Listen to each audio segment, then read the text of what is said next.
get to.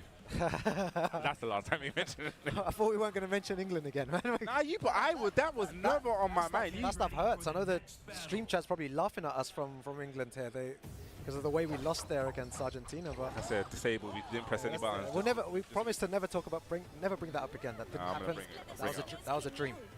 All right, Ilkad versus Days Kairu here. Going for a lore player again, and Azucena, someone that you were speaking about earlier on. Yeah. How maybe how she has would you say a strange type of playstyle? It's definitely a different playstyle. Like I've kind of like been running quite a few Azucenas, and it's something that I'm trying to like understand what to do in it. Like so when she's like little stance, like okay, you can't make go high and low. But she's got the auto kind of parry in that as well. What kind of button she has? There was something for the down 3. That is +2, I believe. Very good, yeah. I really like the aggression again from Kairu, just seeing what his opponent knows when Azucena, like you said, is very tricky, Bubsy. So the way that Kiaru is playing right is correct. Test your opponent's knowledge. Do they know when to press? You shouldn't be pressing in that situation, for sure. Yeah, I think it's just making him very, very uncomfortable. I think if I was Kairu now, I'll keep going to Libertador stance. Okay, went for the low. That was a big launch punishable one, but again, it's like saying unfamiliarity with the character, but nice counter hit. You're gonna get Simon going for the Dragon Hammer. See what his combos like needs to be careful. Opts not to use heat here. I kind of agree with it. Just well, he's gone into it now, but is that maybe he needs to use it to kind of alleviate some pressure? Okay, while standing 1-2, and I think that low, if she does back 1+2, that may have clipped it because the second hit, but you just have to be careful when you attack Azucena in back turn. I know there's a couple of videos online about that. And how dangerous the move is and how to punish correctly, because it's very difficult. I mean, if you have a big read, you can like run up and dash do it, but I think stuff like maybe while standing 1-2 could clip the second hit when she goes back. But nice, gets a counter hit. Oh, so unlucky with the combo there. That was okay, nice. Double dragon. One for you, one for me. All right, pushing towards the wall. We need to be very careful. That was a big whiff. Nice punish with the heat smash. Okay, no duck in the second hit. Ilkad just holding back. They're not really wanting to press anything against Kairu, and Kairu manages to take the second round there. The aggression is working out. Small punish there. We've got a little bit more on that. Okay, counter hit.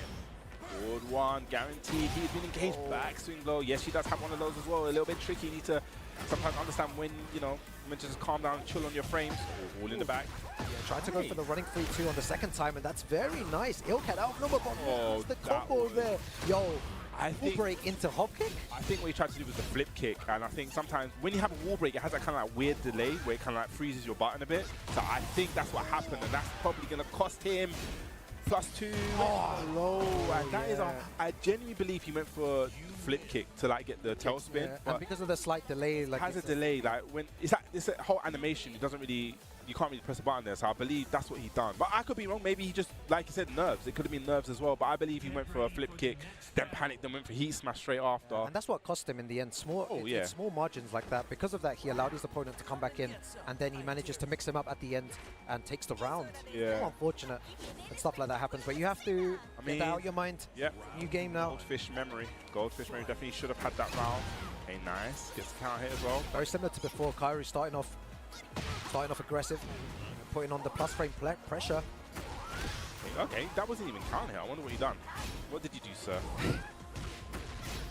Okay, no duck on the last hit. So he is a bit unfamiliar. That's it, Dragon Tail. You familiar with this one? Yeah, Dragon. Counter hit. What's funny is that the role player from before as well also used Dragon Tail as well. You know, if you use it once in a while, there's a... Nah, I wouldn't advise it. Well, at this level here, look, it's working. He might do it again and it might hit. I personally wouldn't bank on the like. I get using some kind of lows, but Dragon Tail, I wouldn't bank. This is what I love. How both our playstyles are so different. Yeah, and the way we think is so different as well. I respect it. Sometimes it's good to throw stuff out, but like if I was playing Brian, I wouldn't throw out a snake as a poke. Like for me, if that hit, I would throw it out again until he learns to punish it. And when it gets blocked, then I'll stop. See, so that's why different mentalities in Tekken, different playstyles. Yeah. I love it. First man went for the low. This time went for the low sweep bang. Nah, it's gonna get no punish. Big. Okay, slide from downtown. That was definitely a 3-pointer all the way from downtown there. Okay, what's the plus frame? What's the mix-up? Goes to the mid. Oh, that was nice. Again, you were talking about that before. Activates heat. Could have whiff punished better with that. Goes for the G-Clef plus frames. Oh, went for a backswing blow there. He should have probably held the brakes. He knew he was kind of panicking, wanted to do something. So could have probably let him hang himself there. But double dragon. I like to see him probably like do a little bit more damage after that tail spin, not going straight for the legend kick. Just take 64 damage off that. Okay. It seems like Ilkat's just getting a little bit more comfortable. Kaoru just backing up and a tiny bit more, being very cautious, going for, oh my god, all the plus range. And the minute that he tries to sidestep, look what happens. Yeah. Okay, counter hit on the down 3. Here we go. No, a big drop in the combo. No duck there. Definitely a bit nervous. 1+2 gets the counter hit. What are you going to do with this combo? Okay. Just running up Storm. Okay, nice Oki. Nice Oki option there. Kaoru definitely 1 round away from taking this. Okay, 1+2 counter hit. Down 3-4. Lows. He knows the move to go for in order to start off his offense. He's been doing that every single time, even multiple times, because you see Ilkat just holding back there.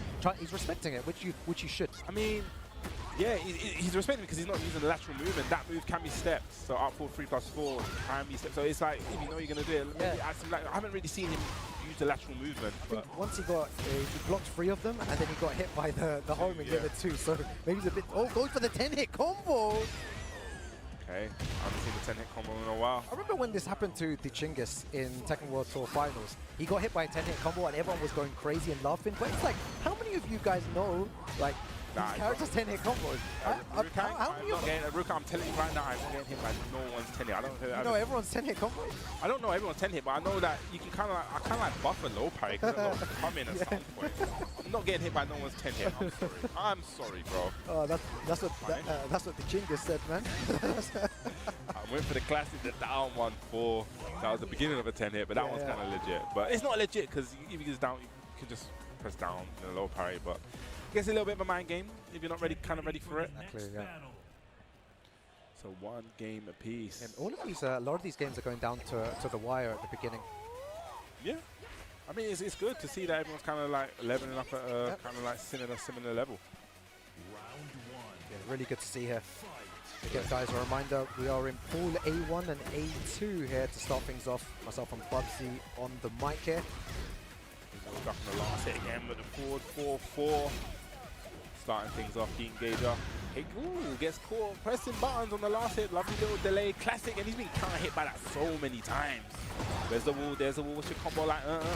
Maybe this is what he was looking for. The stage before didn't allow him to get to the walls a lot easier. Drop the combo there, goes for the dash, and goes for the punishable low, but it doesn't matter. Ilkat on the board. He has walls to play with now. No, but he's definitely getting catching along with the, I think it's a DSS 2 with the I don't know what the move is called.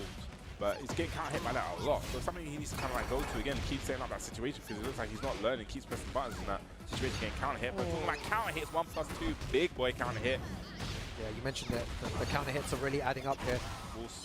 Didn't get the spike down, interesting. Oh, is that going to spike him down? Yes, he's going to get the combo here, mini combo. How about he catches frustration again? Down 3-4, just poking away. That was definitely a failed slide. Lovely whip punish right there. But enough it was to kill though, Bubsy. Oh, yeah, down forward 1 to finish things off there. Ilkat on the board. It looked all Kairu, and then all of a sudden Ilkat is playing so much better. Has the walls to play with. Ooh, that will look guaranteed. That look nasty. Okay, 1-1-2. No punish there. Oh, big whip. Yeah, and it felt like time just paused there, Bubsy. There was a lot of. There was a big opportunity, big window of opportunity to punish here. Gonna get a punish from the nunchucks either. Okay, here we go. Little stance, down 3+2. Went for the low. These two are just literally slogging it out now. Yeah, right now all the buttons are coming out. Activates heat. Went to Ilkat's gonna activate, and that was a beautiful sidestep. And if he was looking for the heat burst, which what you mentioned before, the same situation would have happened. Went for a big move there.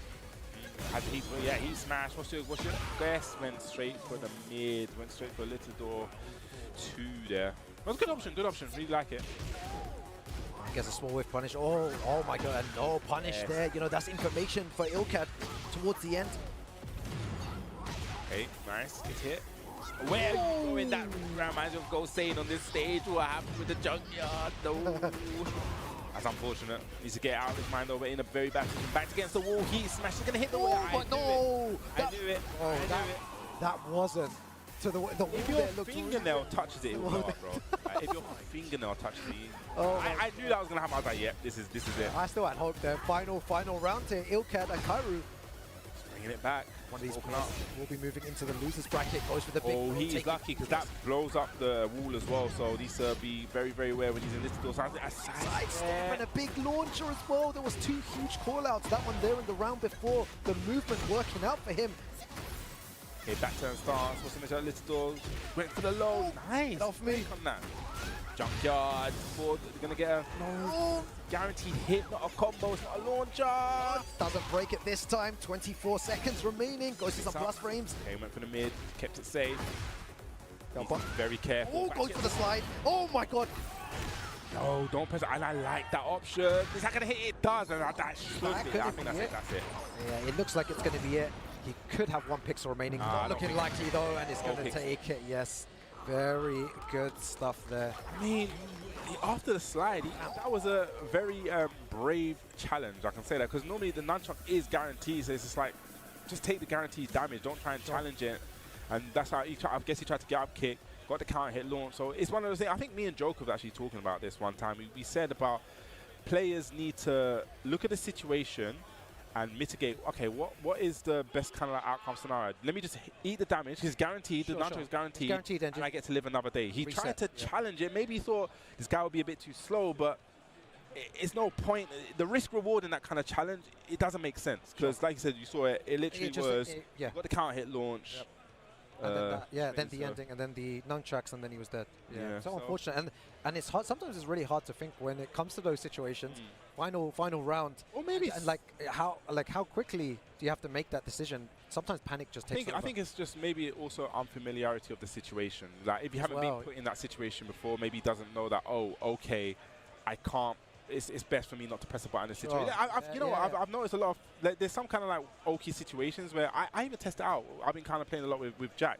And it's like I've got certain setups where if I notice a player's just holding back to wake up, I'm like, okay, I got stuff to kind of. Yeah, I saw some of that. We were playing the other day as well. I saw some crazy stuff with Jack that you were doing. I got crazier stuff. Especially by the wall. I was like, I wasn't sure how to get out. When a Jack comes up on stage, we'll definitely talk about that. Yeah, no. It was really cool, and I understand what you were saying about putting people. Crazier stuff. Imagine putting people in those situations when it's final round, and they are not sure about the Yoki situation. It's more likely going to go in your favor. Yeah, and I think that's probably what happened there. But I guess we're going to move on. I think this one's going to be Salty versus Shaker. I know I prematurely announced that earlier on. We're going to get this. We're going to get confirmation from production in a second about Salty. But if it is, I know. I actually no. I think it's going to be it should be a Leo versus Warang. Oh, okay. I think. Don't call me on this. This is me trying to do homework. Shout out to Wavy Rank. I said this to you before. Like, there's so many new players, right? And I kind of felt bad. I was like, there's so many new players that I don't kind of know. I was like, how am I going to figure it out? So I was even doing stuff like, I'll go on their Twitter, try to find their Twitter, see if they got a clip. But then I was just like, something came to my mind was like, Wavy Rank. If they got their account, let me see what players they can kind of play. And it's actually kind of interesting seeing, like, you can kind of like tell, okay, maybe this is their main, this is who they're playing in rank, and seeing who they're running into, so I can kind of get a gauge at what kind of level they're at. So it was actually kind of interesting to have those kind of like resources. It's very yeah, you're right. It's so good to have those resources, you know, for everyone, and being able to look at these players as well. I've been really lucky where I've actually got to travel to some of these locations. And you know, big shouts to the scene in over in Bristol and Manchester and Birmingham and stuff. And even then, there's still so many players out there from all these other places in the UK that we've never seen before. And this is what I was saying right at the beginning of the stream. It's a celebration of UK Tekken, and seeing it how it is now is really good. Really good, because there's so many. We came at a time where the scene wasn't as big, right? You had a couple of players in Manchester. You had a few. When I say a few, you would have like maybe a good like Iron Lobster and Veggie. Iron Veggie, Iron Lobster. And you had all these players from Manchester as well, and the guys from Scotland. Big shouts to them as well. They have a crazy scene up there and crazy strong players. So to have all these players now, it just makes everyone even better. Congregation, like having a UK major like this. Like I said, it's good. I've seen so many faces. I see, my boy Jay, walk on. See him. I ain't seen him in a hot minute as well. That's what I'm saying. It's good to see kind of like the older faces, the newer faces as well. Yeah. It's a good time to be a Tekken fan. So, and we will get to know about these players now. We said before that there's some players that we haven't seen before, but we're getting to know about them now whilst on stream, commentating their games. talking about. See, this is what I told you, but the wavy rank was right. See, I saw the Hwoarang versus Leo. That's what I'm saying, man. These we didn't have these. When I was thinking about it, when we kind of play, even, you know, we kind of came towards like the end of the Tekken arcade. 6, right? I was kind of about. Oh, you were before. A little bit before. Sure. But it was like we didn't have the. I remember literally. This is a true story. You remember Guts, man? I met him in the arcade like for the first time, and I remember he like printing out a piece of paper just to learn the new Lars stuff, because this is Lars Bloodline Rebellion. But no one had. We didn't have internet on our phone back then, really. No, you had to pull out the paper. We had the printout. All these guys got it easy now. They've got so much information everywhere. Before, you had to pull out the data. Someone had like a book about this guy. Big shouts to the chef. Yeah. So he had like a notepad of everything. Yeah, bro, you think I had? I didn't think I had contract then. I didn't have no money. I was on pay as you go. There we go. No, a big drop on the combo. Now, Hwoarang is an interesting character because it's definitely one that we was talking about going to a lab and learning. I definitely feel like Hwoarang can be definitely very overwhelming. Yes. But if you know what to look for and when to kind of like step, it can really put a dent in Hwoarang's offense. And Leo, a character that we don't get to see often. You need to be a real specialist to use this character. And Shaky just with the win. I feel like I have heard of Shaky before. I couldn't see it properly on the other side over there on the notepad. But yeah, Shaky, I feel like I've played him before online as well. Leo, especially like I said, we do have to be sort of right here. Richie is here, big counter hit. Definitely. Oh no, a little bit of a wrong combo there. -14. Oh, Okay. perfect. Great punish as well. Goes for the heat engager. And a big launcher catches him ducking. Why are you ducking for, bro? Why are you ducking? Okay, a little bit of a drop there. Went for the homie move at the end, stopping from stepping. That is looking very, very strong. He's not looking anything like his name suggests. He's not at all. Not at all. Let's see what Salty does here, though. Shaky playing really well. Just spacing correctly and knowing when to go offensive. Nice back three. That's something that Kawis would be proud of. We're gonna strike him down, yeah? We're gonna go to the wall. Okay, we're gonna go downstairs. Okay, he chose violence today. All the way to the bottom here. You got the gold everywhere. You got the Aztec gold from Peru, man. Oh, yeah, this is from Peru, isn't it? Yeah, all the gold's hidden under there, man. So they say, right? As I don't know. This is your yeah, that's what they say, right? So. No duck to blast it. He needs to kind of like move away from them skulls. He doesn't want to get blown up. Oh, he's trying to use movement to get around him. Goes for the throw. Good throw break. 15 seconds remaining. Yes, gets clipped by that. And that's one of the things. Like, if you want to learn to fight against Hwoarang, right? There's one match. It was Matsubu versus, I believe, Rest. I think that may have happened in the Korean Master event. Definitely watch that back because he was showcasing how you sidestep and kind of like nullify a lot of the options, and it really makes the Hwoarang player like change his whole game. Yeah. And he was stepping right there, so it kind of like made me feel like, okay, maybe you know certain things of what to do in this kind of situation, not to be overwhelmed. Gonna get the pick up here. Yes, he is. There we go. Spike down. Oh, doesn't get it low enough, I think. I'm not really a layer specialist. I have to ask Richie how to do that one. Yeah, Richie's boy.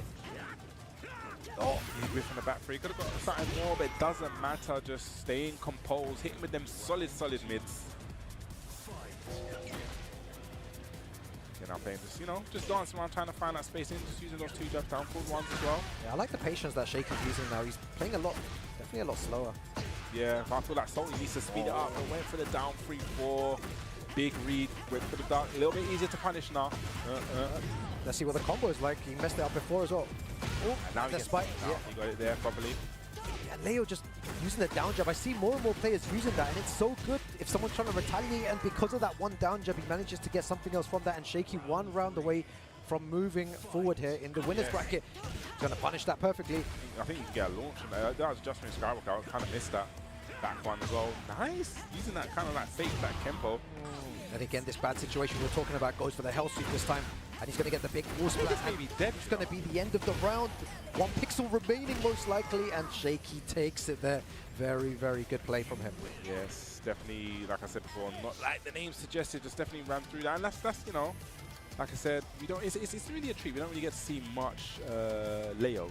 You don't really see that much. You don't get to see too many. It's a very difficult character to use, in my opinion. Quite. I feel like just. Well, I tried once, and just the kind of mentality that you have to use when using Leo, it's very different to other characters, I think. And that's why you don't see many Leo players. It's a very specialist character, and Richie, obviously one of the best Leo players in the world with the character. He's been using the character for so long, you could really see in his gameplay And we'll be seeing him later on today. Definitely be seeing him later. For those Leo players, the one that made it through now, Shaky and Richie. And Richie, yeah, man. And I think we're done with the kind of like first wave. So, you know, we're going to talk about a little bit of EWC because that is literally around the corner. It's actually, it's in Paris, you know. Yeah, EWC, you know, you need to make sure to check it out. It's going to be a great celebration. And the price for $1 million there. I mean, yeah, but even for grabs, even before we get to that, is the LCQ. LCQ, and you know, there's a lot of players that kind of like traveled over here that you know we're gonna probably see them in the LCQ. Exactly. There's a list of names that actually haven't qualified. I think off the top of my head, one of the biggest ones would probably be Chickering. You know, he's made it multiple times, still hasn't qualified. So, you know, we're going to have the LCQ come. Yeah, exactly. And also as well, Ulsan, a 2-time EWC champion. I think the story going into that is who can actually take him down, or is he going to win for a third time there? Make sure to watch the world's best there rise above in Paris, August 5th to August 8th. You see Ulsan there holding the trophy up.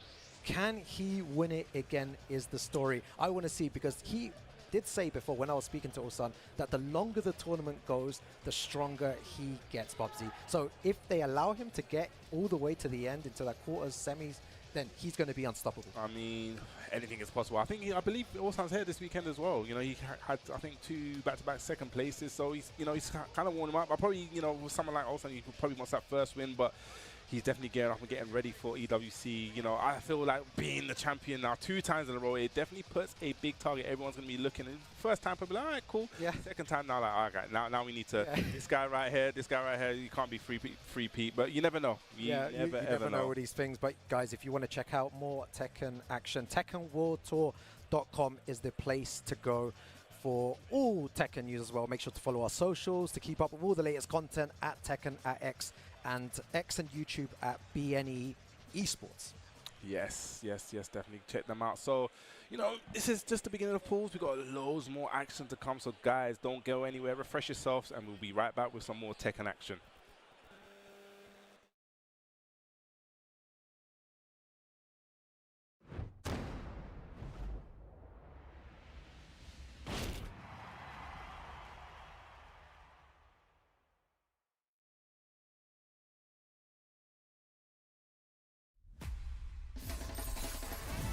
Hunger's the root cause of conflict. Join me, and we'll feed the world. Okay.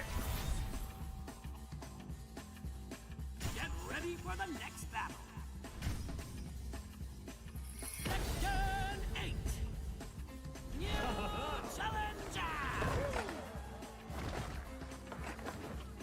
The hero has arrived.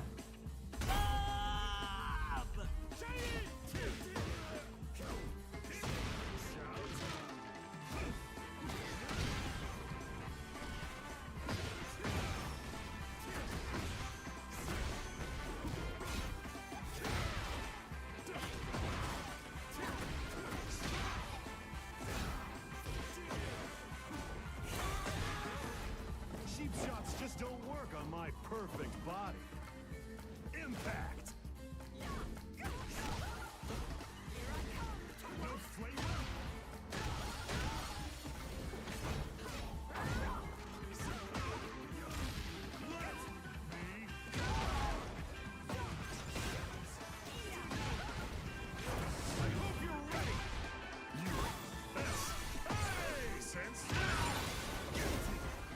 Float like a butterfly, sting like a bee. You know why I love eating onigiri? Kudarana. Because onigiri also means to slay devils.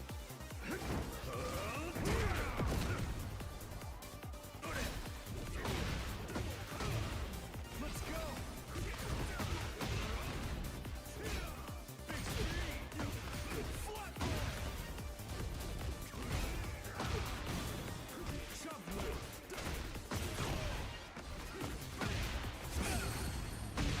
Eat your calories out. Burn my fat. Roar my fists. Feel the power! You'll need to spend the rest of your life paying for all your sins.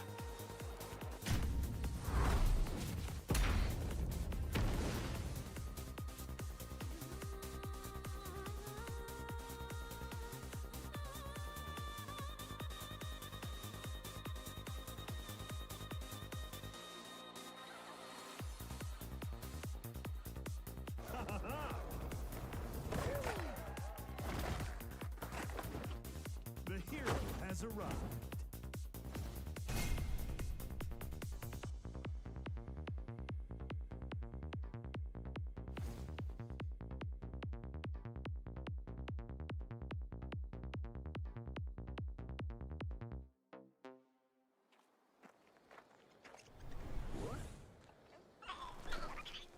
No! Sugar!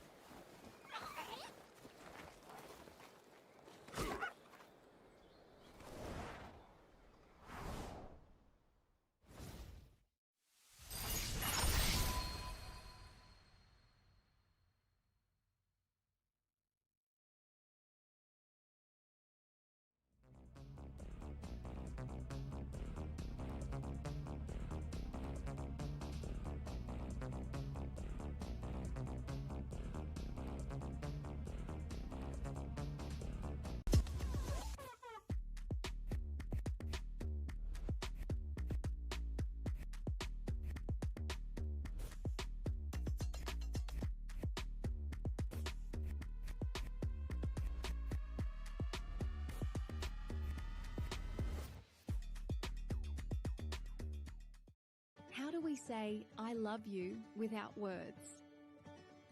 We help them feel safe and calm. We make sure they look and feel their best. We find solutions for their problems. And we do everything we can to give them the best life possible. Love is a verb. Proactive care is love without words.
Welcome back, everyone, to VSFighting 2026 here live from Birmingham, UK.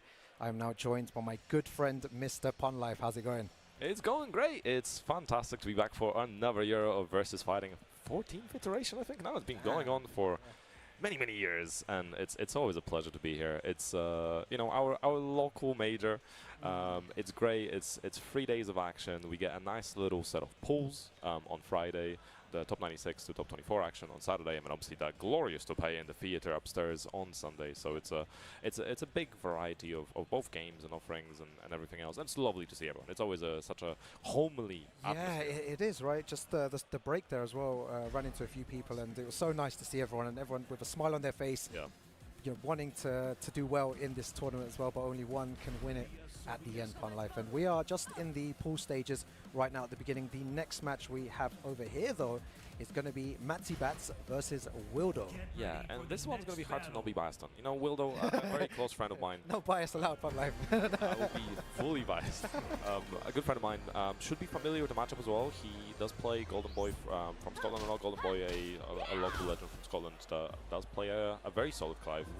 So we'll see how familiar Wildo actually is with the Clive. He should be fairly familiar, but you know, styles differ between people, so it can be quite difficult. Sure, and that's going to be a big counter-hit launch at the beginning already. So big love as well to the scene there in Scotland. Speaking to Wildo, feels good today. Also wants to give a big shout out to all the Edinburgh scene as well. He said, Great. and yeah, it's great to see that them guys are playing some strong Tekken. Yeah, and we're always organizing a lot of events. Scottish scene is very strong in terms of community and you know, how many different scenes they have. And Wildo really showing off like, ooh, okay, Orbital already. Yep. Yeah, MatsiBats are a really strong player as well from the Netherlands. He's definitely no slouch. I reckon it's going to be really difficult as one of those first few games of the pool. Maybe it's round 1 or round 2. I'm not sure how far we are into the bracket yet, but I think it's round 2 actually. So still round 2, very early, yeah. Very early on. So you gotta make sure you're taking the most of your chances. No break coming and throw. I'm slowly taking Wildo's still the heat. Gotta make the most of it. There we go. Nice being able to parry. Ooh, is that going to be enough to kill with 5 seconds remaining, Fun Life? I think it should still be enough to kill. To be fair, even if that didn't kill, I think you could make it a combo as long as possible to just try to send them away. So there's, I think, a couple of ways you could end that round. And Wildo playing for the Rage Art. Oh my god, is he going to run in? He has to do something big. Oh, revive that. See, the thing is, the animation takes so long. You did a lot of damage, but the animation now sent the opponent away, and you burned 3 seconds, and now you have to run up. But counter hit down forward 2 shade, fasting you, Oh yeah, Costa is very difficult to play against his Clive as well. And MatsiBats doing a similar strategy as well, being really hyper offensive. Yeah, jumping the wall from unfortunately, but hey, getting the wall in the first combo is pretty impressive. Push there. Charge up, yeah. Going. Guaranteed damage afterwards as well. Wildo needs to find a way to activate heat here because Again. Not using the neutral reset. Keep the pressure going. Okay, there it is. Very good. That's exactly what he needed. Recovers a bunch of health. Try to keep the pressure going. this is why Wildo's there, and you know, I'm not, because the way that he got into the heat was so good that he could have just threw it out via a heat burst, and I feel like he might actually take this round because of his great use of heat there, and the way he didn't just panic and throw it up, like he waited for the right opportunity to heat engage. Stayed very patient, was not, you know, like you said, no Rago heat burst or anything like that, just waited for the heat engage, fought it, got the health recovery, and just played it really well. Maybe could have been a bit better on the wall, but, you know, can't optimize everything. That's my Raptor going for the back one immediately. And again, nothing massive for Wildo, just playing up close. Nice movement on the steps. I mean, very committal in movement, but like not overly committal. And that's what Very reserved, but at the same time, he knows when to step. He's not overstepping. Yeah, and that's what's really important as well. So good from Wildo right now, and MatsiBats brings one round. It's really important that you point it out for everyone watching at home and everyone in the crowd as well, the way that he's sidestepping at the right times, not overusing that movement. Yeah. He's very aware of why he's stepping, what he wants to. Like, you can definitely tell that he has an idea in his head of what he's trying to step and what to expect from his opponent. Nice, I like the delayed tech, doesn't get that much for it, but still a good situation to deal with. Actions again, keep it very close in this range. He does not want to be dealing with the approach. They're playing at range 0, go for that big low on 2 occasions, huge risk, and what a nice sidestep. That sidestep left is giving him a lot of reward, evading a lot of the Dash. I like the dashing as well, faking it out, and enough to take the first game with that throw. Wildo, one on the board. Very nice, and the crowd approve of that as well. They're all behind Wildo. You can see loads of people clapping as well for their boy. Wildo, look at his face though, stone cold, right? Oh, yeah. No emotion whatsoever there. Heard something though. Immediately alarmed, looking around. Oh, you see, he's like, he heard me for a second. I was like, I hope he didn't hear me, man. It's like looking for something else. Yeah, but I think with Matsi Bats, there was some good stuff there. Like, obviously, the wall carry was on point. A couple of drop combos near the wall. But overall, I think had a right idea. Was trying to keep the pressure. I think was playing with the right buttons, especially the lows were landing. He was getting a lot of damage outside of lows. But I think needs to be a bit more careful with instant timing buttons because Wildo is stepping a lot. So either you commit to homing moves, commit to something that might track to the left, or you have to realign with Wildo to stop him. You know, I'm using the slice of flat speeds. Continuously see again another slice of flat. Yeah. You're gonna keep pressing on immediate timing. Wildo's step is just going to keep beating you out. So good. I think recently I've learned a lot more about Lydia. I used to think there was zero counterplay to the character, but like recently I've been playing with, big shout out to CSC. We had like a whole 3-day conversation about this character, and I'm starting to see like small gaps and small things that I can definitely improve in the matchup. And it's really good for people at home as well to lab this character, lab the hell out of Lydia, because you really nullify a lot of her options, especially her fake pressure as well, Panda. What do they say? Size the right duck, right? Yes, yeah. Versus a lot of things, it does do a lot, but it's you got to be very tight on the counterplay. Exactly. It's pretty difficult, but it is rewarding if you can make the most of it. Sure. Nice break. About even on life again. We're trying to keep the pressure going, keeps it close. Nice. I like the 1-1 to interrupt. Don't just throwing in the jabs. Fastest way to the game to interrupt them. Outside of power. Strange that they're playing at this range 0. They both just really don't want to give each other any space whatsoever. Goes for the mid option and the sidestep, and so unlucky there. Oh, I thought he was going to get the wall splat. Nice, guaranteed. And we said, yeah, the range 0, I think like Wildo benefits from the range 0. I think in Matty Bat's case, I think being a little further away, maybe like range 1, range 2, maybe even a little bit further back is a bit better. Clive has really long range buttons, but his up close game can be a little bit lackluster sometimes. Oh, nice! How did he convert off that? That's crazy. The SAT definitely helping, bro. Oh. That's with a heat smash. Nice 60 damage as well. It's a huge chunk. A lot of great health as well to work with. Time to party for Lydia. Party time. I like the very slight delay from Wildo on that. Just needs one more hit. Nice down forward, one check, and just like that, Wildo set point. Yeah, one more round for Wildo, and he moves forward in this winner side. Nice duck as well. Goes for the jab, and the crowd is going wild. Could be a lot more damage on the punish. Oh, I love the chunk. Hey, hey, hey. Oh, try to go for a Bahamut stance. Not something we see very often. Nice punish. Yeah, just stops his pressure at the right time there. Actually moving. Talked about the lateral movement before, and Matty Bats is trying to find a way back. Goes for the low. Gets a big combo here, and he still has access to heat. Will he pop right now? Nice. He does. He's going to have access to so much fun life.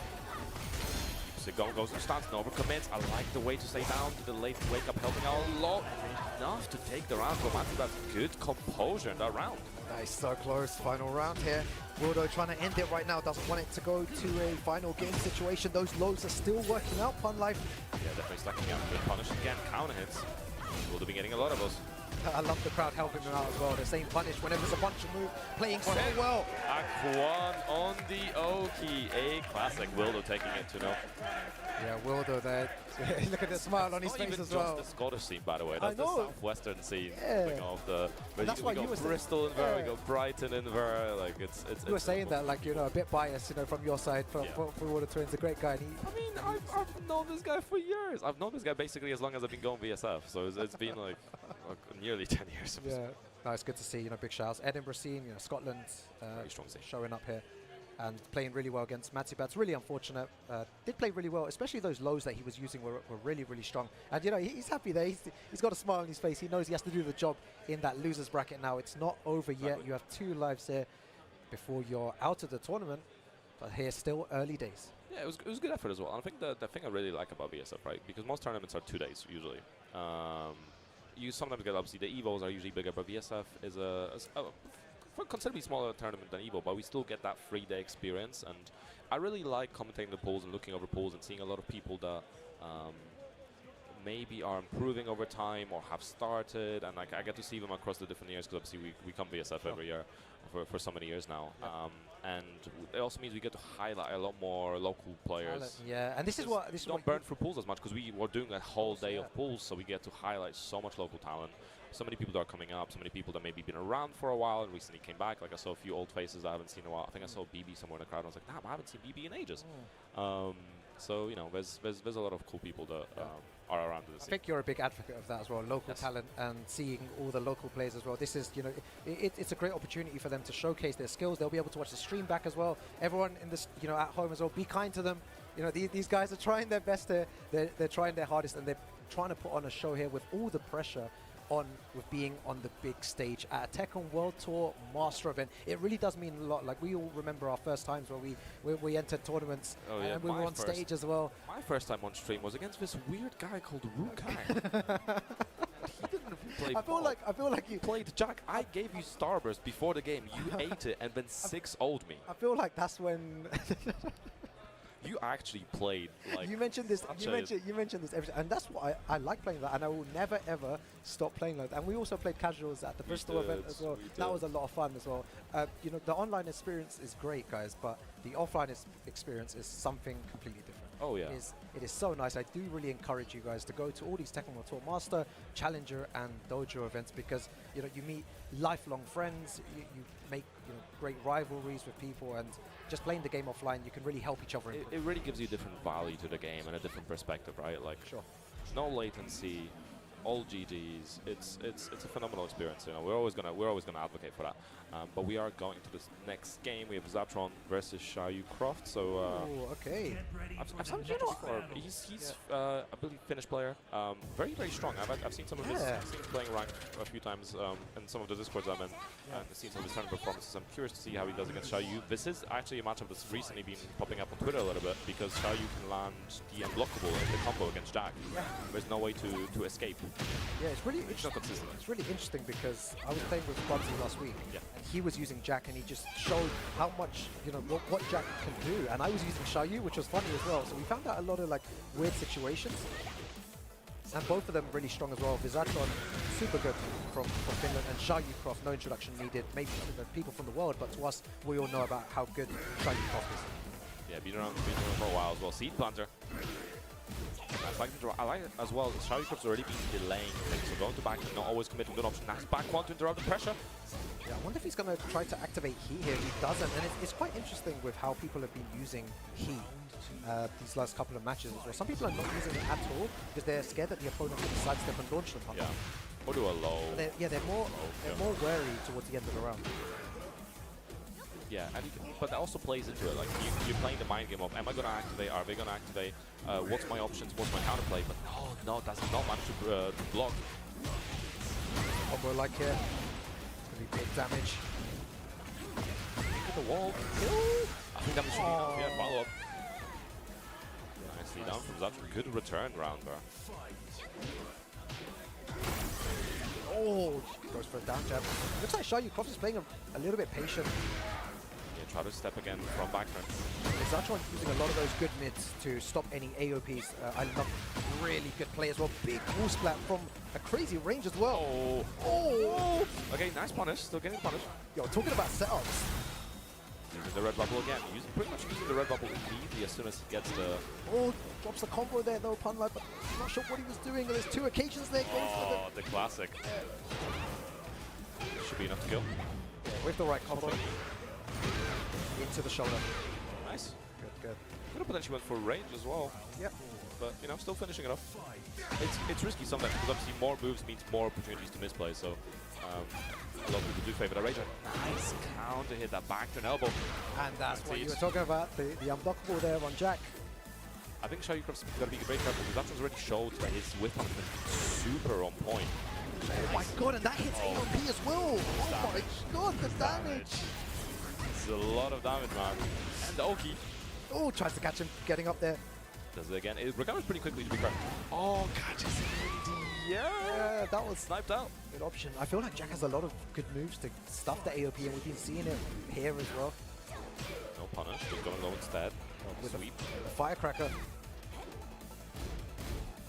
Oh, no punish. Does not Fighter gets a counter instead. So working out for the best, if anything. You love to see it, man. That is so good to see. Gets the heat engager. Needs to be careful here. Goes for the big foe. Get ready to fly. Should be able to carry to the walls while actually just going for the spike down instead, keeping the pressure going. That wall's going to be a very scary situation. My God, oh my God.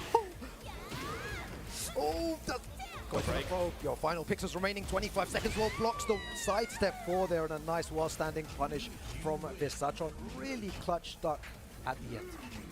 Yeah, like honestly, but very, very well played from both of them. I do respect a lot of the whiff, like how quick the whiff punishment Visatron's been.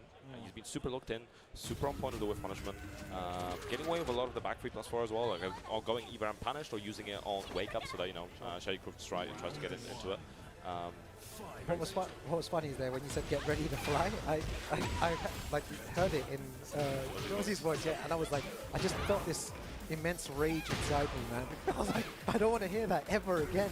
Get ready, get ready to. Yep. Shut up, man. Nice.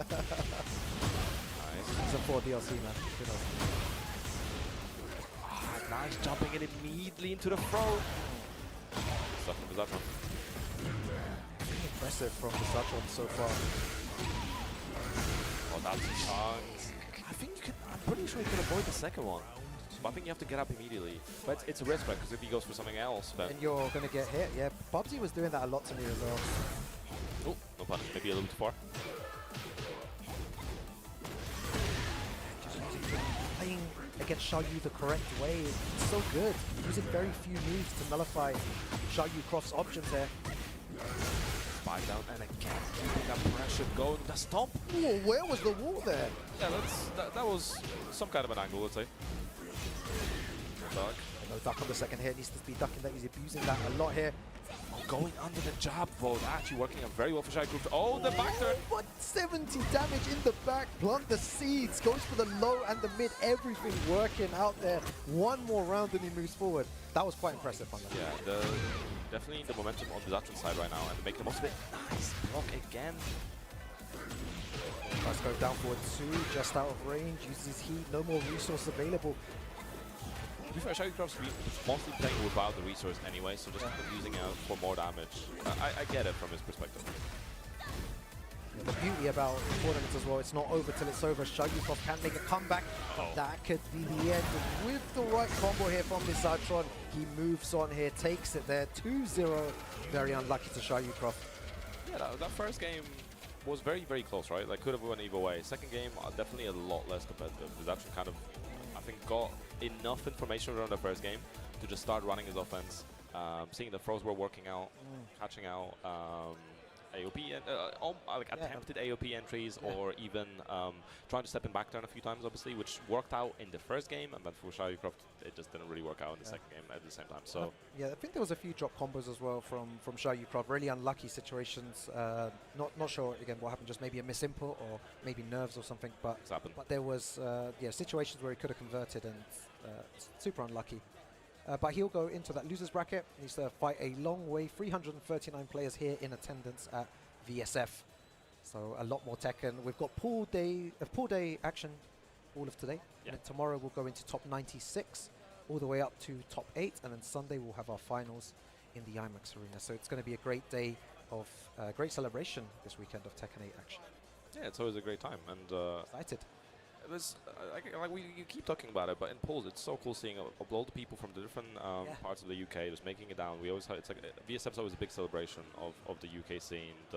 All the different scenes, of course, of Tekken, of course, Street Fighter, and the other games. There's so many games that are frequenting in this tournament now, and obviously there's new fighting games coming out. So it's a really good time to be a fighting game fan, whether you're playing Tekken or other games. Obviously play Tekken because it's good fun. Yeah. I love seeing people that I've seen early on in Tekken 7, or maybe that started in Tekken 8, like the Southampton scene, still fairly new as a scene. But we had one of the players fight from earlier, winning a game on stream, or winning a sound stream even.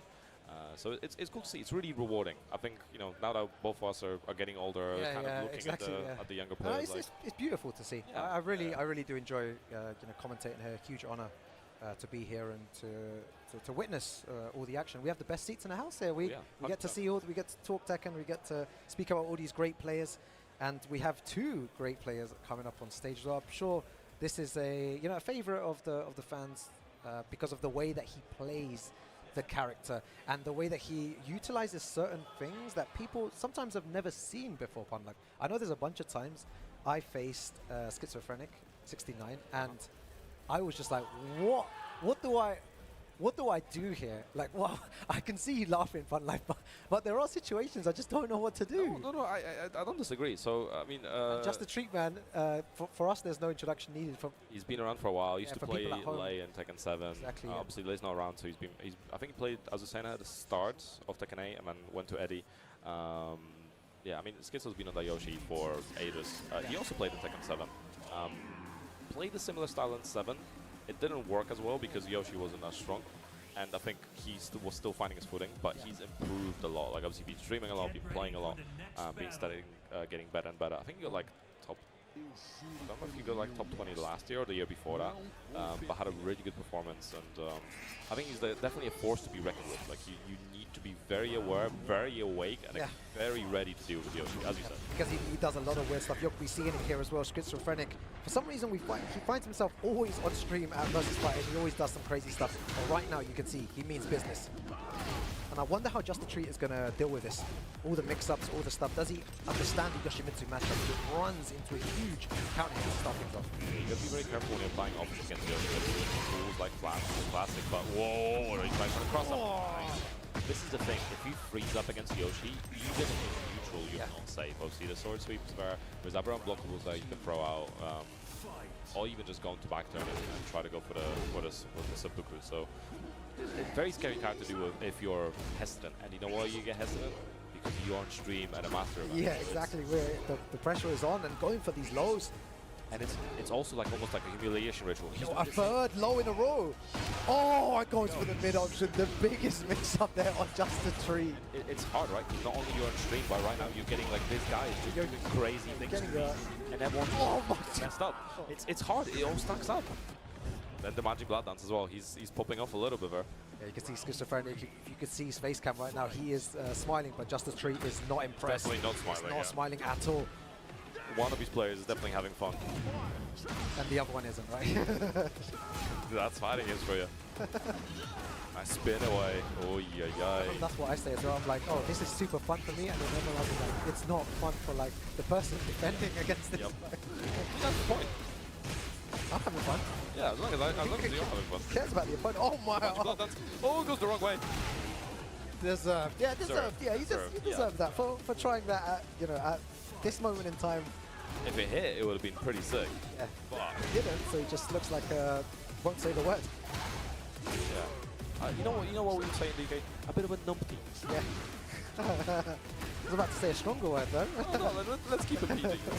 PG tips. We're in UK. The problem with stuff like that is if it doesn't work out, Just the Treat has got a way back in, gets the heat smash. It's going to be a lot of damage and evens it up, and that's all because of Schizophrenic's mistake at the beginning there. Yeah, when you try to showboat sometimes, like, you can lose rounds off of it, and it might be costing him right now. It's going to cost him a lot, and imagine that was the first time he tried to showboat. He tried to, he's feeling himself, thinking that he could win it there, and Just the Treat out of nowhere is fighting back with Eddie. Nice. What a way. I like the fact that Treeman is trying to realign as well now, piling the pressure, but not overcommit too much. I want to see Just the Treat's face when he wins this. Don't curse him now. You know about the commentator's curse. It's very potent. Oh, he's going to get a... Oh, no, he doesn't. Oh, no, flat. Going over. Oh, he could have pick up there. Nice dodge the duck. It's not going to be enough to kill, though, Bun Life. It's probably going to be one final mix at the end here. Back against the wall, though. Good positioning. Ooh, big delay. Oh, the kangaroo kick. God. Don't drop the combo now. Okay. I don't think You can watch the cutscene. No, it's not necessary, but it is. But you necessary, man. You have to do it to them. Just wasting time, really. Not even close. You gotta send a message sometimes. Maybe he wanted to take a breather, and that's why he's like he's just sitting there, just. He's so smug, man. Actually, so smug. you know what we gotta highlight? Like he's got those guns now on, right? Like since last year, he's been. Oh wait! His hand's a bit. Whoa! Someone clip that, please, and turn that into an emote or something, man. Did you see that? Yo, holy. Yeah, we'll see. Wait. Holy hell, bro! Is he trying to pay him? What is going on? Yeah, I don't know what's going on. This is UK Tekken for you, man. This happens every time Schizo's on stream. There's always some kind of shenanigans coming up. Be a change of stage. Bigger stage, way more hazards. We'll see if who that plays into better. Okay, already starting off with that. What a guy. I mean, Schizo's really interesting now because I think he's really learned a good way to. Oh my! Just lets it rip again and help me. But I think he's found a really good balance of when he wants to stay passive and make his opponent make a mistake, and when he wants to go on the aggression. And he switches between the two modes very, very well. Oh, nice whip punish. Yeah, that's what you want to see from Just a Treat. Good patience. Gonna get a big launcher here as well. Schizophrenic's mistake then. For throwing that move out. Hitting the wall, spike down. Nice. And immediately into a low. And the damage. And the counter here as well. Very good round from Just a Treat, man. Playing that really well. The Oki situation was really well played. Oh, Ready. nice. Yeah, he engager starts off straight away. Getting those plus frames. And whoa, I thought I was going to track 360. Big counter hit. Again, we're going to go to a wall. Are we keeping it in play? Yeah. He's going to get the wall break. Oh, actually gets to put away the sword in time. Nicely done from Schizo. Running up, going for that Oki. Against the wall. Oh! Nice device dash! Yeah, he does again. Guys, if you want to know how not to play Yoshimitsu, this is where to be. Surprised he didn't rage art immediately. Like the moment he starts falling over, just go for that rage art, right? I don't know if that counts as an airborne state. I'm actually 100% sure. Like you don't see it enough, so I actually don't know. Taking Schizo to the wall. I like the realign as well. Against the side wall, getting a couple more hits. Back against the wall. Oh, managed to find a way out. That was so good. He's going to get the wall splat as well. And Just a Treat man is looking on point here. Kill. Not quite. Just needs one more hit. But this is a big life lead to work with. Oh, it doesn't punish it correctly, but he still gets the second hit of that as well. Could have ducked the second hit, but... I think Schizo saw the whiff, thought I can get up and press into it, but, you know, not quite. And now, you know, he's equal in games. He's got to do something. Yeah, and he's talking to him as well, like in between. He's telling him. I like how he's like, telling him about himself. Ice stir. It's a very intense. It's a very intense stir. Very intense by both of these players. Definitely trying to assert that dominance over Schizo, and no hazards this time as well. So you know, we're only gonna have plain old walls. Yeah, you're gonna get to the walls pretty quickly here as well. One combo straight to the wall. Fish back push, and you're at the wall. Nice. Again, small punish, but something. It all stacks up. Again, Schizo playing that passive style, trying to get Treatman to make a mistake, but nice flow, catching a counter hit. We were talking about the walls as well. This is the corner that you don't want to be in, and Just a Treat is trying to push him further, and that was a good dark there. The hit stun helps Schizo to finish the spin, go immediately into dark and get a full launch from him. If he takes the wall here as well, this is going to be very nice. He's going to just finish it off as well. What a combo there, 91 damage. Yeah, thanks more rounds to the wall, thanks to the heat dash taking close to the wall, he is able to do the Manji low kick combo. Again. Oh yeah, he's done this mix-up before. He's going to go for it again. Oh, you're waiting for the kangaroo kick, yeah? Yeah. Minus 14, no punish. That should have been a huge punish there from Just a Treat. Nice. Again, the flow. He's been getting that little weird combo there. And the low again. Oh, the pickup as well. What? Again? Pogo stands. Those lows are working out so well. Oh no. Oh no. Oh, no. Here we go. What do you do, Just a Treat? Oh, no. Just a Treat, what do you do in this situation? You gotta do something. Have to do something. Okay, it worked out. Oh All that. You see a little pop-up there. It's scary because that backhand hitbox on Freddy is actually surprisingly large, right? So you got to be very careful of what you're using. Nothing that extends your hitbox too forward. We'll see Just a Treat if he finds a way to bring this back here. It's all looking schizophrenic right now and get a huge wall splat. That's not where you want to be. The Yoshimitsu mix-ups are going to come out right now though. Again, the breath immediate forward plus to go slow once more. Oh, it spins away. That's what is so dangerous. He's going to try to do something here. There's going to be some shenanigans. Let's see if Just a Treat man is ready for it. What's the shenanigans here? Oh! goes for the low and he takes it there. Schizophrenic moves forward here. A lot of mistakes from him, a lot of showboating, but he manages to make it through there against Justin Street. And that, one of those how bits. much of that has been mistakes and how much of it is much Yeah, like exactly. Bob Ross, like happy little accident. Yeah, he's a painter. exactly. He's making a picture. That's what I said. There was, mistakes, accidents, some signs of greatness there as well. It's all mixed up. We don't know which one's which. We don't know if he attended some of it or whatever, but he moves forward here, Pun. Like, what a, great showcase, having some fun on stage.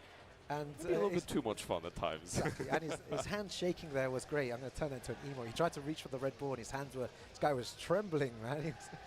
That's the adrenaline when you play, right? Like it's a stressful situation, but it's always really, really fun. And like you said, it's nice to get a variety of games. Like you get players that really enjoy showboating, and it's a performance, right? Like you're on stream, you might as well show off a little bit and make the most of the situation. So yeah, some people really play to the crowd and what they want. If they start, cheering and enjoying those moments, Schizophrenic and other players will kind of tend to do more of that. Whereas other players are a bit more reserved, don't really show too much emotion regardless of what the crowd say. But either way, great to see from both of them. Yeah. I mean, I remember when you used to play back in the day, you always were very, no emotion on the face. Hell sweep. The only time I saw you have any emotion on your face is when I picked Suk against you. Because no one ever done that before. No one's picked my stage. You smiled and you just looked like directly at me to the side. Like 80% win rate on that stage. I was like, this guy is signing a death warrant, man. Like what? It's when Goku in Dragon Ball wants to fight his opponent ever strongest. That was my thinking. I was like, I'm gonna beat this guy on his own stage. It didn't happen, but it was worth a shot. It was fun, yeah. And that, talking about those characters, Bob is the next character that will be coming up very, very soon as well. August 19th. Is the early access, I believe, for Bob. So it's going to be great to see this character return. Then we have Roger Jr. coming in straight after that. You guys are not ready for the kangaroo here as well. Many of you don't even know that he actually has a wave dash as well. So he's a wave dashing kangaroo that has all of King's throws and a bunch of his pokes and has a tail that you can't parry. And I'm just looking forward to seeing what his stance mix-ups do now as well in a game which is stance heavy. Yeah, I mean, it's scary. I am terrified of that character. I played a bit of Tag 2 recently, and someone played Roger against me, and I am more terrified than I was before. But I'm excited to see how Bob plays, especially. I know I definitely wanted to pick up. Bob was one of the kind of hybrid machine guns, I guess, that I really enjoyed playing at XIV, so I'm curious to see how he plays. Obviously, we saw the trailer. I did like the enhanced punishment and stuff he had, so it would be cool, very cool to see. But we have Mirakash and your boy Zulu coming up on stream. And Xiaoyu. We've been seeing a lot of Xiaoyu, actually. Really good representation for a character that people say is not represented a lot. Yeah, it's good to see representation here in the UK. Character as well. They say quite. You agree? Weak character, Xiaoyu. I feel like she has a lot of good. She has some good tools. There's a very diplomatic answer for Rukang. She can have a bit more, in my opinion, a tiny bit more. Okay. I'm a bit biased because I'm a Xiaoyu. Yes, that's why I don't want to speak. I don't really want to say too much because it's like, oh, he just wants buffs for his character because he's a Xiaoyu. Yeah. Biased commentator Rukang. I'm biased to his characters as well. But right now, Xiaoyu working out that first round, very, very much in your boy Zulu's favor. Yeah, Xiaoyu makes... it's so cool that I get to speak a lot about Xiaoyu after playing her for a good... probably about a good 8 months of just maining this character. It's really good to see, and it's really allowed me to kind of do better against the character. And yeah, she's super evasive, can get away from all these different moves as well. Be really careful where you place your buttons against Xiaoyu. She also has AOP. For people that are new to the game, she has a stance where you need to be very careful with your mids and even your lows at times. She can crush a lot of these moves.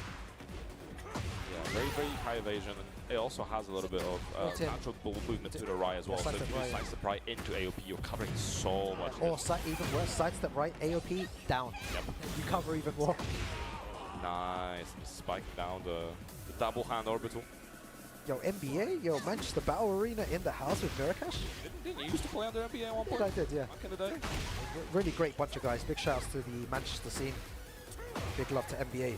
But your boy Zulu right now is doing a lot of damage. Me, the under mid, homing mid. Yeah. And this is what I've always said, against Xiaoyu, you need to really go into the lab, find a couple of moves that hit AOP. I know your name, AOP down. Your boy Claudio, I'm sure you know a couple of moves that hit. This is one of the characters that is actually really good against Xiaoyu. So every time I play another character that's not Cloudy against Xiaoyu, I miss Cloudy because of how consistent he is in the matchup. That does make sense. Yeah, you know, he's got back. Oh, you can see that look laughing about the crushes there. I mean, it's a classic. You got to deal with it. And like you said, it's good to have that list of what are my options, what can I use? Because usually, like, you want to check with a mid, right? Like, you want your down forward one to be consistent.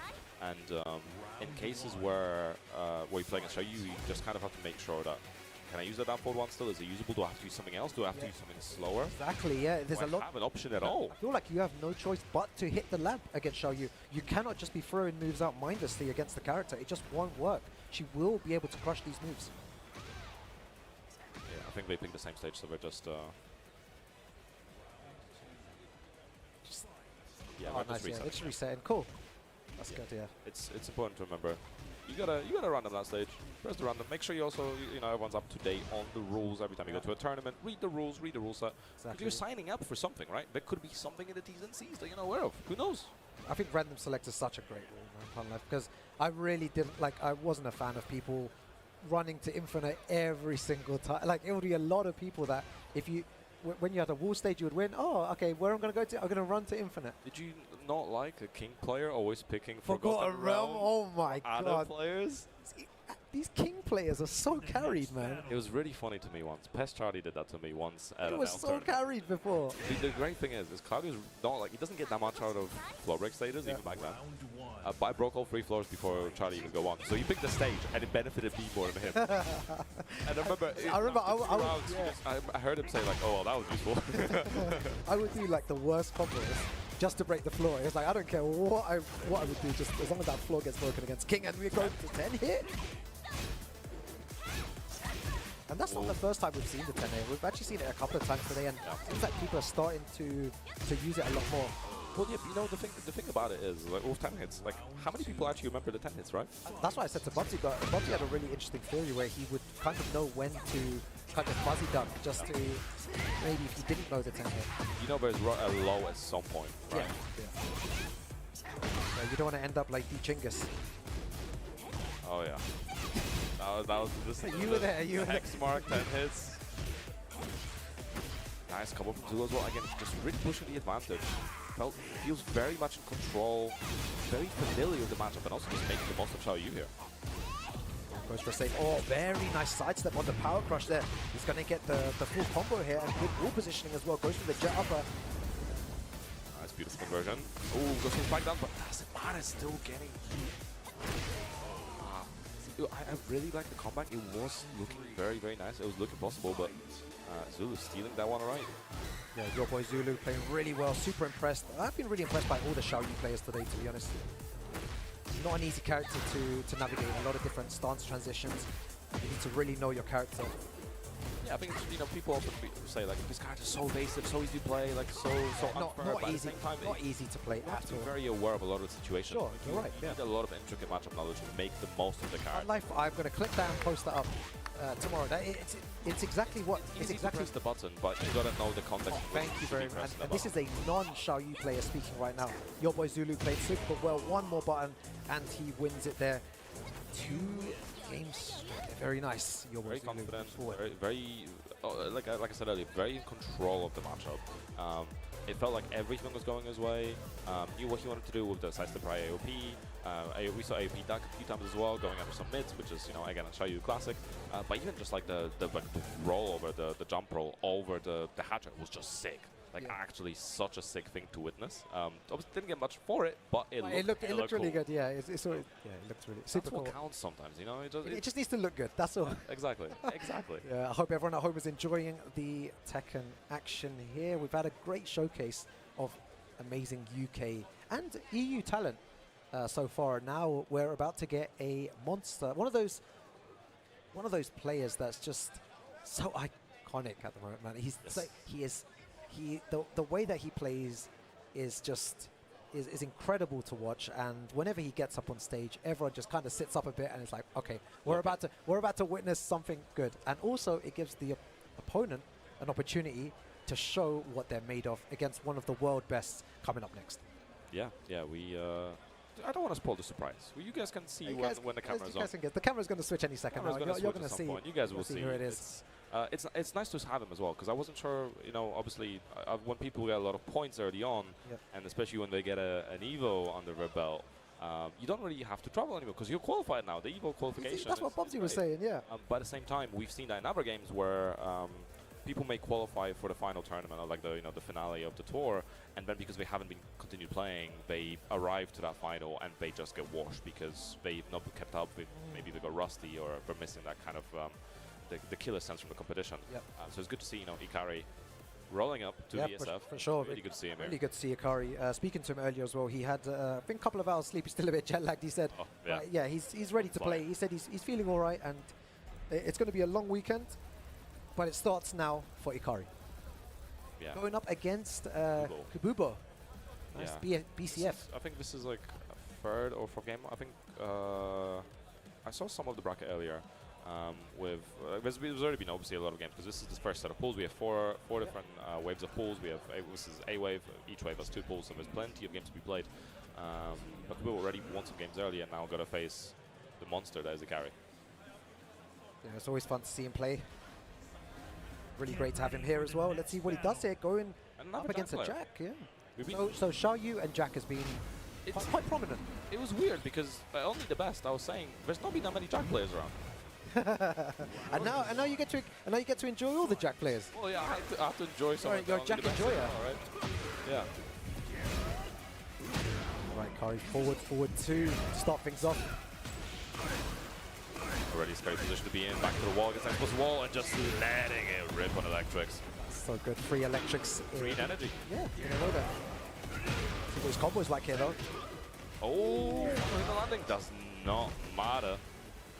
That crouch just You're a big fan of Kazuya as well, one of your 2 characters right now, right? Huge fan. I think the reason why I've been more prone to use Kazuya is because he has very similar moves to Bob.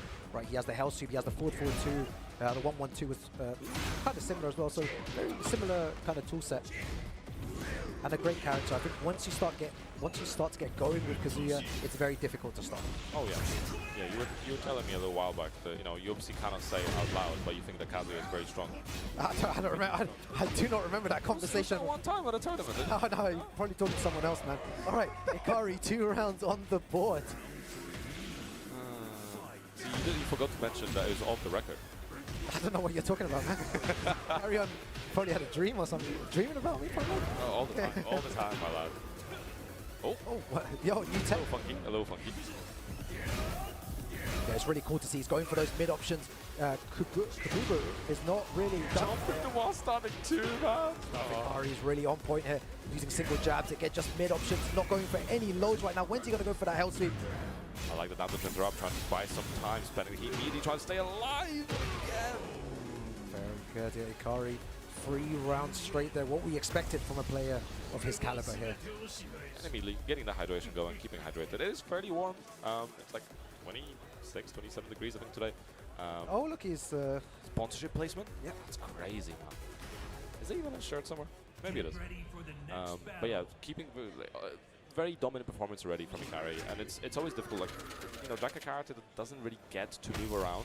So, you don't get to do the classic thing as you want to try to do against Kazuya. You can't do the slice of flip duck too much. So I think we kind of need to... Whoa, nice! Do you know what? I was talking about going for a hell sweep, and he went for it there, and it was the wrong option. Was so ready for it, and he's going to eat at least half bar for that one mistake. After he was going for so many hits. That was pretty fancy. The combo drops. He has a huge life lead. Nice. Uh-oh. It seems like he's waking up here. This is a dangerous situation, Pun. Like, what do? Do you be aggressive? Do you try to finish the round, or do you stay defensive? I would like to see, I think they're trying to use the power crash. It's a decent idea. It has a lot of health, so you have a lot of resource to work with. Oh, doesn't get the wall splat though. Oh, punish. Yeah, could have got a whiff punish there. 4-4-2, no resources, and the power crush. That's what you were talking about, Pun. Like, and he could take a round of Ikari here with the right goes. There we go, around the board. Not out of it just yet. That's what we love to see. And yeah, the power crash, when you have so much health, and it's quite a fast power crash. So if you commit to even like a down forward 1, you're probably not going to get blocked because of how fast the power crash is. I know because I was labbing that. I have a Jack in my local area, so you gotta love those things. Nice. Kububo has nothing to lose. Everything to gain. I think he's trying to go for more like knowledge check type things, setups and jump back and seeing how Ikari responds and if he plays into it. Oh, that was really a good usage of the throws. He's using it before as well, noting that he wanted to activate. Oh, he's got really good wall positioning as well. He should take advantage. Nice center from Ikari in between. You gotta get away from this wall if possible, because this is going to cost you. Ikari might be able to kill here. It should be very nice and easy. There we go. Round back to Ikari. Yeah, I love that combo there. I wonder if Ikari's going to be a bit more cautious with the hell sweeps, because he got the first one block, and as I say that, he goes round start into hell sweep. Again, looking for the stance, not quite finding from Kudubo. So, still going for those mid options. Oh, Back into the twin pistons. I'm surprised we have not seen that much stop sign from Kudubo, you know, the forward two. It's a very strong tool to use, and you kind of have to almost use it in places where you'd often try to step to beat some of the pressure. You often have to throw out a stop sign to try to beat that. But, you know, classic round start, 1+2 from Jack. Oh, that was such a nice combo as well, activating heat. Yeah, this is a great place to activate it upon life, because you have good positioning. I said this before as well, should take advantage. Bending already. Oh, he tried to go for the dunk again before it, down 1+2. Yeah, went for the power crush, got counter hit for his troubles. Yeah, it's a high power crush as well, so something like down 1+2 is actually a really good option against it. Anti-damage is stacking up, going to be difficult. Carry still has that key available, keeping the pressure going. He's used that electric, runs into a down forward two, so unlucky, misjudged the wall positioning there. Down here, gone for something. Oh, and Tried it again. the electric there. This won't be enough to Win win, right? this. Still alive. One final mix here. Nice, down forward 4. It's a classic, right? Like, you always want to go for something that's not very committal against an opponent when you're ending the round. Like, lows ups you can get punished for, but something like a down forward 4, like a down forward 1, are such good options to just throw out. If they stay on the ground, then you probably haven't whiffed anything too big. And, you know, they get up, and you still have a follow-up if you really want to commit to the follow-up. And if you do not come to the follow-up, you save anyway. So it's a great way to cover as much of the options as possible. Yeah, that was good to see, man. Really, it's a treat, and you know, it's really nice to have Ikari here in attendance, showing what he can do with the Kazuya, one of the best in the world. We'll be seeing him later on today. I reckon he has a good chance of making it into top 8 with the way that he's been playing as well. Loads of great players here to try and stop him. But our next game coming up here, I believe this is Pool A2. This feels very early on for... Very early. And that's what, the thing is, Pun Life, that's what happens when you have loads of good players in one place. You get some of these crazy games in pool stages. We've not even hit top 96 yet, and we're having a all-UK affair here in King J versus Ayo Richie. Yeah, Ayo Richie, you know, both of them legends in their own right. Jay's been around for so many years, so many Tekkens, like since Tekken 6 or something. Like, you know, you can obviously find all his content creation stuff from back in the day, but there's like content from back like District G days. District G, yeah, big shout out to King J. I think he's ready there. He's got a smile on his face. He's ready to play the game. And Ayo Richie, no introduction needed to this guy either. One of the best Leo players in the world, looking to do some damage. But the thing with this matchup is because Ayo Richie travels a lot more around the area, he plays a lot more Tekken, right? King J does a lot of other stuff on the side, but King J is still very deadly with the Leroy. You can't underestimate, and he has the old school like mentality, a similar mentality to what I have, is that we have no fear with certain things. We'll throw out launch punchable lows like it's -9, bro. As in we really don't care about some of these situations. So it's very dangerous to play someone like that in tournament who can just throw out these moves and has no fear. The thing about Richie as well is obviously he made top 8 last year, had a solid performance as well, but also the fact that for basically a year he was winning his local, and this isn't a small feat considering how strong the Brum scene is. Shout out, you know, Black Country Foundry. Oh, they had an event yesterday as well. Yeah. Yesterday, I think Kanan Trench won, if I'm not mistaken. I think it actually got second.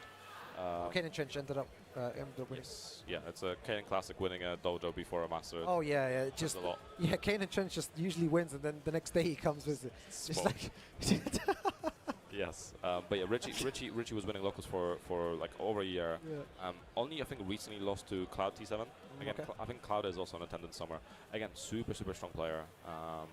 That entire scene is just been getting stronger and stronger. You know, the Cup of Noodles is very well also entering the bracket in another pool. So I'm excited to see how it goes. It could really go either way, but it's a match. I would have expected to see this maybe top 96, but seeing it at the end of pools, it's kind of crazy. This could even be one of those matches where it's a qualification into probably is top 96. Yeah, it is. Yeah. Both the players qualify for top 96. One and winners, one and losers side. All right, let's see what happens here. King J on the Leroy, and like I said before, starting off with those lows, Richie's defense really needs to be on point against King J here. and they're going to know each other's playstyles. They've played each other in the past. They know what each other's habits are like. Yeah, I mean, you know, the players from the UK and EU scene, like, they would have played each other on ranked so many times and offline so many times, so it's going to be difficult to display anything new. It's more to, like, recognizing and beating out opponents' common patterns and flow charts. Oh, and he sides it there. That's going to be a big launch as well. You cannot be thrown at. Maybe panicking a tiny bit from Richie very early on there to just let the heat burst rip. Yeah, it's definitely going to cost him, but, you know, Jay making the most of the situation. But it's only one round. Nice punish, but 2-2. Immediately parries. Yeah, good parry there from like. That's the thing with Leo. You got to be very careful of how you're trying to approach him, because he has parries, he has sabakis, he has parries between his strings. So you're going to be very aware of what you're pressing and when you're pressing it, especially. Okay, very nice. And the thing with Richie is that he's very good at adapting, though. You know, King J might have got that first round. We always talk about the second game Richie, right? Like, yeah, all the time, right? We haven't seen him lose the first game, but gets so much information and just blows it out very comfortably. The second game onwards, nice again, the back turn and the entry to back NK. Getting those plus frames as well. Here, Richie just responded with a single jab. Nice slow parry.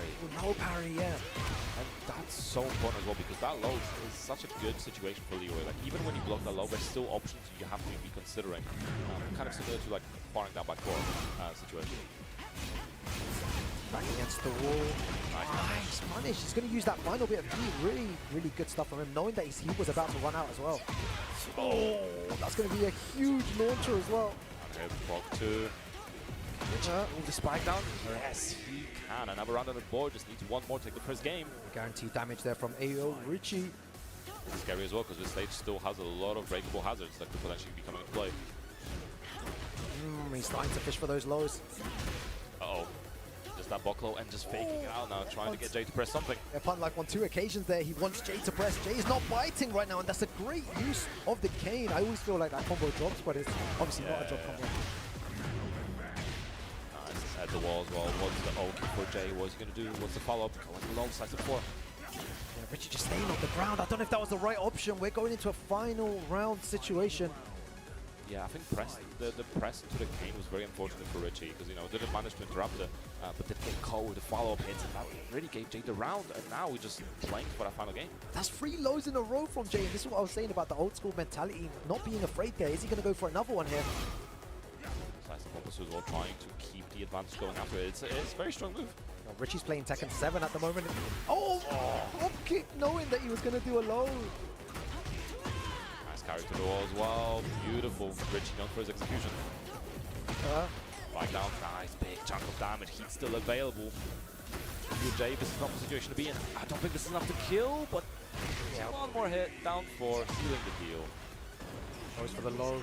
Very good stuff. Very close as well, and you would expect it from both these players. They know each other very well, Pun Life. We did say this before. It was interesting as well, because every time one of them got the wall, they basically almost fully single-handedly finished the game. Finished the game, yeah, and that's how dangerous sequences really well. Right. A different stage, less hazards, less shenanigans. To be fair, we didn't even see the hazards really come into play that much. Not too much, no. Jay still being very adamant with that low, not being deterred from using it. Trying to go for the wall. I like the way he's moving away from the wall as well, immediately trying to create some space to work around it. Richie playing defensive. What's he waiting for here? Nice big counter hit. That's what he was waiting for. We were talking about it before. Waiting for those big opportunities and then taking straight to the wall. And usually they manage to take the round in this dangerous position. See if Jay can change that.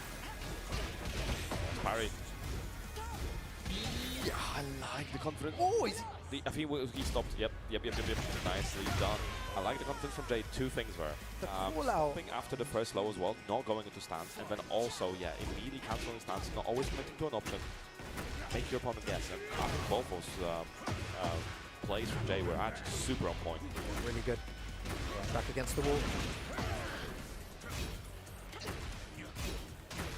Mentioned before the way that Richie's trying to get out the wall. You know, he doesn't want any business with that wall. He's trying to get out, and Jay just trying to lock him down. He's going to get the wall spat for that. Beautiful confirm from Richie, got that back too.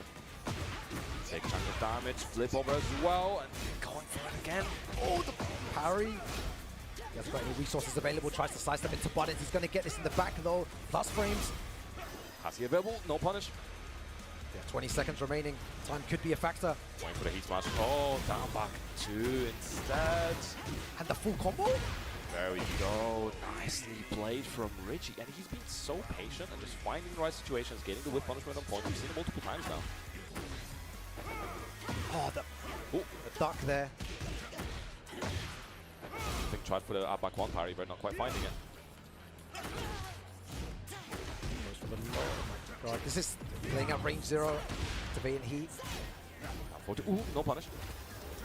Good break on the throw as well. This move is moving so fast. This is what happens with high-level Tekken. It just so back and forth and very, very quick situations. Some missed punishment, some good throw breaks, and start off straight away with the cane. It's round start, yeah, and the That was a sick combo. burst combo as well, yeah. Nice, big chunk of damage against the Oki. Again for the free does not. Oh, Wrong way! What? He wasn't even in front of him there. Tekken works in mysterious ways, man. I don't know what to tell you. Jay, oh, nice outcast arrow, finding its mark. See, there's a lot of J fans in the crowd as well that are supporting their boy. They want him to win. So close from both players, and that really strange interaction there with that low tracking when he wasn't even in. I don't know. It happens. Sometimes moves happen. I don't know, man. Some momentum that keeps going, and you end up going past your opponent in the other direction. Obviously, the game has collision detection and such, so all these things come into play, and sometimes it looks weird, and we can't fully explain it. But it's usually the game just trying to make sense of someone moving forward, and there's a wall, there's an opponent. It has to go somewhere. So. Well, we're going into a final game situation. It was always going to be close between both of them. They know each other so well. They've trained together before. They're both in good practice as well. This is anyone's game, really. Nice, and again, the entry in the back game, hey, working out so well. They definitely not getting up and still playing around the momentum. Nice movement, down back to free confirm once again. Even though his back was in the back was against the wall, he manages to get out and uses the cane quite early though. Is it worth it to use it this time? If he closes out the round, it will be. If he loses, it won't. Uh-oh. Uh-oh. Oh! Tried to go for the cheeky low after that. You could see what he was trying to do. King J, 2 more rounds and he moves forward. I think a regular follow-up would have not killed, so I'll make the attempt to try to go for a greedy play to try to finish, but they made the most of it, as you said, He's been seeing these things for years. Leo's been a guy since Tekken 6, right? The thing is, Richie's not really one of those players that's super greedy. So for him to do that in that situation, I don't know if this is going to shift from King J's momentum. Big punish from Richie as well. He needed that. Gets the wall. The activation. Good damage. Big damage. Jay looking for the orbital. We see work out for him for a few times before, but forward too. What a classic. Tried to get away from the wall. Richie's been doing that so well. Whenever his back's against the wall, he manages to find a way out. But King J trying to do the same thing didn't work out in his favor. Immediately tried for the running free as well. On right side, nice low parry as well. He needs to be careful with the low parry. He's been doing that a lot as well. Going for the shoulder. Toe kick as well, escaping that pressure. Jay used to get away from the wall. Looking for Sabaki. It's a small punish. Oh, again, low parry. He's seeing these things now. Low parry is a really good option against Leroy. 14. Oh, it's going to go for the damage. 1 pixel remaining again. Goes for the mid option. Ayo Richie, 1 more round in the advantage here in top 96 winner side. Yeah, could really go either way. And again, the back K and K for Richie, beautifully placed. The evasion of that move as well has a huge life lead to work with here. King J, what do you do to get out here? Tries to power crush, catches him ducking, gets the orbital. Gonna get a weird wall combo though. Make the most of it, though. This is decent for Jay. Spikes him down. Nice, I like the low. Gotta get away from this wall though. They're creating a lot more space. Now we're back to neutral. Look at all the mids he's been doing as well. Just so many mids. Decides to break that from Richie, working out, doesn't get much for it, but it still leaves him in a much better situation. We're back to playing neutral. The thing with this pun life is though, Richie has got heat, he's going to want to utilize it. King J's going to want to look to punish that for sure. Nice little punish on that though. Nice movement from Richie again, but just doesn't get anything for it. The time, 10 seconds remaining. Needs to be careful, he does have rage. We could go down to a final round situation, it's possible. Ayo Richie, what have you got here? Needs a bit more, a couple more hits. Oh! That will be enough. Stealing it right at the end. Just played, when we thought that he might not have enough time, he found the time. the time was going down, Pun. Like, the time was on King J's side, and then all of a sudden, Richie just makes it work so well there. What a great game to end this set of pools as well. Both of them make it through into top 96. One in top 96 winner's side, the other in top 96 loser's side. But I was saying before, though, King J is very dangerous either way. Yes. Taking AO Richie, someone who's had so much, not experience, but so much success, and also been playing a lot of casuals recently and entering a load of tournaments, lots more than King J, but puts up a great fight either way. Great match to watch. Yeah, it was a fantastic match. And, we got more matches coming as well. Obviously, this was the wave A of pools, and we have 3 more waves to go, so plenty of Tekken action coming up. But if you'd like to see more Tekken action, you can go to the socials at Tekken, at BNE Esports on Twitter, formerly known as X, BNE Esports on YouTube as well. And of course, TekkenWarTour.com, your spot for all the content, Tekken updates, TWT updates, all that good stuff. So make sure you're in between, you guys go in, check out the leaderboards, all that kind of jazz, and be back for more action, because there's so many pools to be played still.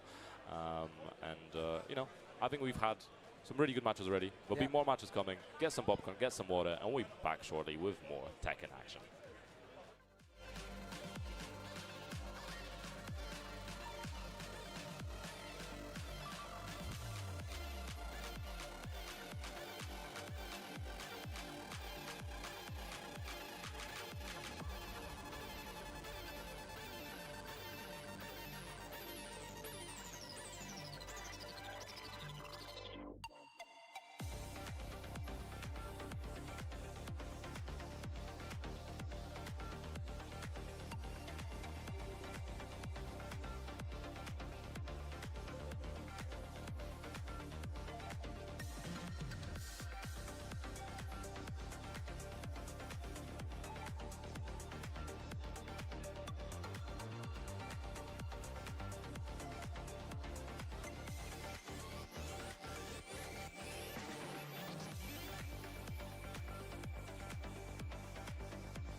They are not just fighting for money. They are not just fighting for fame, but something that is far more valuable, and that is legacy.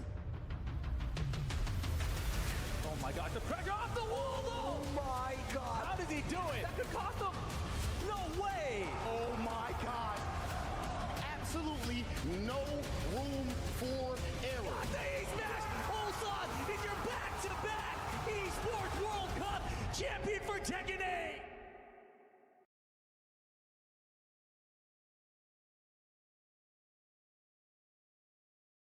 Take a look. What a sight to behold. Whew, it's all over. The last lands of the FCU, the Federation of Central Asia. First of all, thank you for joining us on this ship. Hello there, my dear newcomer. You are very lucky, you know. Yes, we are critically undermanned on this ship. Don't worry at all. The man in front is Jan Rexco, the Wings of Thief. You're riding shotgun with a legendary Ace of Aces. He's a mass delusion fabricated by the rumor mill of social media. Radar contact. We think it's the shadows.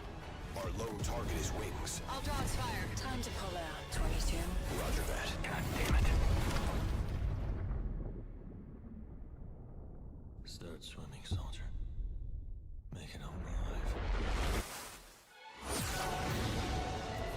Let's keep at it, Rex. Ray, heads up! On your orders, Rex. To keep hope alive, Wings of Thief must stay on the mission. Must fly on. I can make up your kill count to be whatever. Right. From now on, you'll be the greatest ace pilot this war will ever know.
Hey, hi, and welcome back to Versus Fighting 14, Day 1, live from Birmingham, England. My name is Knife, and joining me, the amazing, the lovely Kayus. Oh, I didn't know how many adjectives you were going to go for. I'll take that many. It's nice to be. It's nice to see you. It's nice to see all the Tekken we have going on. The last game, that ending was quite an ending.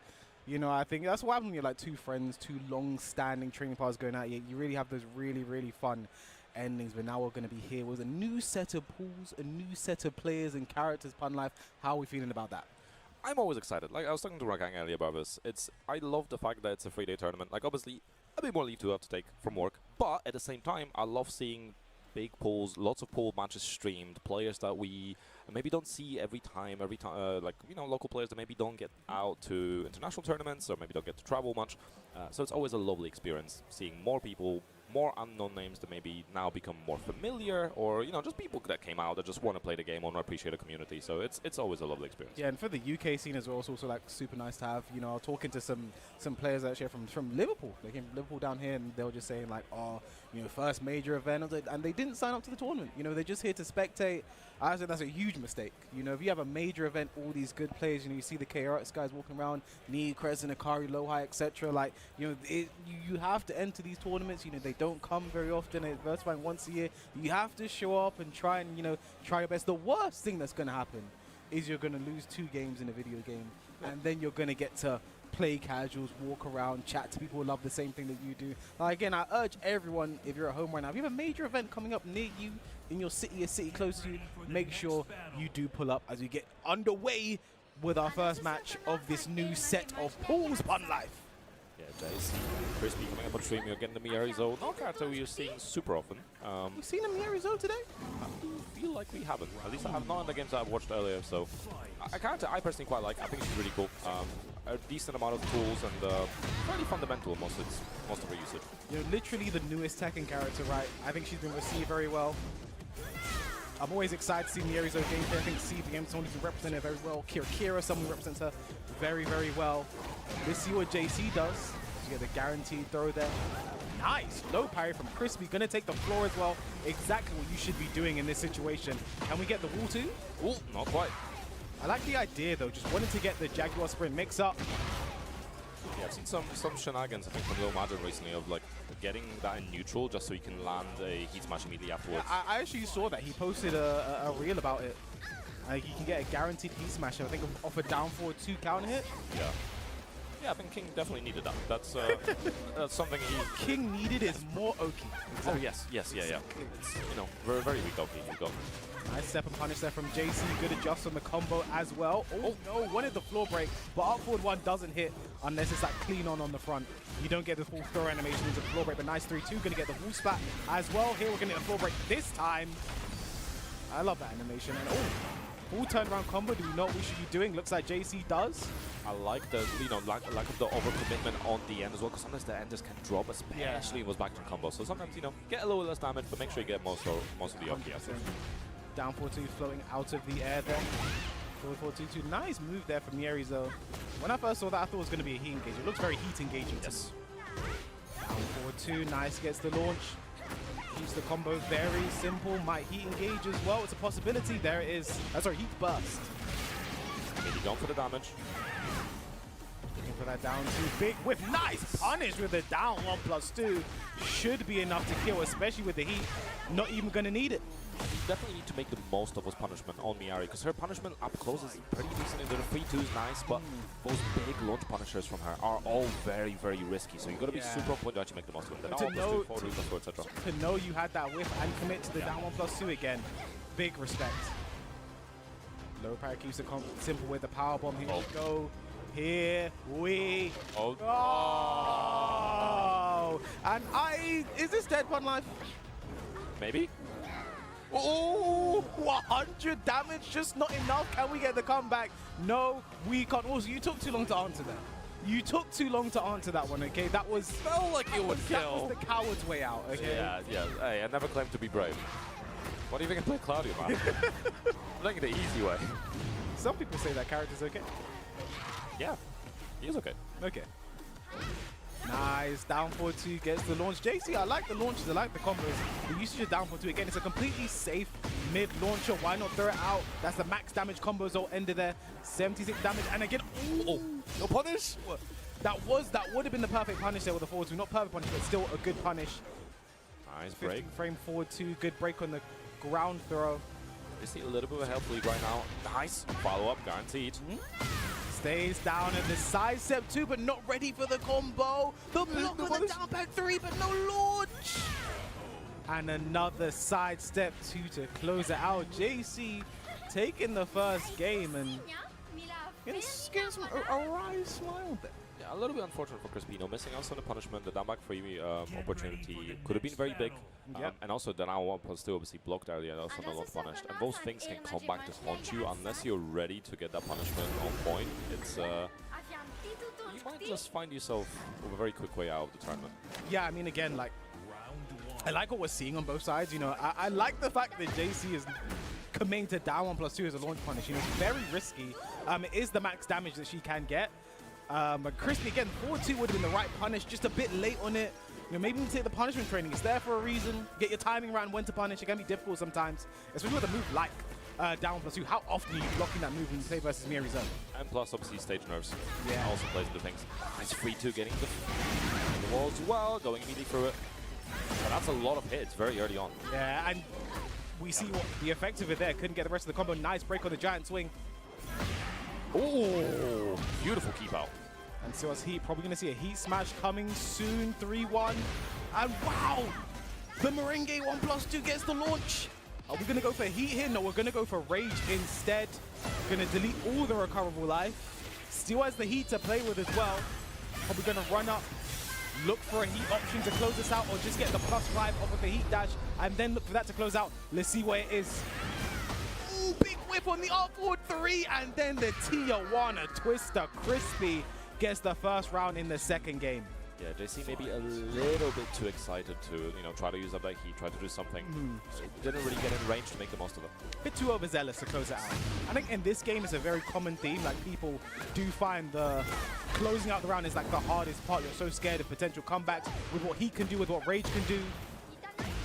Yeah, you know, you might go for a little toe tap and immediately get low parry, then suddenly carry to the other wall where you will activate Key and you're in the off position. But that's not matter. JC getting around back on the board, so still heading the right direction in terms of rounds.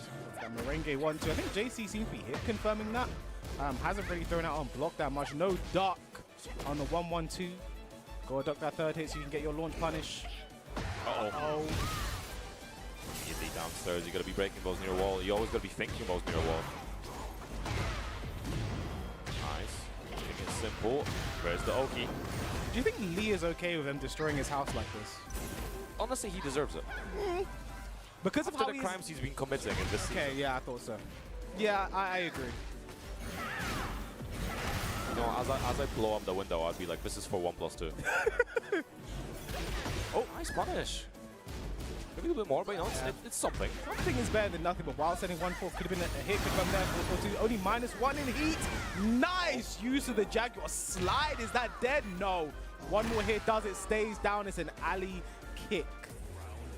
Just like Crispy trying, looking for get that game on the board, get back into the set. But JC, nice. Strong start ready.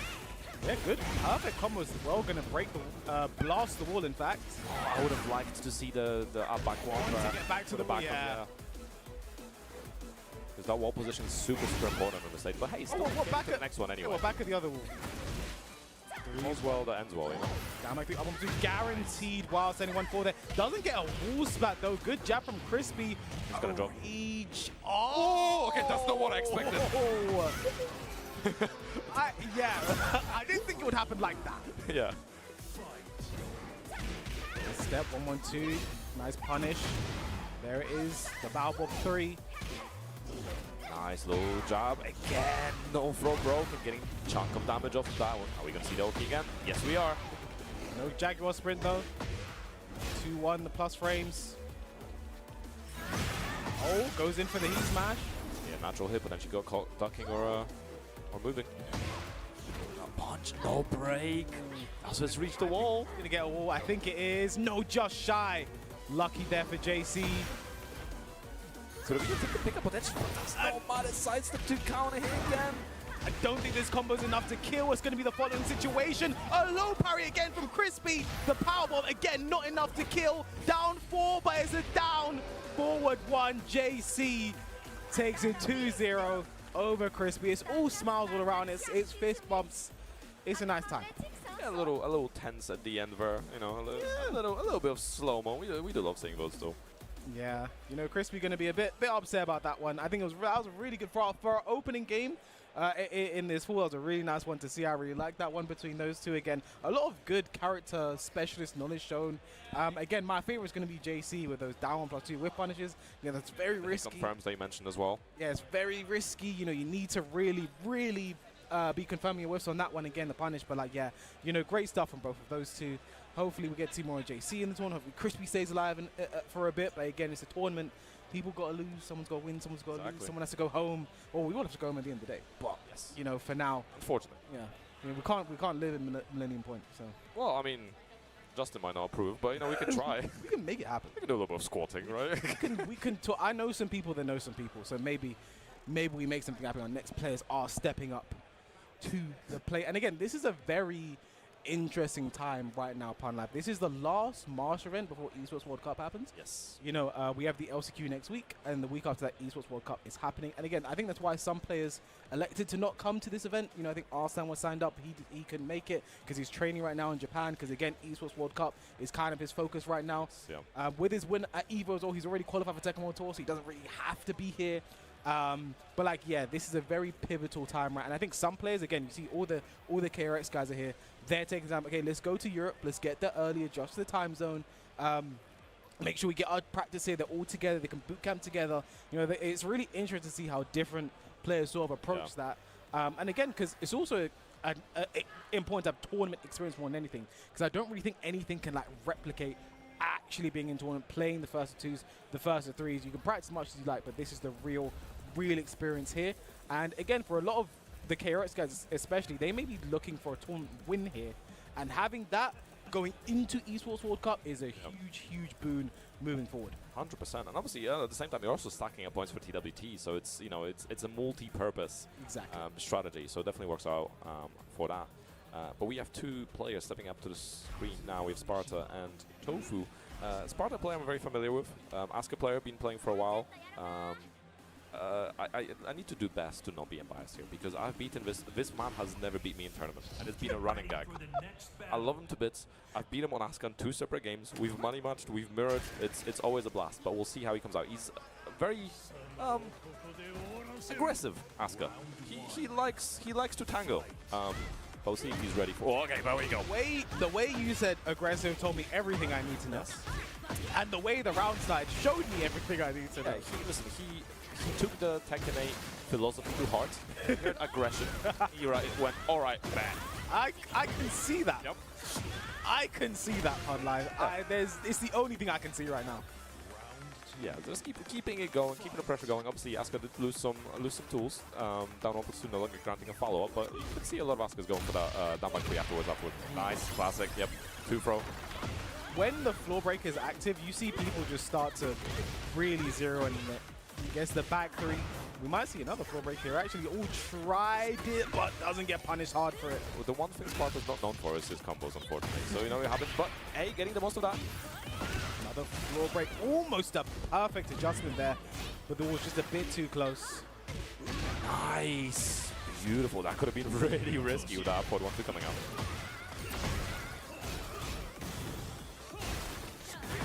Ooh, going over. Nice choice from Sparta. Should be familiar with the matchup as well, because he does play against Azar, a Kazuya player from Wales, quite a lot, so should be very familiar. I do like how Tofu didn't go the path to electric there, just kept it as simple as he could. I like that. You know, doesn't have the hubris that Kazuya players normally known for. Like, I can get path electric every single time. Illusions of grandeur, huh? But nice launch there, up 4-3, up 4-3 again. One more hit. Chigoe. Down back 3 keeps it simple. Tofu getting around on the board. And again, I think it's interesting you mention Asuka because I think this is something I've been talking about quite a bit, and I don't say it to sound mean, but it was quite interesting how every single Asuka player seemed to start succeeding at the exact same time, and then seemed to stop succeeding after a certain time, right? The exact same. I don't say it to be mean. It's just a pattern that I noticed. As Tofu now evens things out, so 5-round first game. The crowd's getting excited for this one. Starting with down 1+2, a Kazuya Classic. It's even down forward 2 online, right? Exactly. And I wouldn't have it any other way. Nice! We've punished with the Tooth Fairy. Down back for 3? Oh, no, okay. Oh, unblockable tries the while standing 2. Lucky the wall didn't come into play there. Back 4 gets the walls that 2. That was a far one. I like the delayed wake up. No punish. Inner strength. Down the 1-2. That second hit coming up from the ground, but the gets the counter hit launch with the heat. The floor might come into play. I don't think it will. This should be enough to kill Punlife. Yeah, classic. Up +2. Nothing crazy from Sparta. Keeping it simple. Again, his combos aren't maybe the focus on his game a lot of the times, but I think the way he plays neutral, you know, he's not. What should we call Punlife? I don't know if I want to call it playing neutral. The way he plays. He's not scared to throw the back three. If you're not punishing it, he'll do the back three. He'll do another one. As you try to whip punish it, he'll do another one, and you're gonna eat it because you know that's an Asuka classic, even back in Tekken 7 or older days. So you know you gotta be very careful to not play into those opportunities that he creates for himself to play a little bit, a little bit unga. Just a little bit. Just a little bit. No bunga in there. Just you turn the dial up a little bit. Just the unga. Okay. Not all the way to 11, but like a good 7, you know. One thing that is quite interesting, I don't know if you guys have mentioned this yet, the fact that rules for the tournament, there is no coaching at all. I found that to be quite interesting, how that is going to impact a lot of the players here. Honestly, I miss it. I love coaching people randomly. Like, you know, someone comes up, you give them a little bit of coaching, try to show some support, but at the same time, you can't go wrong. It does keep things a lot more streamlined because, you know, between the games, you're just making a choice of either characters or stage randomize, and that's it. So it's going to be interesting, especially in the later stages of the tournament. Like, top 8s is normally you see it quite frequently. So it's going to be very interesting to see how that goes.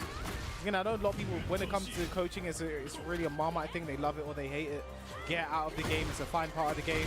As another back 3 comes out for Sparta. Punlife, you whiff on the back 3, man. You've never lied a day in your life, honestly. I know. I'm an honest Cloudy player. If those exist. If there is one, it's you. Yeah, obviously. I've always kept it real. And we love you for that. I think that's the first hell sweep of the game as well there from Tofu. I think there was an attempt earlier. Could have been a bigger punish, but hey, it's still getting something. I think Wilson 2 is it's a difficult move for people to learn at the time. As you get launched there with the running 1+2. I'm glad you said that because I also keep dropping punishment. Nice, again, in this run. I keep calling in a piece because that's what I'm expecting Asuka players to feel inside as I hit, you know? No, that is inner strength. That is inner gorilla strength because that is Asuka Kazama. Sparta running it down right now. I mean, kind of what you want to do with Kazuya in this matchup, right? Kind of overwhelming, nice use of the reversal. There's the Naniwa Gusto forward to Tooth Fairy into the Naniwa Gusto extension. Might see a heat burst here, and we do. Okay, keeping Gusto, not using up. Forward 1+2 immediately into Aizen swing. Doesn't get anything for it, but this wall pressure is going to be good for us, Sparta. Yes, guessed correctly. I want to punish that. Oh, you got a forward 2. Yeah, has to be a forward 2, right? Yep. Oh, but nice. Back 4 counter, and Sparta will take it. 2-0 over Tofu. I feel like everything you told me there came to pass. I've played this guy a lot, and I've played him across 2 games now, right? Because I used to play a lot of Asuka in Tekken 7. A lot less so in Tekken 8. No particular reason.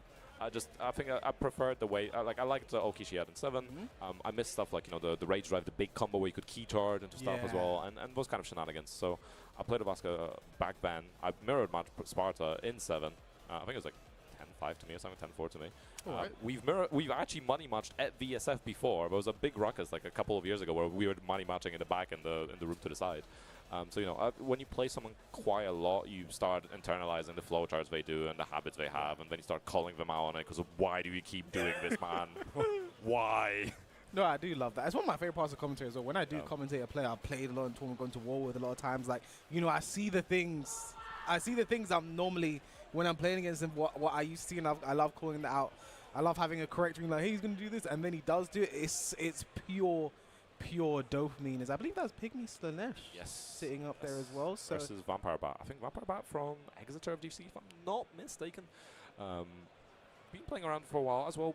Been part of Southwest Tekken as well. I think joining some of our online locals before. I think making it to Bristol a few times as well. So okay. Nice all over the place. Yes. All over the place. I mean, Exeter is pretty far out, right? So it's you're not reaching probably too many locals unless you're going to Bristol, or maybe if you're really brave, Southampton. Brave. It's a journey, you know. It's a trek. I mean, I'm not saying it sound like it's a dangerous place. Oh yeah, because I rock up every locals. Beware of the rogues of Southampton. Oh yeah, absolutely. But yeah, we'll see. Pygmy's been around for a while as well. Been playing the Cavs for a long time. Played a lot during the Elf days. Saw him all the time. Good old days. The good old days. But yeah, no, I'm expecting the Cavs. I don't think I've ever seen him play anyone else. So it does mean we are going to get back-to-back Kazuyas on the stream. It's kind of weird. The character representation so far has been something unexpected. Like the Kaz, fair enough. You know, like we've been seeing a lot of Kaz, popular character. But we've had a lot of Xiaoyus and we had a lot of Jack. I mean, it's kind of like it's the future, you know. Like back in the day, if you future's looking bleak, man. I mean, like back in the day, if you're looking at UK events, you're seeing Kwarang and Steve and King. Yeah. For the most part, but like it's been a lot of changes, you know. Kazuya's coming out. It's funny. I just said a lot of Xiaoyus. There's another Xiaoyu. Yeah. Vampire Bat played Negan in 7 because obviously Lucille, the Vampire Bat. Oh, okay. You know what? I'm embarrassed how long it took me to get this, but when Negan says she is a vampire bat, vampires turn into bats. Yes. And it didn't click in my brain for a long time. I was thinking to myself like, oh, I guess she like blood, and this a bat? No, vampires turn into bats, and that's why he said it's a bat. And it's a bat. It took me. It took me the entirety of Tekken 7 and I never realized that. Listen, some people take extra time. It's fine. There's no shame in it. You sound like my teachers in school. I'm sorry. Getting to the similar age now, man. Oh, but nice. Use of the evasion there from Vampire Bat. And nice low parry as well. Should be able to carry to the wall. No, just shy. And now, good patience for not getting hit by the Shigure. Nice movement. Could be something bigger time. Slowly taking Vampire Bat in just ahead. Oh. One more hit does it. Down forward 4.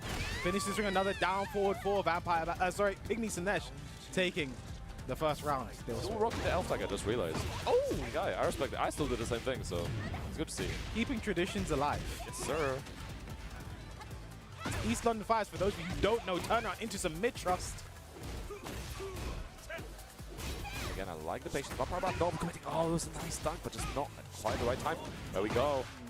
Vampire Bat really scouting these lows right now. Seems to be a big part of their anti-Kazuya. No, only -11. Or you turn around and wait for the parry, and then you launch. Those are your options there on the Cali roll. Nice. Maybe pick me a little bit too health for you, happy. I mean, the Kazuya we just had, we didn't really see many health sweeps. Now, Ping, we're seeing so many of them come out. Again, just the variance in gameplay we have with the character. I mean, we have like one of the best Kazuyas in the world in the building this week as well. Akari is here, so hopefully you get to see him later on in the bracket as well. Whip punch. And Vampire Bat has been actually super on point with the whip punishment. Just waiting for the right opportunities, trying to capitalize on them. Again, spiking on combo. No, actually didn't delay the last hit there to get the spike. Back turn, heat smash. What's the mix? Full on blockable. Pygmy just looking at it. And a low parry again from Vampire Bat. Not going to be enough to kill, but the forward 3 does it again. Vampire Bat looking very impressive. Yeah, Pygmy got to start firing up those mids or start delaying the lows more. It's just costing them. We're all coming at the same timing. Like, I do respect, you know, the fact, okay, I just got a health sweep blocked again, going for it straight away. Like, that was the good part, but you need to know when to pull back. It's really starting to cost Pygmy. There's the Cali roll. Going to be a lot of damage as well. Should be able to carry to all. No, just wants the unblockable setup. Pygmy stays down. I really like the way Vampire Bat's playing here. Just finding all the opportunities, not overcommitting, but hey, getting hit by the last time to this time, maybe one duck too many. Yeah, I mean, if they're ducking like health sweeps, the mids have to work at some point. That's what Pygmy's thinking. Again, more mids. Again, more mids. Pygmy understands what the job should be now. Vampire about to try to press on Wake. I'm definitely getting called out for it.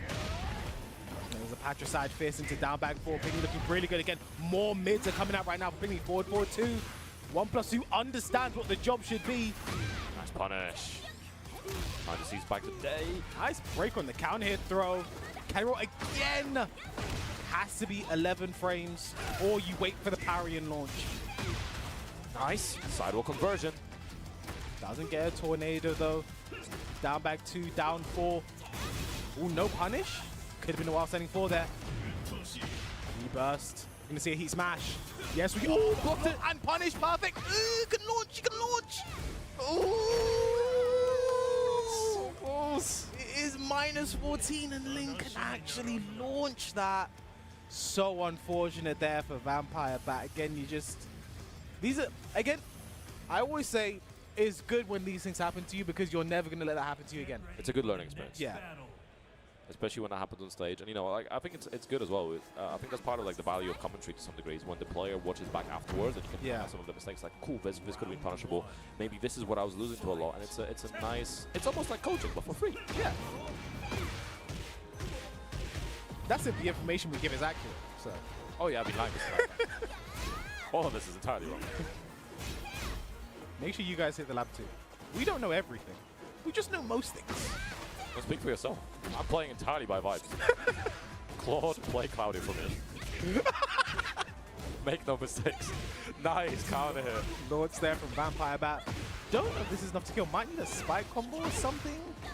Wow, and it is 74. I mean, I think we're long past the days of Ling Zhao you having low damage combos. Oh, yeah. I miss well. To be fair, I don't know if I want to go back to days where she has better Oki and less damage or pick your poison, isn't it? Yeah. You're dying either way. It's just short-lived or long-lived poison, you know? Nice step there on the patricide fist, but did a side step for there. Nice pick up there. Good float. Ooh, I like the Oki attempt from Vampire Bat. Maybe it's, you know, not always working out, but it's good to see the attempt. Maybe not always go for the ender, but just go for something that potentially gambles you for more opportunities. Again, the Cali roll situation is I didn't know that was a combo. What? I didn't know that was what I was gonna drop. I didn't know that was a combo. Okay, Pygmy Slanesh showing us things we've never seen before. Nice, classic. You're gonna see that very often versus this character, aren't you? Nice spacing, doesn't get punished for it by notes. At least you're avoiding some of the impact. Again, back one, immediately trying to look for counter. Just try to stop. Just raw. It's raw. Where is the love sauce? That one came from the soul. But now Pygmy is all mids right now. Really learned his lesson from that first game. Nice step on the down back 1-2. And like how Vampire Bat continued to walk after it whiffed as well, because the hitbox going, yep. the hitbox of the ground explosion can be a bit tricky to deal with. So I really like that from Vampire Bat. Nice. Oh, small punish. Could be a bit more. You know, there's something Vampire Bat's doing, Punlife. I want to talk to you about it after the game, because we mentioned this before, and I want to see your thoughts on it here. But we'll get to it later. And again, we saw it earlier happening once again. Oh, missing out on the flow. Honestly, I really like Vampire Bat's timing on like when to press, when to keep out, when to duck. It's worked in his favor so much. One more hit does it, and now we are tied up 1 game apiece. Yeah, that felt like, again, kind of strokes of the first game, of the early first game, where Vampire Bat was so in control, and it's working out. If they can keep going, that will be a good way to finish this out. She will not lose focus. Is this technically a low match? That's her boyfriend's dad. Yeah. This is technically a low I guess he does not give the blessing. You know? Can I take Jin's hand in marriage? Well, I like how he said she's asking about the hand, not Jin. He's too shy. The guy started a war, but asking someone out? Nah, man. He would never ask, let's be honest. He would never ask.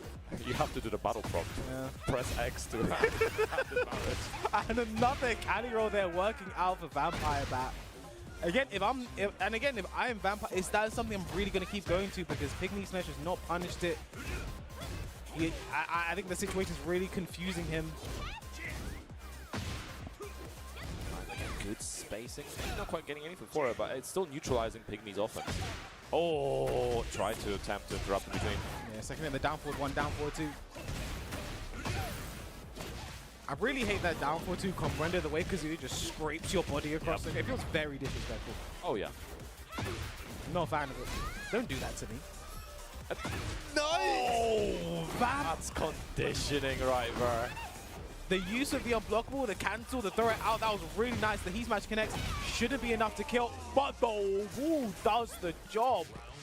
Just like that, set point Vampire Bat looking all in control right now, and all the conditions from across all the rounds really coming together right now. Love to see it. Only certain heat smashes get extra damage by touching the wall. And now just finding perfect opportunity again, transition from back turn into just normal front turn, I guess, and making the most of the space and created. Nice down jet there from Pygmy. Just trying to alleviate some pressure, trying to get in right now. Can he waste the heat of Vampire Bat? That could have been a huge punish. Regular throw not broken. Oh, he's just going in. Nicely done. Vampire Bat really in control. These last few rounds especially, just very confident, played really well, improved a lot. Because I remember Vampire Bat in Tekken 7, and you know, they were improving, very okay. But that Xiaoyu was just a masterclass. Yeah, no, I really like that game. I like the adaptation from both sides. I like the, you know, Vampire Bat's ducking the hell sweeps, Pygmy still doing it, and then really won the rest of that first game based on just doing the mid. Patricide for his forward 2. But the thing I want to call out from Vampire Bat is every single first combo, they always heat bursted. And I feel like we had this conversation before of, is that always a good use of your heat? Because for me personally, I think you should be holding it sometimes. It's a good combat mechanic. You get a lot of recoverable life back if you land a heat engage. Yes. Like that is something I think I'd want to look at. If I was ever going to coach Vampire Bat, I'd say you can't heat burst every first combo, especially little float combos too. Yeah, because obviously on float combos especially, you're already scaled the combo down because it's a float combo, and the heat usage scales down further. I'm a firm proponent of, if you're gonna kill, heat. Yeah. Absolutely use your heat. Yeah. Make sure you guarantee the kill. Yeah. In other situations, if you can get to a wall and the interaction after you finish your wall sequence can kill, then use the burst to get to that wall. Again, early on, if you maybe prop burst and we're half health, it might be worth if your character is really exceptional at the wall, or you can guarantee that the sequence is going to work out, or you know we're going to press or something. Like if you have an idea, sure, but like you said, I wouldn't do all the time because you're always playing from behind at that point. You're going to put them on a lot of grey health, they're going to put very heat, they're going to combo you and get all that grey health back, and also do chip damage to you potentially even in a block stun like a block sequence. So yeah, no, I agree. I think you do need to manage it a bit more. You need to be considerate. It's no longer like the old Tibetano strat of pop heat, earn all the stacks of Daniel Augusto, and that's fine. Like, because he gets all the guns out, uses all of the mana, and then he's just waiting. He's playing Kingdom Hearts 2, and you gotta wait for the recovery of the mana bar, right? But it doesn't matter because he's gonna end the round. Did you drive gauge too early? Yes. Yeah. But no, the anti-form now. Because that's how I look at it. I think it's a case of heat has so many utilities, and with how much it has been nerfed over time, in the fact that so many things spend so much heat now, and so many things like again for a lot of characters, like for instance Huarang, if he heat bursts, one hell sweep, his entire heat bar is gone now. Yeah. Right. Like I think with how valuable a resource it is now, I think you can't keep using it in your heat burst in your first combo every single time. Yep. You have recoverable life. One heat engage can basically give you the life lead. I think that's something people really start looking at in their game. And I don't mean that to say Vampire Bat's terrible. It's more like I want to illustrate as well to the people at home. There are so many uses for heat other than just that one combo extension that you know. I think make sure when you're learning your character, you learn what combos you should be doing with and without heat. So if you want to take to the wall, you have your wall carry. Like I think that's so important. The heat meta has definitely evolved, and I think there's other uses as well to consider. Where maybe if you have a character with terrible power crush, the heat can be your one way out of that situation. Yeah. Even stuff like I like popping burst against characters like Alyssa, where I know she's in destruction. Entering heat with burst is like a nice way for me to interrupt her once around. So I kind of want to save it for a lot of those sequences. I mean, steal the turn, try to interrupt the pressure. A bit of a circuit breaker of sorts. And again, because you can do it from crouch as well. Yes. You know, say you block a Claudia off forward 2, you're in crouch. Most characters can't power crush there. You can heat burst there. I think that's always something sort of keep in mind. And again, speaking of heat, we have two characters who use it quite effectively, in my opinion. It's Asuka and Lily. See, it's a law match. You know, these two, they're roommates. Oh yeah. It's interesting as well, actually, because I think Lily, you know, maybe not taking quite as hard a hit as Asuka in the recent patches, but still very strong. And honestly, I think this matchup sucks for Asuka. Yeah, I can see that. I think Lily has really good keep out, really long range moves. So you, as Asuka, you have to be very careful of how you approach and what you do, which is interesting because Asuka usually had a bad approach in previous games. In this game, much better, but not good enough to contend with ability. So you got to find your timing for it. Yeah, I think you mentioned, like, again, the way the characters sit when it came to nerfs and balance. I think Lily is a character that's sitting at the top end of the totem pole right now. She looks like a top 10, top 15 character for the most part. I think she's been that way for most of the game's lifespan as well. I think Chikrin opened people's eyes at the first EVO Japan. And my eyes have been opened ever since. Oh, yeah. Yeah, I mean, I have to play Monster on Lily a lot, or used to. So my eyes have been open since release, man. Wide open. They're all fully red now. Especially when that back turn Heat Smash comes out. Yep. And on some characters, it can't punish it. And again, Animax's eyes also been open. Starts off with two very fast runs. Again, for me, when it comes to the back turn Heat Smash, I feel like just making minus 14. Yeah, it would be nice. You know, I think all low Heat Smash right now are minus 14. I would love them to be more punishable. I can't make the decisions, but I think minus 14, the very least, every character should get their 14 frame. But right now, it's minus 13 with terms and conditions. That's how I look at it. Yeah, yeah, but minus 13 of asterisk.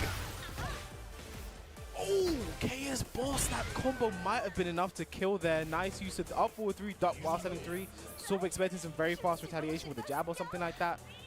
But drops the combo. See some drops earlier on in the round as well, and that's going to cost you, especially in a character like Asuka, where you know you can get a lot of damage out of those combos. So you really want to make the most of those opportunities to shut down your opponent ASAP, because she hits hard. Oh, we're seeing some button change. Is it going to be a character switch, or were the buttons just incorrect? It happens to the best of us. I had an issue at the local recently where I forgot to bind my heat burst, and I went to try to heat smash someone, and nothing came out.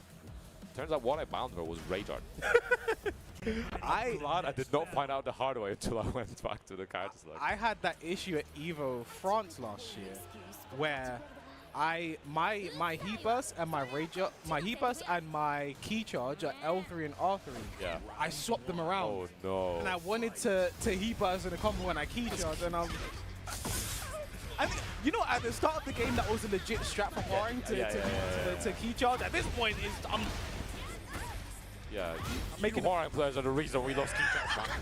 I made a 17-minute video in Tekken 7 about key charging and I got taken out. You know how upset I was? My fault. Oh, your fault. Fine right now. Oh, what that retract? I guess the charge up definitely helped. To be fair, it was also the wrong way. Usually you want to go slice the pry against Asuka's full crouch. Well, no duck in the second. The first it did, we probably wasn't expecting that. Down, back 3, nice low power from Animax. Should be able to take this to the wall. Has heat available as well. Not going to spend it just yet.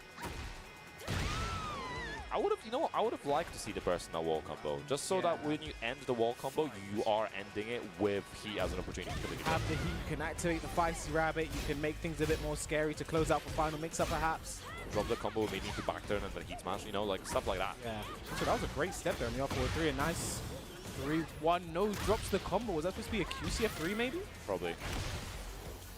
Nice. Cartwheel to close it out. 1 round apiece in this second game. Yeah, Animax still very firmly ahead, it feels like. It was definitely looking for something. You gotta be ready. Missing on the punishment, but hey, doesn't matter. It was a setup, unlike. Oh yeah. You lull them into a false sense of security. Yeah, that's why I say we're my punishment. Actually, really good conversion. 2-on-2 maybe would have been nicer. Tried to get a bit too fancy, I think. A nice punish there from Animax. I think that's something that's always made Lily good. That such strong minor punishment. You can't make many mistakes. Dark bomb. Nice up, forward, free, counter hit. Yeah, just give the Rage Art. Keep it simple. Make a push cutscene. Is the additional mental damage as well. When I'm in tournament and they're always about, I never feel any type of way, just always Rage Art. You never know what can happen. Honestly, it's not just a tournament thing for me. I want to make the opponent suffer. Okay.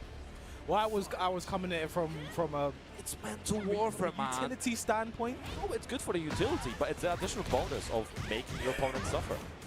I think some rage outs in the game also pretty long as well. Like you make them sit there for a while. Make them watch a Kunimitsu rage out, an Armor King rage out. I missed the Negan rage out, man. Oh my goodness. Nice. Full crouch, make the most use of it. Oh, nice float out. Yeah, probably could have had a combo there, but wasn't sure, and I think didn't want to risk getting punished on something with getting whipped there. Nice. The activation, getting the wall as well. Down back 2 would have been nice for her. Would have been nicely tornado, but Alpha 1 completely tracks to that side, which is why we saw that catching Lily there. Now 1 round apiece. Again, these games at this block right now are quite close, you know, Panma. We're seeing Animan go a lot to the left, which is kind of not what you would expect most of the time. I guess Lily players are kind of, you know, you have the freedom to go to either side, whichever you want. Wherever they feel like. And to be fair, going left is pretty decent for Lily as well, because we often see evasion being a bit better when going to the left. Like you end up crouching under moves a lot of the time. But you know, the side to right versus Asuka is a pretty good staple. We're already starting on some lows, nothing crazy, but how they again, KS Boss finding that forward 2-1. Oh! Wow. Did not expect that to happen there. That one caught me off guard. I thought we were still watching Ling for a second, looked like a Cali roll. Nice, big chunk of damage. I'm not trying to keep the pressure again. Bruno Beagle's been working out beautifully. Not quite enough to kill. Whoa, that was a wild standing free. Just tried to make a wild standing free that did not work out. Animax strikes. Draws first blood in this final game. Nice. With punish there with a back 3. Combo drops again, a bit unfortunate, but that can cost you. Beautiful low parry. Again, combo not ideal, but damage is damage, and still getting the wall positioning out of it. Yeah, we're pushing close to the wall now. Animax fully in the corner right now. And now, just like that, a little small, tiny movement reverses the fortune. KS Boss in the corner right now. That wasn't even counting it. That was very risky. Nice. Punishes that time. Oh, does not get this back. Go past Divine Step. Ooh. Duck again. Down 1-2. I was going to say, I would rage out here. No, the finding up. The punish is awful. Please, just finish the combo. Finish the combo. There we go. A robbery of a round, man. Oh, not like this. Not like that. That's the kind of one you remember 6 years later and you wake up in a cold sweat. If only I launched the raid. Again, because Chaos Wars' health was so low, like, people don't always want to launch. You just want to close out this and they'll poke. This should do the damage. Yeah. It did not do the damage. You gotta stay optimal. Just like that. I know it's in the corner again. Down +2. Guaranteed because the wall is there. Forward 1. No break on the 2. Throwing KS Boss now on set point, and it might all come down to that botched rage or punish. Yeah, the reversal of fortune is almost complete. Animan gotta pull something out of here. Nice back point to back 4. It's drop 4 again. KS Boss has a plan and they are sticking to it. Up forward 1-2 gets the break. This combo needs to be very good, Pun Life. Oh, it's fine. It worked out. A little bit messy, but all's well that ends well. All is well that ends well. That is the story of that game. But oh my goodness, that was so close. That could have gone the other way. I think it's funny. It is funny as well because KS Boss really was struggling most of that game. Things weren't going his way. He was kind of shuffling and blinking and trying to find the answers. Couldn't find them. But in the end, I think Animax just kind of handed it to him. Yeah, and you know what? We gotta invent some new terminology because we always say the spaghetti over the floor when Tekken's happening, but we're in Britain. It has to be beans on toast all over the floor. The beans are everywhere. The beans on toast all over the. I might be able to work with that one. I'll think about it. Make it happen. I'll talk to some people. We'll workshop it. We'll see how they think about it. I think I saw stepping up. Okay, I think Pun Life will be very happy. Or you might be disgusted. But we'll find out about that one because for now we're gonna be telling you guys to go to socials because obviously we're gonna have to take a short little break. But for now, in between, you guys can go to @Tekken, @BNE Esports on Twitter, formerly known as X, and also BNE Esports on YouTube to watch some of the previous content. And of course, TekkenWarTour.com, your stop for all the all the amazing content around Tekken, around TWT, any updates, all things happening, rule updates, all kinds of things. So make sure you guys are checking that out. But for now, we will be going to a short little break, but we will be back later with rather fine bottom Tekken shortly.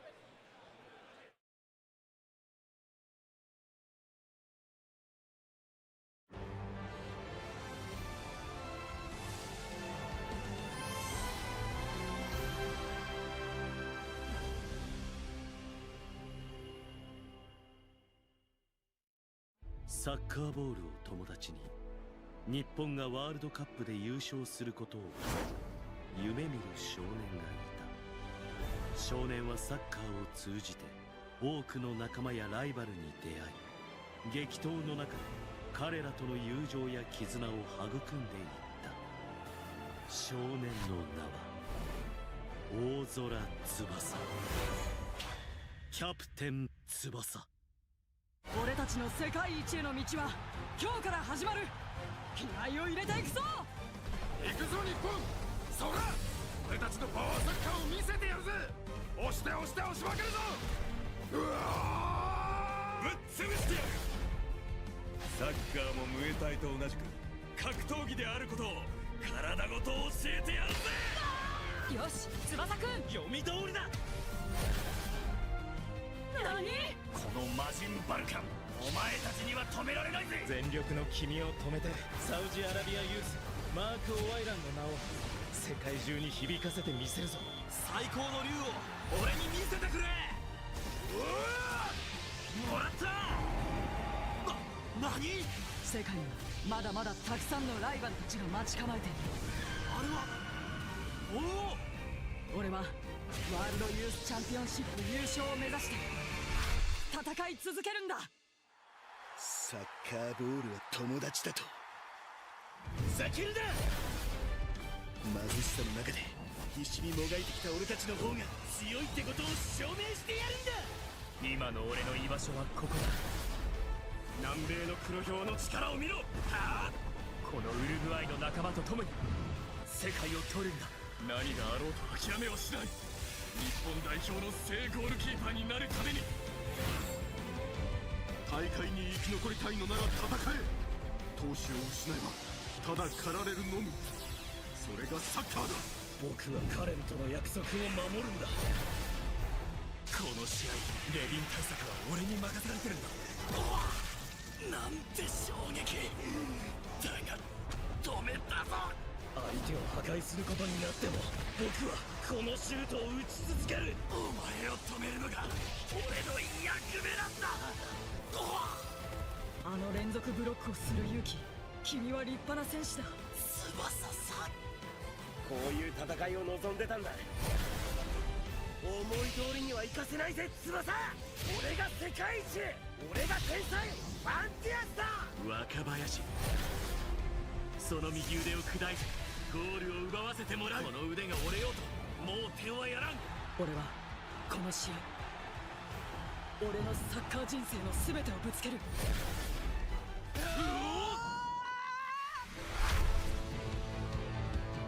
然俺たちが勝つ。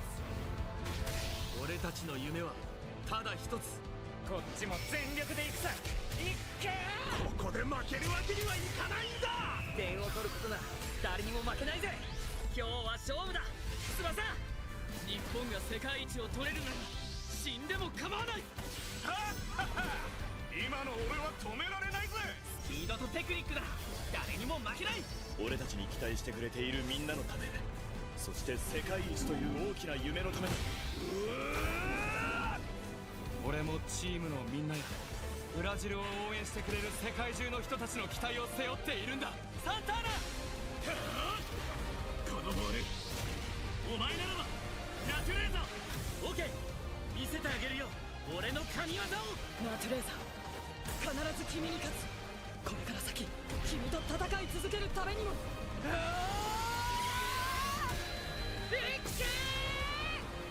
翼くん、翼、ラトゥレーザー、この勝負俺たちが絶対に勝つ。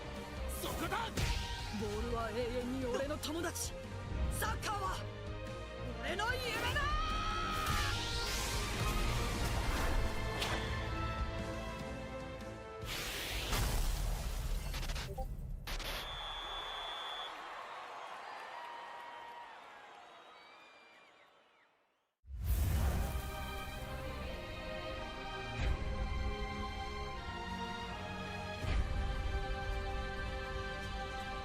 の時の借りは必ず返す。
Welcome back back to Versus Fighting 14 Tekken Tour Masterman here in Birmingham. I am K-Wiz and I'm joined by the ever-present Bubsy. How are you doing today, Bubsy? I'm good. You know, you just said 14, right? That's crazy. It's been 14 Versus Fighting. You want to do a little pop quiz? Okay. All right. Who do you think has won the most VCFs? Isn't it tied? For Tekken. For Tekken. Isn't it tied between Ryan Hart and Real Menace? I actually just thought it was Real Menace. I think it's a tie. Oh, is it a tie? I don't know. It's either Real Menace or it's a tie. I thought it was Real Menace won 3 back-to-back years. But who's been in the losing side the most? Who's gone to grand finals and lost the most? Is that Ryan Hart? Ru Kang. Oh! I don't know why I just decided to look that up, but it's a little fact for you guys at home. I'm gonna look that one up. Look that one up. Just don't actually, you know what? Just look it up before you come at me, guys. There's a lot of heritage in this tournament. Yes. I think Tekken has always been such a big event. Like, it's always the biggest event of Versus Fighting. I feel like there's so many people that come out for it. It's so cool to see. There are people. I was talking to Pan about it. Saw people that earlier who came from Liverpool. And they were like, yeah, like it's nice to be here. I'm not going to do an accent because I'm terrible at that accent. You know, that guy up there, and it kind of threw me because my missus family, they're all from Liverpool. And when I heard that accent, I was just like, whoa. And then it started rigging them out. I was like, whoa. But enough about Liverpool, because we got some Tekken going on right now. A lot of you guys at home might be familiar. You see that guy on the screen. That is Hasboys. Claudio extraordinaire, been streaming a lot, making a lot of content. Always really good to see. One thing I've liked to see with Tekken is like so many new people and more people getting to making content, just the same names all the time. It's pretty cool, the variety. Going up against Glacial. I mean, Claudio and his Dragunov on the Glacial side. I mean, I like these picks for characters. Claudio's definitely one of those characters I really feel I like it because he just Claudio's one that just really streamlines the game for me. Like, I can come back after not playing Claudio for so long, and I just feel like, you know, I can get back into this character, but Claudio streamlines the game for all of the people that play the character. You know, he makes it really simple, really easy to play the game. 1-2, R4-2, sidestep lows, mix up with the mid, good to go. With how Claudio works, especially with how they've changed making easy running moves in Tekken, in Tekken 8, is Claudio kind of works in a way where you hop kick, but you do a lot of running too. You back them into the wall and then you sidestep and they guess for their life. I'm not gonna lie, I'm one of those people that I'll run between hop kick. Just don't duck in it. I need to make you respect. Do you like how this run Glacial with a bunch of down twos, a bunch of lows, like not scared of the hop kicks at all, and then the QCF1 punish? No, that mustn't. I think he wanted to sneak cancel there into 3-1. You should have just done the heat burst there and just... Yeah, heat burst, sneak 2, just keep it very simple. Perfect punish there from Hasboy, good 3-2. That's one thing I really like to see now. This is not something that we saw back in the days, of people actually punishing 14 frames with 14. Like, they're getting the correct punishment now. I mean, back in the day, frame there wasn't in the game, so might not know. We didn't know. I was saying to Ru Kang before, we used to print out the pavement and bring it to the arcade. Probably you guys don't even know where a printer is. I'm being real. I'm not that young. I mean, there's some guys that, you know, Kunans is here. He's been winning tournaments before some guys were born. Let's just say that. Yeah, wall splat. Okay, go some flip over. Yeah, I like that. I like the ender a lot. Forcing them to get some wake up. Back 4-3 gets Glacial really impressive right now. I really like the way he's playing Dragunov. Great punishment, great timing. Yep, Y24. I like the because he tries to catch him stepping. I really like the option, but he gets caught pressing between that string. Respect it, please. 4-2 plus frames running 2 now. As well as push him all the way to the wall here. I like that usage. Just get away from the wall. That face carry, no duck there. Gonna break the legs. Down to Okazemi. Goes to the low again. Unfortunate, nice power crush. Then goes for the side. Oh, perfect block, perfect punish there from Hasboys. And the Rager just to guarantee the kill. I mean, I'm going to be real. It's going to show my age, but I'm never a fan of doing launch punishable lows at the end of a round, especially when Dragunov's got like a down 2. Like down 2, he's got down 4, he's got down 3, which should go into extensions as well. Just not the biggest fan of that. I mean, but I get it. Sometimes, and I was talking about this earlier, sometimes when you're on the stage, it's just instinct sometimes, but it just takes over where you kind of become a little bit blinkered. I think it's something that you wouldn't really know unless you've kind of been in this kind of situation on the stage when people are watching. Yeah. Make some uncharacteristic decisions. Maybe we have made that before, but... Either way, I'm a very big fan of what I'm seeing from Glacial, right? Like, Hasboys, you know, known him for quite some time now, been watching his game and playing against him. But Glacial, I think my first time actually seeing what he brings to it. I really like it. I like his combos. I think the way he's really pushing the issue with Dragunov as well. Really like what I'm seeing. I think it fixed the architect of the character as well. Like, I genuinely believe that Dragunov is best played when he is being, like, doing the rush down and being aggressive. Talking about being aggressive, Hasboys, That was a very Tekken 8 aggressive round, let's just say. And I mentioned this earlier to Pun Knife, only some heat smashers get extra damage when they're back, when you hit the wall. Audios is one of them, and it was just enough to guarantee the kill. Hasboy should be able to carry Glacial into the corner here. Okay, opts to go for the heat. Goes for the damage, that's 100. Up forward 2 gets the Spazzle. Hasboy's now in full control. Really slowed down Glacial. Sidestep into the mid that time. Because even if he blocks that, that's going to be +5 over the heat dash. Yeah, I think he could have actually killed even on the running 2 and cancel it into the wall combo. Down forward 2, counter again. Hasboy's probably going to be looking to carry this into the wall, into the corner if he can. Seems to be the story of this match. Gets him in the corner. It seems like Glacial kind of struggles to escape, but yeah. Duck there on the back 4-3, 2-1-2. No punish there on the back 3-3 and the back 2 to get away. Hasboy takes the final game in dominant fashion. But that first game from Glacial, really, really, really impressive. I think, again, it came down to that launch punch below. You really mentioned not liking that. And maybe that's what changed the tide of the game, Bubsy. I mean, we've said this for years, it's very momentum-based. Tekken is very, very momentum-based. And sometimes, and you've said this before, in Tekken 8, you need to have the memory of a goldfish. Like, you need to forget that. Yeah, that could have been your round. You made a very bad decision. It cost you the game. And it almost seemed like from that, he wasn't able to get restarted again, like I said. Like, and then Hasboy has really just kind of turned up the aggression, got those rounds where he's literally just body and coursing him to the wall. Got a lot of counter hits down 4-2s as well. So probably that kind of messes your head. Just like, okay, even my timing's gone now. So I made this big mistake and now my timing's off. I'm getting counter hit. And it kind of like, you need to be able to overcome that. Be like, you know what? That happened that round. I made a mistake and kind of like fine tune it. Okay, he's looking to counter hit me. Okay, let me maybe play like a little bit more of just a jab poking game. Just use the ones. He was talking to Ulsan before and he's saying like sometimes just single jabs, jab, sidestep, jab is the best way. And he's a dragon of connoisseur. So. No, I've been saying for a long time, you just mentioned it, I think in this game you need to have a short memory. Yeah. You know, bad things are going to happen to you. You're going to get... I like that. Bad things are going to happen. You're going to make mistakes. You're going to be put in terrible situations. You're going to have to, like, guess for your life in so many situations. I think you have to have a short memory, forget about that, shake it off and move on. I think that's one of the strongest skills you can have as a second player. I think it's something Morgold does very well, just to bring him up. He is someone who seems to, like, get put in a bad situation, forget about it, move on, keep pushing forward, keep the aggression going. And speaking of aggression, speaking of good players, speaking of some of the best, one of them is sitting up right there. It is Low High. I mean, accolades as long as your arm, and he is our current Tekken World Tour champion. Our incumbent Tekken World Tour champion. He is the guy at the top of the... But we got the Magic Soup, and that is a gas name, you know, the Magic Soup. What is in it? I don't know. What do you think's in it? Just magic and powers. But it was, see, it's good. I'm thinking he plays Steve Fox. Are you saying that based on anything? No, I'm just saying that because I done research. Oh, okay.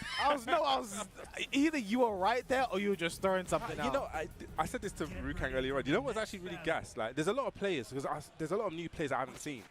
Wavy rank, it saved my life. I'm not even going to lie. I was like, I've never seen this. Okay, he's had like 10,000 games with Brian. Oh, I think he's a Brian main. If there's one thing about Bubsy when you come to this desk, if there's someone who's done his research, it is that guy. Yes. Getting into now, and Steve versus Brian, very, very, very classic matchup here. I mean, and it's one of a character that Low High is definitely known to have played in the past, so he's definitely going to be very familiar. He's just ducking, probably seeing, are you going to back one here? I'm just showing you, do not back one. Oh, I love that. He went for it. No, he went for it. I like the magic suit. All right, there we go. Didn't have the magic there. That's the final ingredient to get that. That is a just frame, right? Yeah, in case that down 4-2 counter hit into the full crash down 4-2, that is a complete just frame. You do get a full launch, it's very hard to do. And he went for it first time, didn't get it, but I have to respect the attempt. No, I love the confidence. It shows that he's coming into the match ready. He was able to read that counter. He's not phased by it being Low High. He's like, I'm going to still do it. I'm going to go for it. If there's any time to go for it, it's right now. Here we go. This is where Brian gets a bit stinky. What's the taunt of that? Oh, yeah. Very, very stinky. If there's one player's taunt, if there's a couple players' taunts you should never test. This is one of them right here. Yes, you don't want to do it. Easy to get away from that wall. I love it. There's no how just ducking in his face. It's really kind of like putting him off of his options, like saying, you know, Steve's really known for those counter hit highs. Oh, he tried to duck and launch. Yeah, that could have been a Sonic Fang. Could have gone into heat as well from that. The unfortunate hatchet kick down 4-2. One more hit does it now. Okay, can he get something started? Wake up, power crush, Low High, 2 rounds to the good in this first game. Yeah, he had tons of health to kind of tank something. He knew he needed to make something happen, so it was a good option. Ooh, that's a bit unfortunate. Could have got in the back there, like it. UCF1. Okay, punch. Big low parry. Okay, yeah, definitely going to carry to the wall here. He burst there just to get the extension to make sure he can get the wall here. Do not test the taunt. Okay. Tech roll that time. Nice fast break there from Noah. You have to break that throw very fast. Bullcraft down for 2. Going to get back to the wall here. And then the tornado is still active. And there's a taunt incinerator. 3 rounds straight. Yeah. It's a no round brown for Loa. That is definitely one, like, I guess from the first match, he definitely needs to look at the situations where he's losing. Like, it's definitely when he gets carried to the wall. You can't test low high's taunt game. You can't, he's not one of those brands that, you know, I don't. Some brands, I don't care. Take it. You ain't got it. But this guy has it. You don't want to test it. So he needs to probably verify his options. What's it? That's not the word verify, is it? Just vary his options. Validate? Just vary his options. Oh, okay. This is so bad. My English is gone. It's okay. Happens to the best of us. We'll see. To get to the next wall here, and he does. He's going to break it. No, just keeps combo very simple. Downfall. You need to get up. I know you don't want to test the taunt, but you have to get up at some point. It's like that Boris Johnson. Get up, don't get up. Don't go to it. Don't block. That was the Boris Johnson. We said, you got to take that. No, you don't take that. Confusing the guy. What we win. It's low high. We can't really give too much help, can we? I mean, yeah, just ducking in his face. It's like, you know, the lights to the fly is just going for these highs. I mean, it's a big part of Steve's gameplay, right? Back one, probably his most important move for 10+ years now. Yeah. This is not looking. You have to get up. On board 1. QCF1. You know, in this kind of situation with us QCF, that's a big counter hit launch. And Low High has just enough heat left to get a heat down to carry to the wall. That's good. Very fortunate. 5 rounds straight right now for Low High. Dominant performance, exactly what we expect from him walking in today. You know what? Nice punish. I didn't actually know that was 14. I thought that was 13. Okay, nice. One thing I actually want to see the Magic Suit do is maybe just do a low, just to kind of test. Oh, okay. No, don't worry. Get up a low. High's definitely feeling himself. Okay, misses the combo. Using that jab, yeah, probably play a little bit more small Tekken there. Went from the mid. He's trying the mids, right? You see Low High still hard ducking right now. Ooh, okay. First big counter hit back one. Can he get something started? Doesn't have heat though. Yeah, but the combo keeps it simple. Spikes down one, something down back 3-2. Go for those lows. But he haven't really tested his feet. Oh, that could have been the round, Bobsy! Oh, that could have been the round, Bobsy! He dropped the shit. Okay, one more hit. Nice. And that's what I'm saying. Even though he's hard, you know, sometimes players hard duck, but they're not actually ducking the mid. You know what I'm saying? Ducking the low. Yeah. They're actually baiting you for the mid. I don't think Low High's going to take too kindly to that one. Just soccer kick. He's like, this one should have been over. CF1 dashing in his face, being aggressive with that movement. Sending 2-2. I like it now. Just playing a little bit more of that compact Tekken. Okay, that's it. Attacking them legs. Exactly. But don't want to do it too much though, because the Low High will catch on. Okay, again, just ducking his face. And a lot of time in forward 3. This is not looking good now. If there's one thing Low High is great as finding the timing on those forward 3 counter hits. Super hat gem and a down 2 to follow up. Low High is going to take it. But props to the Magic Suit. For a moment, he made us all believe. Yeah, no, I definitely, you can see, even though he lost, right, you can still see in his game that he is a strong player. It's not someone that we've been kind of like, I've never really seen him play, but it's something that I'm really impressed with. And I've said it before and I said it again, when you're actually on this stage and you come against these kind of top guys like Low High, it is always a learning curve. It was something I want you to go back, watch this match, and see what you could have done different. Yeah. At the end of the day, they are human. You know, like you can. I think that is the biggest hurdle for a lot of people playing against a lot of these players for the first time. Is they kind of look at them like they're too good. They're gonna block everything. I don't know. Like that is such. I myself had that, especially when I was first getting to see you play, get your first top international player. They've been all over the place. They're gonna know exactly what I'm gonna do. You just play your game. That's one thing that Rukang actually says, and I really agree with it. It's just that just throw it out and see, because you need to actually test them. Like, don't live off their name. You can't believe their hype. Okay, I'm playing against the best player in the world. Do you know this? The game is very bloated. It's got a lot of moves, and even I've been playing this game for so long. There's even stuff where I'm just like, even in that match, I didn't know that was -14. Yeah. I thought it was -13. I didn't know. So if I was in that match, I wouldn't have got that punish. You got to test people out. Yeah, I think that was the worst thing that happen. You're gonna lose in a video game. You know, just always. I say it to people all the time. Just try your best. Do what you always do. If it works, it works. If it doesn't, you respawn, basically. You know. You know, right? Yeah, you get to respawn. You know, it's not. We're not playing Tekken 8 with our lives on the line. You know. Thank God. Imagine it with some people be playing. I wouldn't want to do that. You know. I mean, some people do play like it is. You know. Some oh no. There's people. I'm just like, dude, like it's fine. Calm down, please. We're talking about calm down. We're not gonna calm down because this next match is one I'm definitely excited to see. It's gonna be Saint versus Zaza. I mean, Saint has been a champion here at VSF. I think it was definitely Tekken 7. I want to say 2017. It was against Loha, I think it was. Or I want to say it was an early one. Let me tell you, you can hold it for a bit. He's gonna find the information. I'll find the information. He's gonna find the information. So there, it was actually against Kokoma in 2018. Oh, I was off by a year. So 2017, was that the JDCR Saint Grand That was Finals? JDCR Saint, yeah. And so JDCR won that, and then the next year, okay, I'm learning. He came back, yeah. So he's a former VSF champion. He has taken the gold here. But this is going to be an interesting one. We've seen, I'm guessing Zaza's going to be going with the Kazuya. Yeah, I'm expecting Kazuya versus Jack here between these two.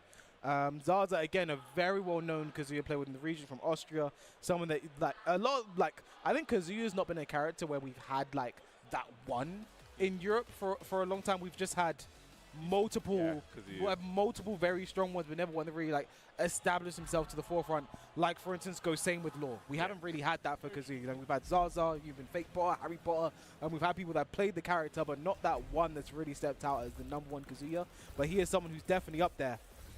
I mean, Kazuya is definitely one that's, I guess, risen to the top. And it's actually been very, very interesting because I kind of had a realization, right? So like I said, before when I come to tournaments, I get into tournament mode. I start playing the game really, really strong. I said to Rukang, I was like, hey, let's play a set. I was like, I haven't really played against Kazuya in such a long time. I went to the mindset that I played against Kazuya so long, it shouldn't be a problem. But this character has definitely changed a lot. And I think the whole, before it used to be a thing, because he didn't really have as many strong mids. He's got strong mids that they're slow, but especially on the Okazemi, when you start timing it with the way coming to QCF 1+2s, it really does lock you down. I definitely think this is the best iteration of Kazuya we have seen, I think, period.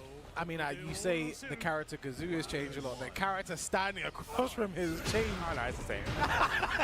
He still gets counted here. He's the same. He leaps and bounds. I mean, that's the only thing. Yeah, he does deep now, but it's nothing like a lovely QCF 1. Zaza starting off really strong. I think exactly what you want to do versus Jack in this game. Yep. Yeah, I like it. Spencer Heat now, final chance. Lovely sidestep, and that's one of Jack's kind of weaknesses. He doesn't really have that many get-off-me tools. And you'll see, I was actually speaking about his old fan. He feels like Jack kind of excels once he knows how the play is going to play, so he can start using the Gamma House, start using it as a parry. Us Jack players, we're not used to using parries. Yeah. No, I agree with that. I think he's a character definitely when you understand an opponent. I think, look to someone like Mo-Il, the way he uses the Gamma Howl parry, the way he sort of knows when to place his forward 2s and 2-1s, and over the drop. That was definitely unintentional. If that was on purpose, he would have had the cover. I mean, it's going to stay in the Jack's head because, it's like, do I want to down back one after that? This guy's just, he doesn't want to eat one. He's just trying to hop kick me, and he doesn't even have a hop kick. Yeah, a big life lead right now for Saint. Got one launch, one big poke. Yeah, spend the heat. Like that. Down forward, right? Nice block. And the down at 1-2. This might be enough to kill Patricide Fist, and it is 2 rounds to the good for Zaza in the first game, and he stomps to assert his authority. I like it. He stopped the first, he done that. He used his frames, and that's one of the great moves down back one. Especially because he's using heat, it becomes so scary. Yeah, made so much conversion off of it. Okay, going to the sky. Yeah. All right, here we go. Not where you want to be against Jack. Big step. Ready for the punish. Too far away. He could have got forward 3. That would, I think, surely always hit. Oh, I believe I like it. 1-1-2. Hell sweep, that's a bit obvious there. Is that the first hell sweep of the game? Yeah, but I think just the position and the wall was like, he was probably going to go for this. Yeah. And I think one thing when it comes to mainly Kazuya is that first hell sweep getting blocked is way bigger than the first hell sweep connecting. Yeah. That might start to put some doubt in his mind. You see Zaza be a bit more cautious with his mix-up options here, taking his time. More mids now coming out too. I mean, why not? I think Kazuya's got a strong bunch of mids. I like it. There you go. He's now being engaged. Both sides pushes it back to his wall. Lovely hell sweep. Okay, don't deter from make QCF1 now. This is going to be huge. What's your combo like? Going to get on the wall again? I like that. Keeps it simple. Forward 4. Patricide Fist plus Fames. Oh, just jabbing him down. Patch side split again. Jabs again. Just I love it. Just using those jabs. Using that really small Tekken. Flexing too. I mean, why not? Is that insane? Whoa, that's kind of. I've never really seen it. It seems kind of like. I always look at like how body language is and how you're feeling. Is it really a telltale sign? It looks like he's kind of a bit nervous. He looks like he's very uncomfortable in this match. I mean, it's Tekken and Kazuya. I think that's very much to be expected. Yeah. You know what I'm saying? Like I think Zar's playing the match perfectly. You know, up in his. I agree. And especially the way to close out that round there, I think we talk about very often is he kept it as safe as you could. Yeah. Patch side for plus frames, jab, jab, jab. Patch side like as safe as you could, forcing Saint to have to do something to make the comeback. I mean, he did that. Exactly what you should have done there. Okay, 1-1 now. Can you get something started? Yeah, that one, I don't think he can punish here. That's like really tip range. Might be the closest thing he has to consistent punish there, the forward 4-2. Yeah. Probably has to be perfect. I think it's just that range. I think he just pushed him back way too far. Is -19 for those at home. Could probably electric it. Ooh, blue stuff. This is definitely dead. 100%. Gonna keep the combo nice and simple. Didn't even go for the. Didn't need the heat at all. Here we go. Always forget this phase transitions when you activate. Yeah. Nice electric, but no drops the second one. Okay, gonna get a punish. 1-1. Lovely. Nice jab. Okay, down jab. Forward. No. Off to go for the stop. You know, I've seen a lot more forward 1. Support, pressing buttons. What's your combo? Right, we're gonna spike it down. Drops there. Looks one of the strong air tailspin. Okay, nice, but doesn't actually. Probably knew that he wouldn't get an option from that. Nice, electric, very crispy. There's the heat. Is the floor still active? I think it is. I mean, I think Zaza kept it, but okay, never mind. I was gonna say he kept it because of the hell sweep. It's gonna launch to the floor with heat hell sweep. It doesn't go for it. Jump into electric. Doesn't work out. Saint 2 rounds to the good in this second game. You're gonna get a punish here, yeah. Lovely, down by 1-2. Such a strong punishment, Kazuya. Yeah, that's what I'm saying. It's one of the things that his mids have really come a long way. Speaking of his mids, there's a new one. Forward 4-2, heat dash, full launch. Is someone finally going to take the... No, not yet. Okay. Yeah, this actually been in play for... I've never seen it being... Especially if they got launches as well. That's 1+2. Okay, wind up punch 21. There we go.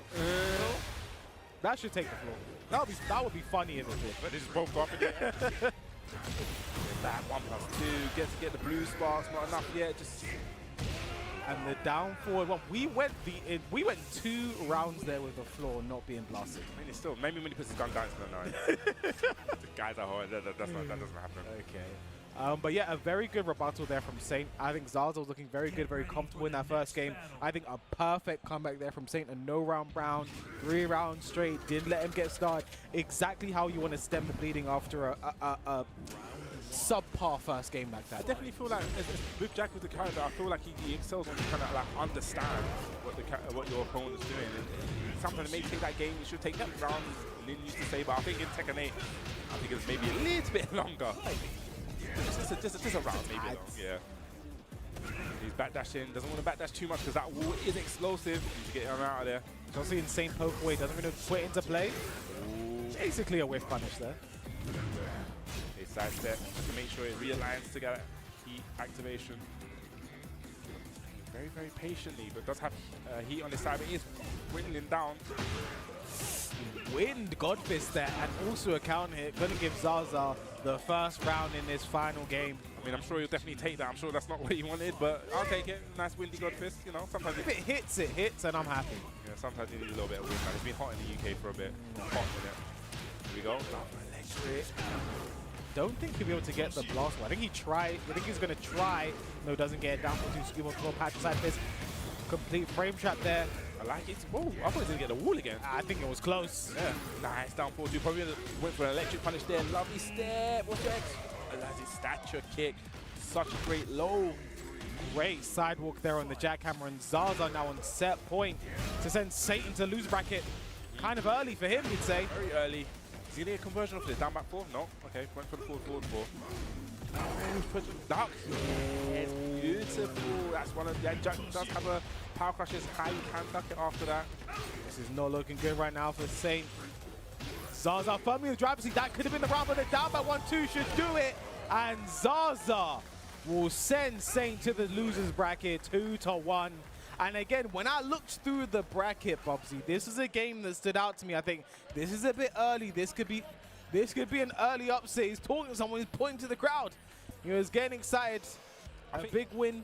I think that those that don't know, like we've known about Zaza for a while. So yeah, it's like when I saw it in the bracket as well, I was like, this could actually be, if people don't know, especially guys at home that may not be as familiar with the European scene, he's always been like a very, very strong Kazuya player. Yeah. So it was one that I saw, I was like, okay, this could actually go either way.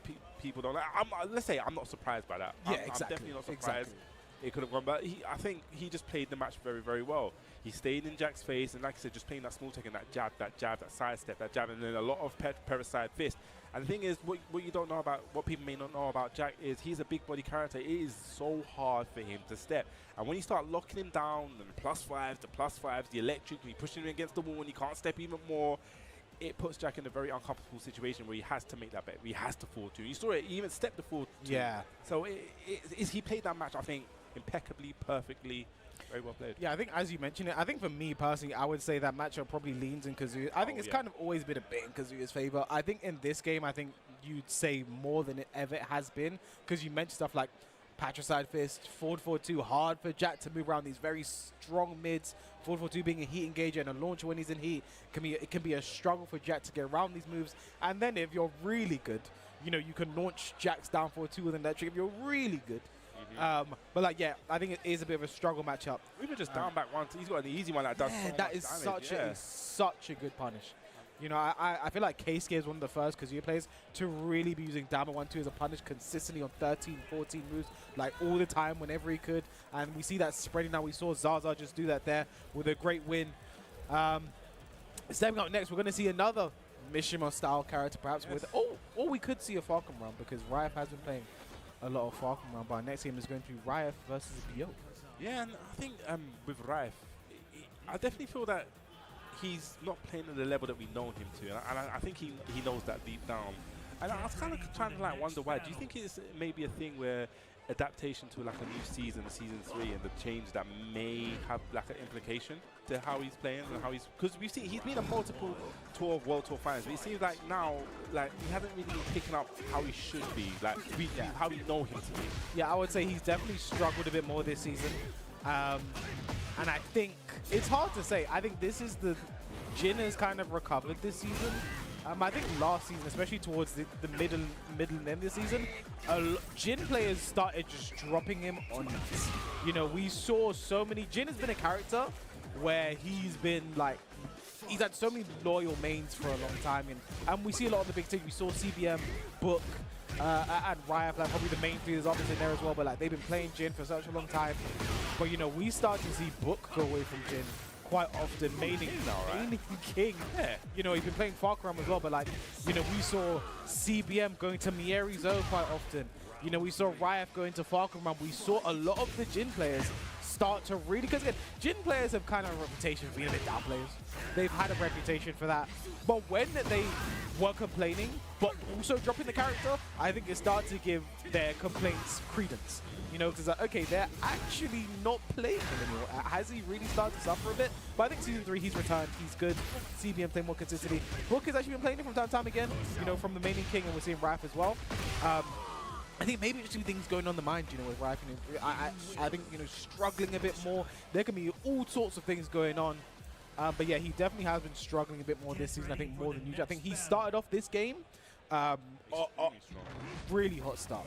You know, he hit the ground running. I believe he qualified for EWC at DreamHack Sweden, beating me, you know, to get into that top 8 and qualify there. I actually remember that. That's when we went one game down. He kind of like, he coached himself that mid-set. And I could, no, I wasn't. I was the one. That was me. Oh, I'm sorry. I could. You didn't coach him. Maybe I didn't. I remember. All right. But like, no, he, like, again, I didn't really say anything like, you need to do this. It was more just like, it was more believing yourself, that thing, you know. Then and also that year he got the top 8 at Evo as well, the top 6 at Evo actually as well. So when we done that celebration, we like done a kick up, a real life kick up, almost fell off the stage. But like, yeah, and again we speak about how good he has been, how good he is today right now. He's really on the front foot. Yo, really struggling. We're kind of seeing the Riot we expect to see when it comes to this level. Yeah. And like I said, we know that he's able to capable to reach that level. Maybe just be like, you know, he just needs to, like I said, there's been small, even the patch was small, it's small change, but I feel like it had a lot of implications, very, very big implications for certain characters. I'm not really a Jin specialist, I don't know if the patches really made that much of a change, but if people start to drop in, and I don't know. I do think the nerfs to other characters as well made Jin a lot more viable, because it's like, I think there are certain characters, I think Feng is another character, I think Kazu is another character, where the more you nerf heat and the more you nerf like the overbearing things that exist in this game, those characters just slowly start to creep up and get better and better and better. I do think Jin is also one of those characters. Downfall 4 goes out again. Rife again playing a perfect game right now, 5 rounds straight. I mean, he's playing like the Rife we know. 2-1, just really just locking down. Nice. Here we go. Gonna get something started. What's your combo like? Here we go. Gonna get that nice little start. Okay, also go for the heat. I'm not really a big fan of people using heat on their first combo. Me and Partner have had a big conversation about that earlier. Like, I completely agree. Now he's got no heat. He has no heat. And Rife has got that life to come and get back and has heat as well. So I think it just kind of limits you. I do think people still kind of playing with that Season 1 mindset where heat could last forever and people have recoverable heat as well. But like, yeah, me and Partner have had a big conversation about that earlier. It is certainly a faux pas in my opinion. I do think we need to start saving heat. That one big heat engage can basically give you a life lead, and I think there's so much more you can do with it than just that first combo extender. Yeah, no, I've always been an advocate for, like you said, it was day one meta. Everyone wanted them fancy combos, the extended combos, but it's just like, okay, now we've kind of like played this game for a long time. You know, like there's aggression, so it's like, okay, we don't have this. That's an extra defensive option with the armor that you're kind of throwing away. You know, and like if you come up against a character who has lots of chip damage, you may want, let me save it for this heat engager, so you know I can take this chip damage, but I know that I had the opportunity to get that back threefold in one opportunity. But so I just feel like when you go for a combo just like that, unless your combo super and you got some next kind of Oki and the Oki's gonna kill, I get it. But when it's just like that, you see Rife had like 3/4 of his life, and at the end it doesn't always have to be the first combo. And now stepping up, so we're getting to the stage now where a lot of these matches now are top 96 qualifiers. This next game is, well, both of these players are qualified already in top 96. It will just be winners or losers side, and it's someone I'm very excited to see. Yes. Up on the stage. I'll let you take this away. Is Gosane going up against Vitality, Vitality's own Nea. So Mirage versus Vitality here. This should be an interesting one. Nea is someone who has sort of risen up the ranks, shot up, become a superstar in her own right over the past year or so. Very young, coming out of France, had a great performance at UFA. You know, has big wins over players like Tibetano, did great Evo France last year. You know, the accolades keep going and going and going. And doing a lot with that, with the Lily, going up against some guy called Gosane. I'm talking about accolades. He is, you know, last year's VSF 13 champ, you know. Is the incumbent versus fighting champion. You know, and you got to retain that title. Yeah. It's going to be a bit harder this year. Yeah, 100%. Just a bit harder. There are some good players in there. Very good players. Some decent players, you know. I saw a guy named Nee running about. Oh, I haven't actually seen him today. Really? No, to be fair, I've just kind of like been I've been saying hi to everyone. Everyone's not been paying attention. No, it's just, you know, so many people. I've been talking about that guy that I recognize. I don't know his name. I've seen him for so many years. Yeah, no surprises in our character picks. Here is going to be the Lily. It's going to be the Law. Gosane versus Nea. Both already in top 96. We're going to find out if it's winners or losers side here. No punch on the GSS Forward 1. That wasn't Blue Spark. It is unsafe. Yeah, how do you actually do the Blue Spark? Is it like I think it's a timing thing. It's not like you have to do it as fast as possible. It's just like I have to time it. I think it's the same as like his Blue Spark Legend Kick and his Blue Spark Dragon Cannon. I think it's just time. To be honest, I just get it by luck. I'm like, oh, I done it this time. Noob. Nice, I love this pressure in the corner. This is not where you want to be. Slides on out there. I like that slide. I like the option, but I, you know, gonna net him some damage. I like that punish as well. Good use of the heat. Okay. Very good use. Backs against the wall though, has a lot. This is where we're talking about heat engages. It could be very important to have one, but whilst I don't want to, lucky nunchucks. Burst for Gosane. Here we go. I knew he was going to do back forward then. It was a good option on the nice. Hold it lead again. You're not stepping Gosane. First round to Nea. Love it. That was a very good round. You can see very good decision. You see, this is one of those Tekken matches where you're going to see the levels actually building up. There's definitely layers here. So you go for the low parry as well. There's that heat burst we've been talking about. There you go, voila. No Feisty Rabbit on wake up there. Nice back one. This is a guarantee. Do glide 2-2. No, wasn't sure what to pick up with it because the wall was a bit awkward. I do actually respect that. You know, just don't over extend yourself in that kind of situation. Okay, legend kick. Plus frames, poison arrow plus frames, DSS3, back 1-2-1 again. That's a Gosane special right there. Guarantee 4-4-3. Side nice block from Naya and the down 3-2 round to the good in this first game. Great defense at the end there. Very, very good. Obstacle for the low again, back 4. Nice! Yeah, okay. Gonna get a punish while standing forward. This time it's the blue stuff. Gonna get punished. I think 4-2 could hit that. Yeah, from that far I assume so. Poking away. Staying actually at range 0. Interesting. This little micro side step there goes in. Nice blocking it down back 3. Very, very good read on when Gosane wants to go low. 4-2 is only a float combo there. Yeah. Gosane not prepared to pick up. Plus frames. Nice throw attempt. A nice break. Down jab. Nice, guaranteed nunchucks. There's the heat burst for Gosane. Nice block on the slide. Went for wild standing 1-2 because he was scared of the Axis, I think. Or it could have been a bit more safer from that far away. Okay, jab goes underneath the jab. This is a very scary situation to be in. Goes to the mid plus frames. Nice start from Gosane, but no, the wrong punish. Naya staying alive by the skin of her teeth takes the first game. Definitely came prepared for this match. You're seeing it. It seems like it's blocking on the lows. You've seen a couple low parries. It seems like, you know, this is one thing I love when people do their homework. Maybe this is something that she kind of like studied for. Saw that Gosane. Most likely going to run into Gosane in the path. And it definitely saw that she has become ready and come prepared. I know the guys in front are going crazy right now. Oh, yeah. Kayane. I love that kind of relationship. I love seeing them, man. It's beautiful. Ale. Yenjue Cornea. You make me laugh. What? Please have like these sentences.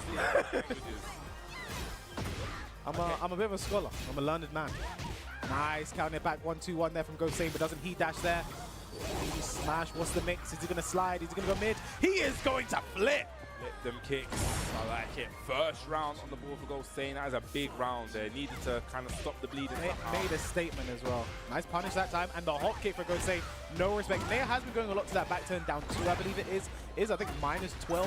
Low, good tracking. Very nice back turn option.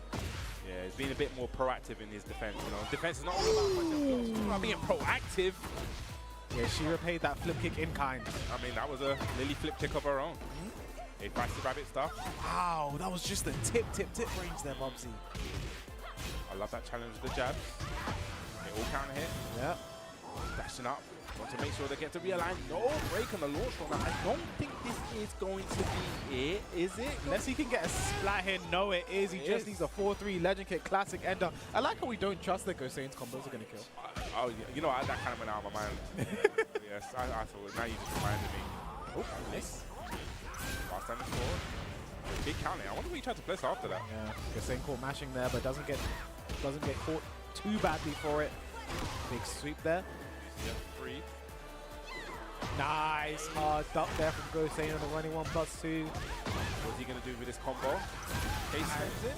Just wants to get as close to the wall as he can, and he's able to get there too. Great use of the heat. Poison arrow plus frame. Poison arrow again. Watch out for the divine step. Then now Naya gets Gosane's back to the wall, and then the back one finishes the string. Has heat and rage available. Is she going to heat burst here? I think she might. Yes, she does. Might set up for a feisty rabbit here. This isn't looking good for Gosane. Oh, heat still wave goes to the low. That big dark.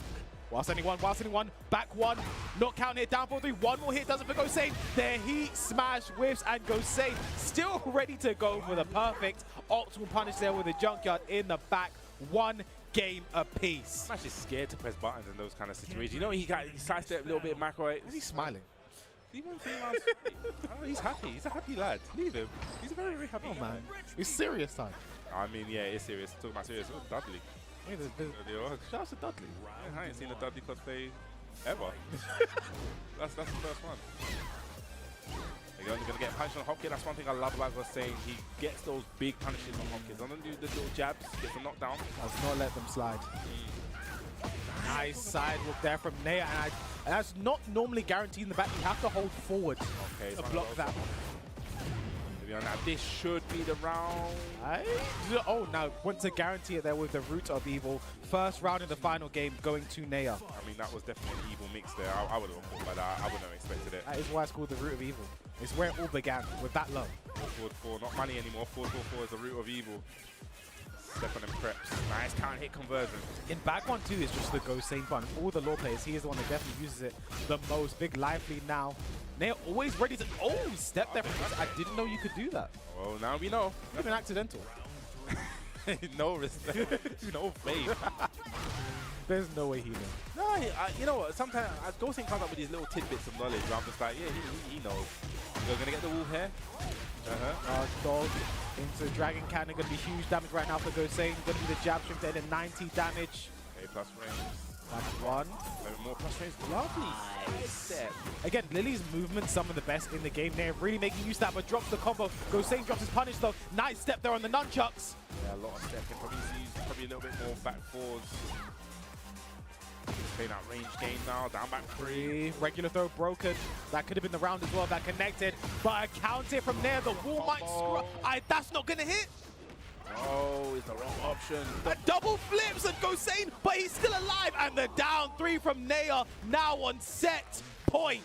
I mean, I respect that tech for the double flips, but I love the patience they from. Yeah. And now Naya on set point here. This will be again another name to add to a long list of accolades, but definitely not done yet. One thing I always say about Go Sane, he doesn't look like he is winning until he has won. Yeah. Started off this round strong, toe kick, rolls back, that's counter hit, that this should be it. Stomp, nice block there from Naya, but the back one, and it is a final round, Bubsy. Man, this is the Go Sane way to do it, right? This is exactly the Go Sane way, but lovely side step down 4-2, hop kicking, get a bit scrappy. Nice block again from Go Sane, and he gets the launch again. Should take this to the wall, junkyard dog. There we go. Okay, I love it. Saves the heat this time.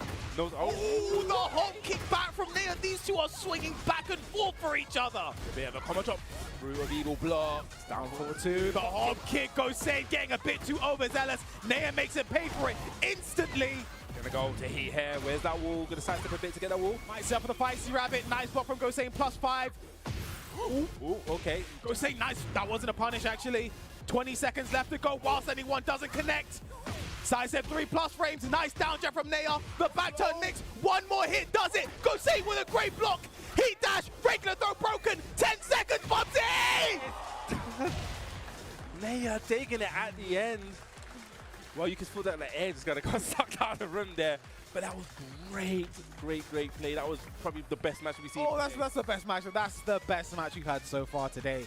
And it absolutely had to be those two. Keeping it close as you like it. Exactly what you want to see. It's the Lily, it's the Law. I mean, those are two, I think, players of the characters you always want to see go at it. I think Naya's really made a name for herself as one of the best Lilies to look for in Europe. And Go Sane been around for a long time, one of the best Law players in Europe. So really going out, we really see what that clash of styles brings. I kind of liked how they were both prepared to make that dirty and ugly. I mean, yeah, towards it was like, it was like slide step. They look cute. That last round was like, we need to hop kick right here. We need to do a couple hop kicks. Yeah, I like they're also going for tit for tat. Like, go back to that second game. Go Sane open up with a flip kick. The next round, Naya does her own Lily flip kick as well. Go Sane connects the hop kick. Naya comes out with the hop kick as well. I think that was really good, the way they were sort of matching each other's energy there. A really exciting game. And excited to see a lot more of Naya in this tournament. And our incumbent versus fighting champions now in the loser bracket. I mean, it's one of those matches, like I said, it could have gone either way, and it's amazing to see. How old is she? She's very, very young, isn't it? Like 16, 17? Around that, yeah. Yeah, man. It's the levels, man. The levels of these guys are coming up, especially the younger generation. It is actually crazy for me to see. Like, someone that's been around many years, I'm just like, whoa, this is actually kind of scary. We're talking about scary. We have Dev, man. Dev KO. We're talking about, new players, younger players coming in. Yeah, Dev KO, one of them. I don't know if he's younger, but he is a newer player. Someone sort of coming in Tekken 8. Going up against Hanma. We have someone very excited for Mr. Yujiro coming to this game very soon. That's someone I'm excited for. I think that announcement of Yujiro, that trailer, that has been like, I don't remember the last time I've had like that much dope. I mean, it was so funny because I'm not really an anime fan, but I was saying to people that just the reaction of people in the crowd, and like, I think I was watching Jokes Street, I think I've seen your reaction, I was like, huh, like I don't know this character, let me, because when the trailer came on and all that stuff happened, I was like, I don't understand what's happening, because I've never watched this. I was like, everyone seemed kind of hyped, so I was like, okay, cool, let me go back and research, and I actually started to watch Baki. I actually downloaded it's a journey. It is definitely a journey. It is definitely a journey. I bought it. It's absolutely a journey. Here we go, Dev KO versus Hadma here. And he's definitely one of the Dev KOs. I was talking about young people, young generation kind of like, come out. He's definitely one that I'm being impressed with. I've dropped into his screen a couple of times, does stream. He seems like he's getting a good understanding of the game. Yep. See what he's going to bring to the table. He's getting jacked out by hand. One lovely wish punish with the 1+2. Looking pretty strong there. Yeah, here, this is also another game that is a top 96 qualified match, basically. They both are in top 96. We're just going to decide if it is losers or winners moving forward. Super back 1+2. I love it, Brian has moves. You can like, oh, he's got a super hatchet. He's got a super back 1+2. Hello, good morning, guys. And the super one, mate. And super forward 1+2. He's a good character. Some would say too good, Bubsy. I mean, he's a little bit of a problem. Like, I didn't say that. I mean, someone said it. That wasn't me. Yeah, other people have said that. I heard them say it, actually. I was just repeating. I'm a pirate. Yeah. I don't have a mind of my own. None of us do. In this rat race we call life. Anyway, let's stop the philosophy and start talking about Tekken. Nice counter here. Okay, 1, 2, 4. Okay. Again, do we count like Brian 1, 2, 4 as a G-Clef basically? The video is good. I'm saying everything kind of like it's a G-Clef. Well, I've been watching this. It's going to be guaranteed. This may be dead. I like. Very nice. Optimization there, the down 2-1 to close it out. One of the best round enders in the game. The classic. Chicken Murray. I just watched the I mean, like that forever down 2. Yeah. Something you have to deal with. I love this play, just, jumping nose up there. Magic kick. This is our second Ryan versus Steve right on stream as well. We actually had a low-high versus, was it the Magic Super? Yeah. I love this aggression, attacking low down jabbing. I was speaking about this whole down jab, I think it's so viable in Tekken. Before, it used to be shunned on. It's like, you don't really have defense. I definitely think in this game, you need the down jab. Oh yeah, we had this conversation earlier, like down jab is, previously in Tekken, if you were down jabbing a lot, it was a sign that you had bad defense. Some of the things you say all the time. It was a sign of bad defense. In this game, it is beyond essential. It's a sign that you... And the thing is, what people don't realize is that when you down jab it on hit, it's like +8, right? Yeah. And it's crazy. It's like +6, +8. It's one of those numbers. I can't keep up with the numbers, but it's basically your turn. You kind of just completely swung the momentum.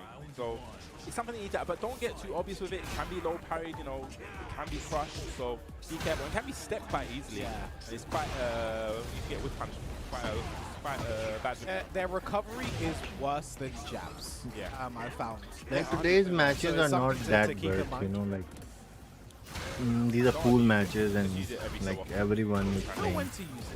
This is happening in Birmingham. And he's going to do it here for Hadma, down 2-1 again. These are like easy Chicken Murray matches. used to say the best round ender in the game. I would agree. I definitely would agree. This is hatchet kick guaranteed. A tournament happening in Birmingham. Lovely QC back 1+2. Hatchet, keeping him locked down, still has a little bit of heat left. Nice block, that was a hard commit there on the hatchet. That one, some say that's in a Brian Electric. Cannonball straight. Brian Electric is so apt for that move. Yeah, I've heard that's what they be saying on the streets these days. Brian's got an Electric. Yeah, I like you see that 1+2. 8+ frames, while standing 4. I like this. Very, very patient now. Just, that small Tekken. Lovely little side step. Okay, gonna break the glass. 2-2. One, you're gonna okay, commits very brave. Okay, that's not really that bad against Steve. Steve can't watch the last hit, it's only -15, so I say it's not that bad, but you don't really want him to go into heat 1+2. Just go and weigh up your options. I just wow, 4-2 or up 2, I think that is. Sure you can. It's still a shock to me that Steve has that So you can. Do it. Why not? Massage drops it, but down to how many times this round ended down 2. This round ended the game. It's so nice. You have to do it twice, thrice. I don't know what you say before. Yeah, I don't know how many times it's been yet. Yeah. Down jab as a punish. Strong fang. Didn't take his plus range for the down jab. What about audio? Like audio is good or? KO doing that consistently after while sending 2 to line out, especially when he's because Steve doesn't I think now audio would parry the elbow. Nice duck. Okay, nice. Just a throw off the armor. Okay, Spencer going to push towards the wall. QCF1, this is going to be huge, but sidewalls that way. What combo have you got? That's big with punish. Doesn't have the heat though. Yeah. That's a bit unfortunate. 1-2-1, down for 1-2. Is it going to be a down? Can End it again, and it is. Called it. You definitely called it. Every single round, that game was won with a down 2-1 for Hanma. It's just one of those things where, even though it's like the no mix-up, you know, but obviously he's got the down forward one to kind of end it. So it's just like, you know, at the end of the day, it's one of those things, no mix-up. What is it? What is it going to be? What is it going to be? It's going to be the same thing every single time. I think it's something. I think the biggest thing for Dev is he didn't discourage it. You know what I'm saying? There weren't as many low parries, as many low blocks. He didn't try and low crush. He didn't read this guy. There was no reason for him not to end with down 2-1. If you're not going to low parry it, again, you know, it's essentially a safe low because of the mid follow-up. You can't punish the first hit, so. You know what? Now you said that, I didn't see, like, maybe even just try to attempt orbital at the end of the round. I've seen so many Brian players just do, like, you know, if you're going to go out with a bang at least. It's like orbital. Yeah, I think that's what he should have done. And what you guys at home should do is also take a look at all of our socials. We're here at Tekken World Tour. You see on X at Tekken and at BNE Esports on YouTube. I think we should play a bit of We'll stay Tekken. up to date on everything Tekken and Tekken World Tour because there's so much to Right. come. You know, we have our finals thing with the Evo Singapore as well. There's so much to come with Tekken. You don't want to miss any of it, right? No, you definitely And you also don't want to miss any more versus fighting action. So just with that in mind, we'll be taking a short. Let me open my Tekken.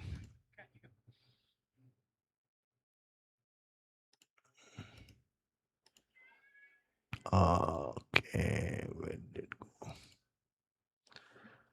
Let's play a bit of Tekken.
I was really enjoying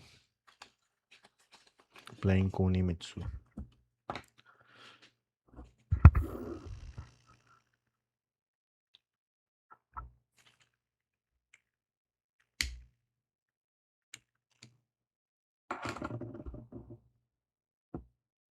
You know,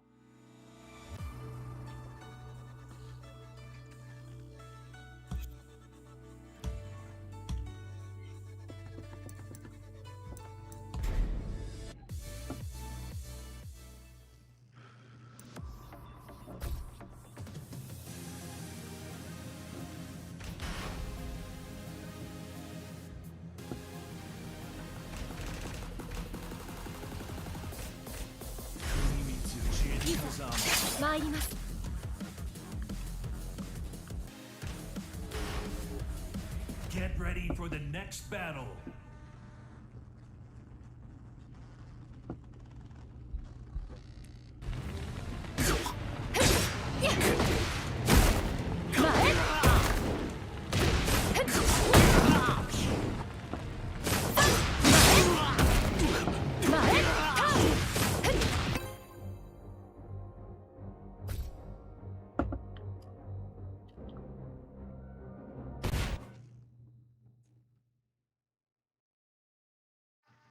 Get ready for the next battle.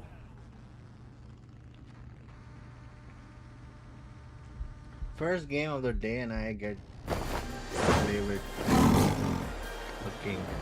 Round one. The king is so shit.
Get ready for the next battle. Now I will lose.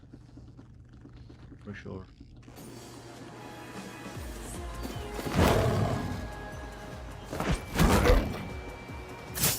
Round one. Fight.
This is what king is.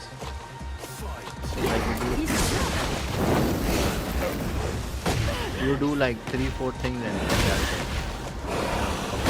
Look at the time.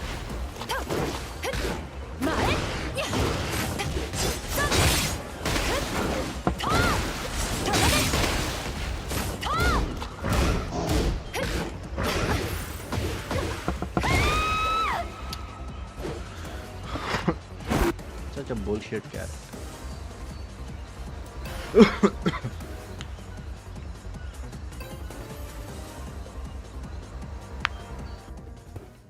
Get ready for the next battle.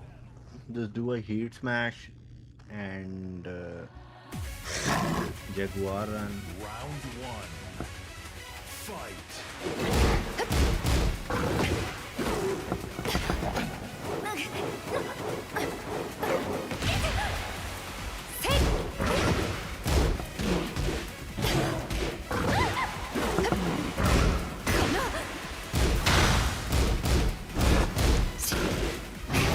यार ये क्यों लगा?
Oh!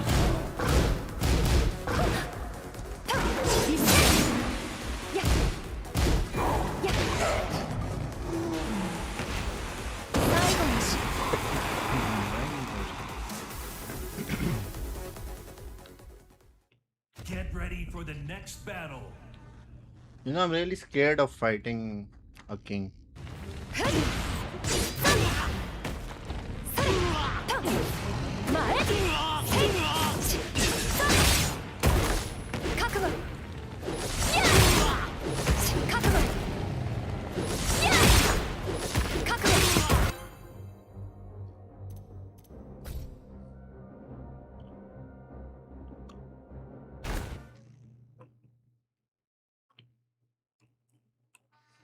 Get ready for the next battle. Me, he, oh. Round one. Fight. I like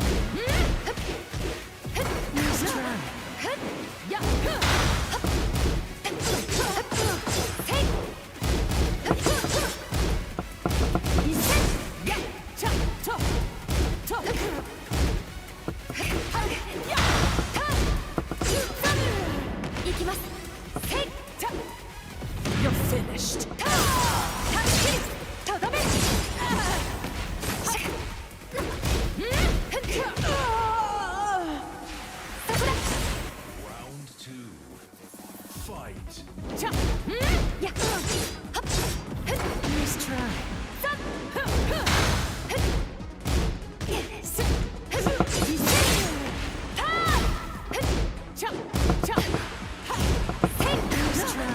कितने crush card मारे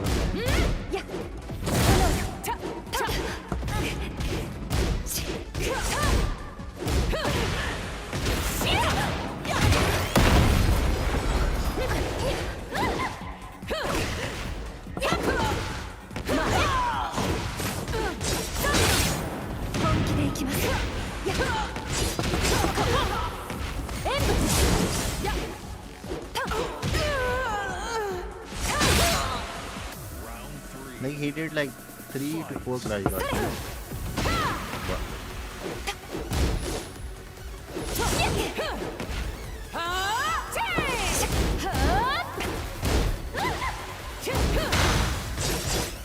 Amateur.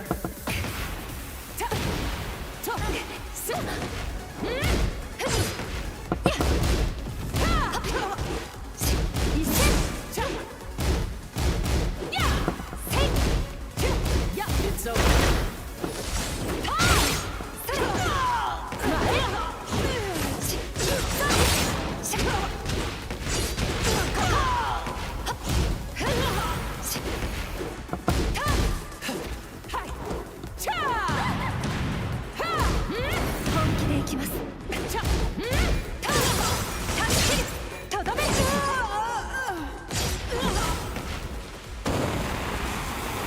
What a fucking joke. Okay, I am God of Destruction with Kunimitsu. Wow. Got 2 more.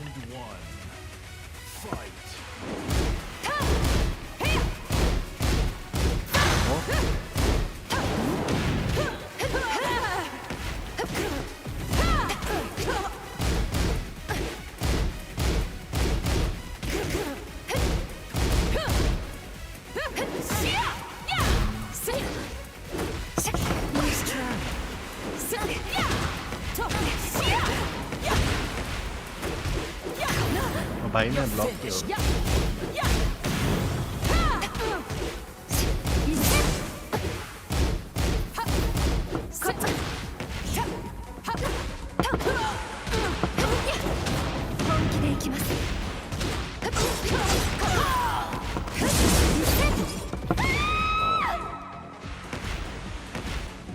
नीचे लगा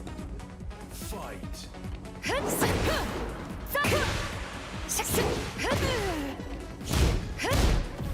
finished.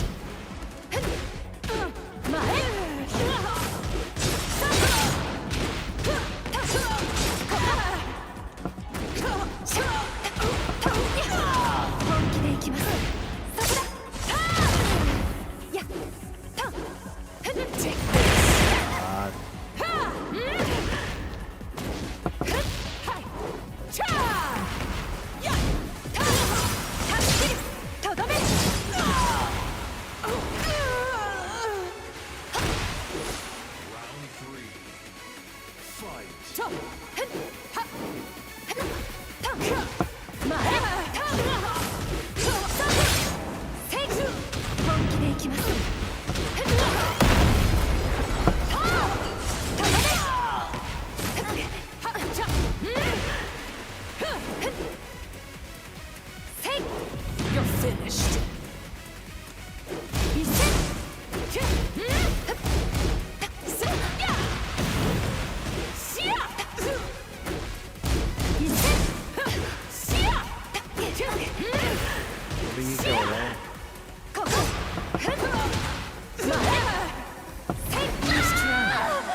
Crash guard, crash guard, crash guard, crash guard.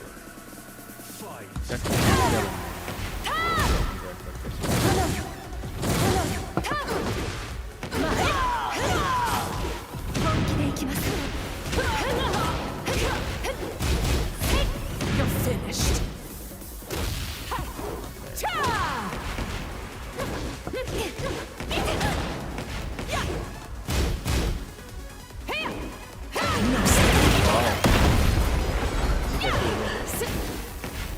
Done.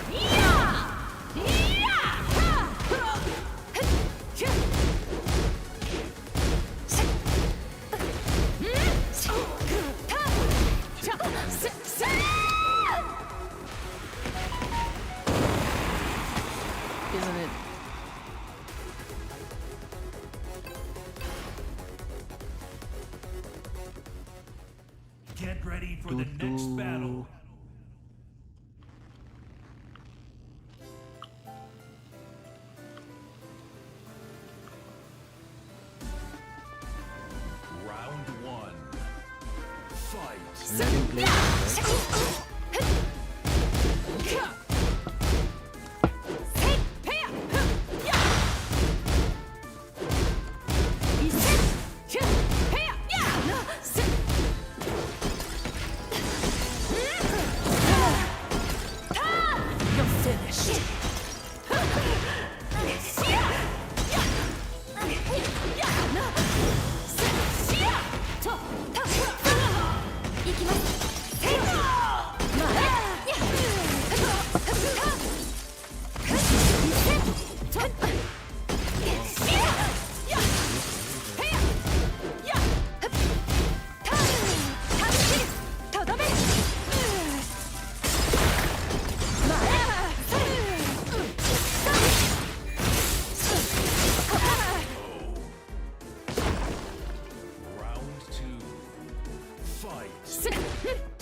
Oh wow. You're not getting away. Go Round 3. Fight.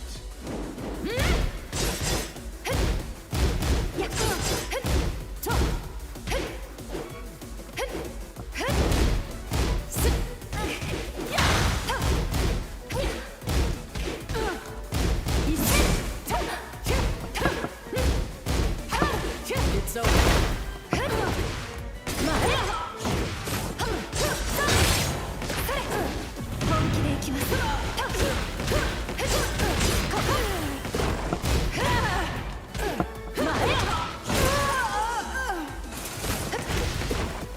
You win.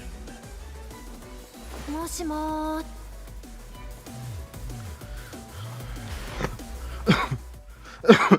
Get ready for the next battle.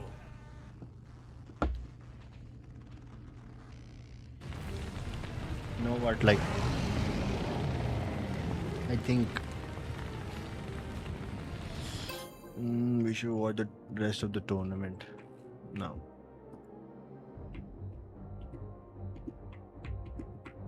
Oh, क्या हो गया भाई?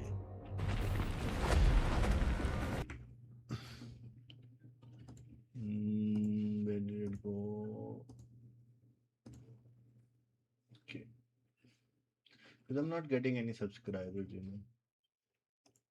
So it's better to watch the tournament instead of. There is. And that was it right there. Not panicking, showing why he is the current TWT 2025 champion. Yeah, it just showed that was a great game to witness. I'm sure everyone at home really enjoyed that. Everyone here at the venue as well. That was definitely a lot of fun to watch. And now moving on to our next game here, we got Golden Boy versus Jacob Cass. Jakob, I think they call it Jakob. Jacob Cass. Jakob Cass, man. You know. I'll say it properly in there. Jacob. Yeah. So I'm guessing we're gonna see the Clive. I mean, if you have we bring the Clive t-shirt like that, you gotta be rocking the Clive. But Jakob Cass, I wonder if he's gonna go for. Is he gonna go for the Raven? I believe I've seen him a couple of times with the Raven. I think it's very tricky. 7 Dragon Ball. Raven's a character you don't really see. It's kind of interesting. You don't really see him as much. He's even when I think about it. I cannot reach my goal. I cannot have like 5 subscribers in the same most unfamiliar with. I know like the obvious stuff like down back 2-1 duck there and there, but when it comes to actually thank you, bro. Even like but when it comes to actually someone playing it, it's just like I just got promoted to God of Destruction for the first time, and I would say like stance transitions. I was just like, there's many times where I was just like, this was a lucky stream for me. Like I just had 2 games. And he has so many God of Destruction on well, I am God of Destruction on Jun Kazama and Miyari but Golden Boy, finally I got my to God of earlier Destruction on today as well. He says this guy is the best guy in the UK. Kunimitsu as well. UK. He says he is. How are you, Randy? You okay? I mean, yeah. I mean, Clive's an interesting character because I feel I've always been the one saying that when your character gets nerfed, kind of stick with them. But I think Clive, especially with his heat, with the up forward 1+2 kind of strings, I think that really kind of hurt him because it is now if he follows it through, it becomes unsafe. Boy. I actually feel like that was what kind of like Island made him. Boy. He's still a great character, but I feel like people really abusing the heat. The mix-ups. Super nice mix-up there. Oh, for the back swing blow. Risk. That was definitely very, very risky. A Raven's back swing blow is, I believe, launch punishable. -15. This but it doesn't matter. A good huge risk, it paid off. Huge risk, huge rewards. He didn't win with it, but you know, he swung the momentum in his favor, helped him. Sub-goal complete, 280. There's the blue stuff as well, man. Extra damage, we're talking about extra damage while standing 2. Big counter hit. Using that while standing 2 on a few occasions like. now. What's the risk? You know, no risk, throw it out. I believe it's like -9 or something, so safe. I mean, Tishmon used to really do that a lot. Rinse out while standing 2. Duck into while standing 2. Yeah. Again, talking about it, big counter hit, catching the timing. What's your combo like on the sideball splat? No, but get some good Okazemi. These are the best problems, some of the well, best you should watch this. This is VSFighting. If I believe you know about it. It's VSFighting. It's happening in Europe, Birmingham. It's happening in UK. And we have a lot of good pro players in this tournament. Got in all this time. Okay, 1+2. Went to get the heat engaged, get something started. Okay, blocking the down 1 from Clive. And just like that. And it looks like maybe a little bit unfamiliarity with the Raven, but it's like I said before, you don't really have that many Raven plays. We don't. Oh no, we don't see a lot of these kind of like situations when he goes into the soul zone stance. It's just like, okay, what? This boy is handsome. I think I did lab it once, but my memory's like a goldfish. I was like. Short I believe that he's got. I think maybe this guy is beat handsome, stuff, right? but then he's got stuff to kind of like beat it. So you're kind of like playing that kind of rock paper scissors game. But he has one like move from Soul Zone that is 0 on block and it's homing and it's high and it reaches from like range 4. He goes like this. Oh, he's using the combos, right? Yeah. I think I know what he's talking about. The range is so deceptive. Raven is a like very good character. So he has so many tricky things from his stance books. He's gonna get a big launch here. Gonna go through the wall. Okay, a little bit of a funny wall splat. Whoa. Guys, guaranteed. That was actually, I think I should like nice use my noise got a little cancellation. bit more damage there. Blow is launch punishable. Probably looking for a little low. Very nice. Using his down 4 1 strings, going into Phoenix shift. Lovely. Gonna get a wall splat as well. Get the full combo here as well. Okay, Ops go for the first hit to keep the Okazemi. I hope it will work good now. Ooh, double KO there. I actually thought that was going to go. They got a double KO. I didn't want to say anything because I actually thought I was going to go sword, but it traded there. I mean, I wouldn't be surprised. Okay, big whip. Probably would have expected that to hit, so I didn't get a 4-4-3 or something. How can I get like 1,000 subscribers? Does anyone of you know like how to like engage people into getting you subscribed? I'm playing a bit more patient now. Yeah, down 1. Lovely little side step. Oh. Well, he dropped it. Gets a big count here anyways. Cross the spear in the ground. These two guys are actually swinging really hard. I think the Raven doesn't know the punishes for. Oh, what a sidestep. What was that? These guys are so. This is like a very easy pool, you know. The pools are very easy in these kind of tournaments, like. Okay.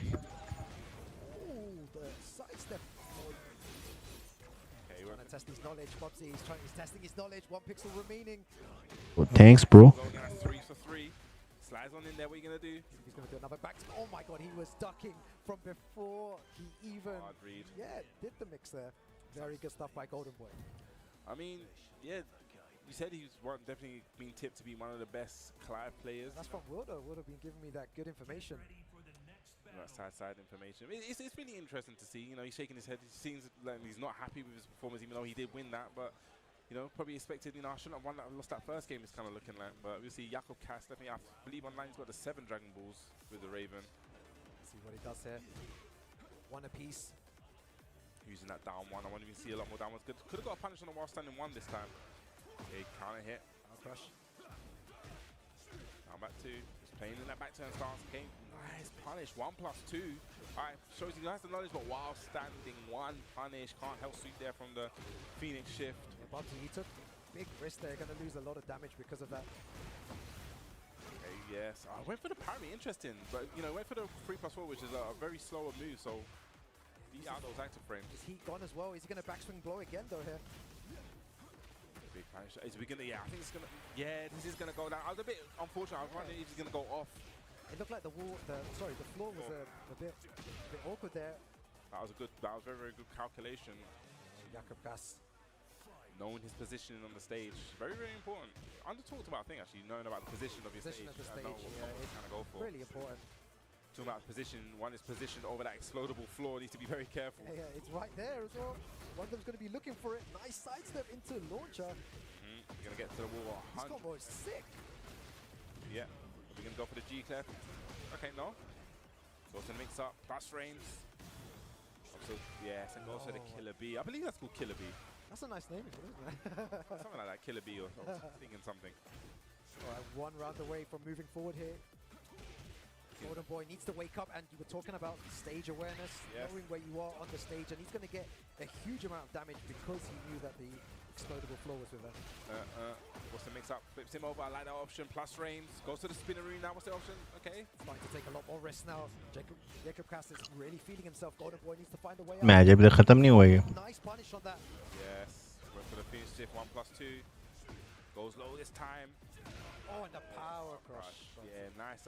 You know, he had a lot of life to tank anything like this. That was good option there. Jakob Cass, you know, stopped the bleeding, took the momentum straight back there, and that's what the mark of a winner. Definitely a big mark of a winner. Yeah, that was really good play by him.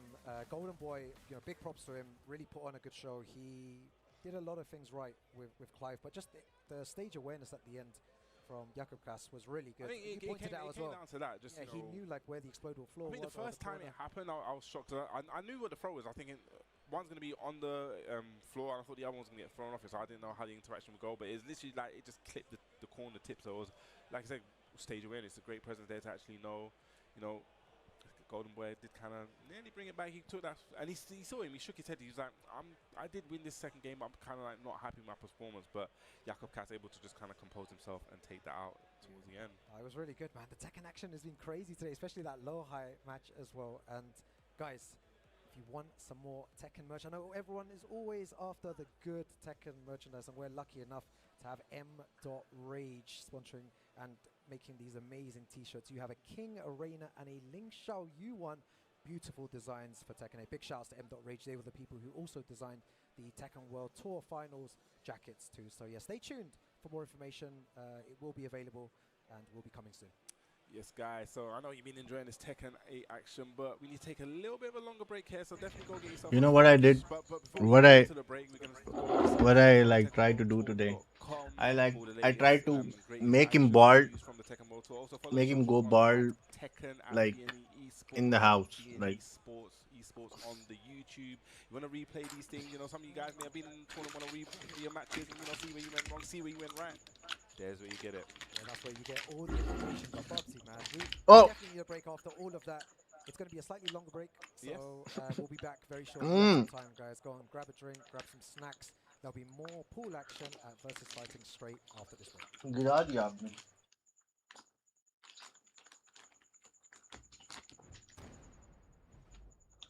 खत्म. All done. All done.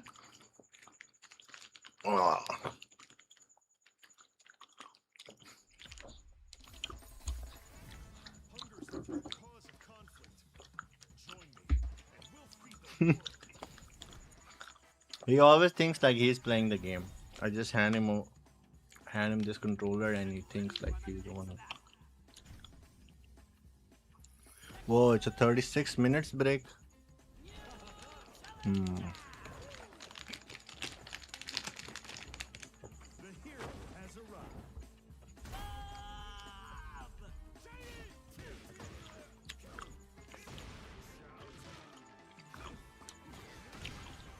Should we watch Arslan?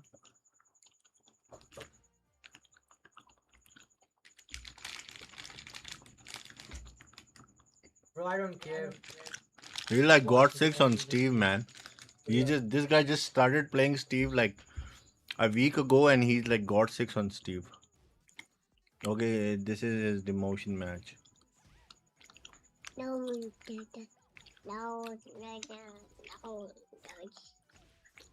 Yeah. Hello.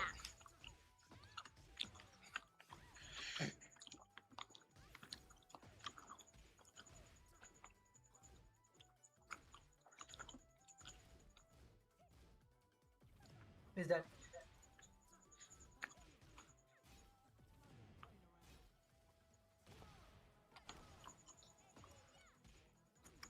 Am I gonna lose from here? Oh my god. One mix up, I'm dead. No. Oh. Hello, hello, no. क्या कर रहे हो?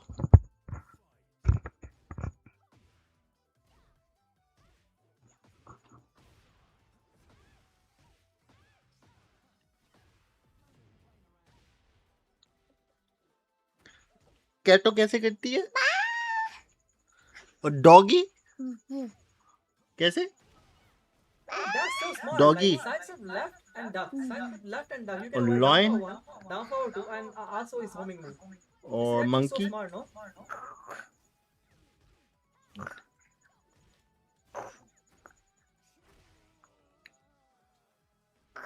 Or Again, Lily. elephant. Hmm.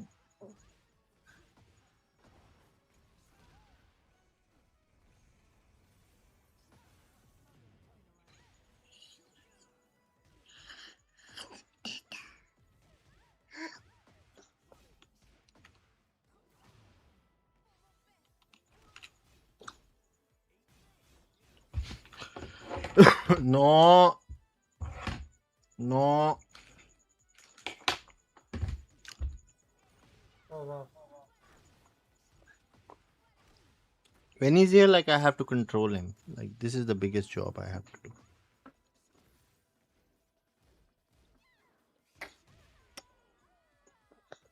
So baby. What the baby? Light is too much, I believe. Right now it's looking good. Oh wow.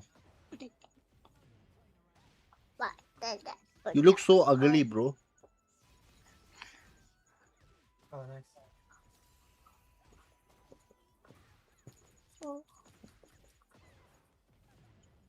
Yeah. You always wait for my. What is the name of this kick?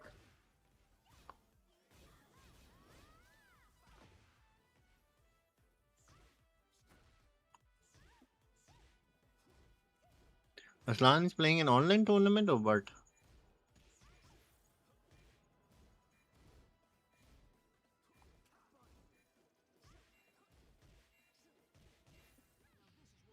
Guys, we won, guys. We won. We won. Nice, nice, nice.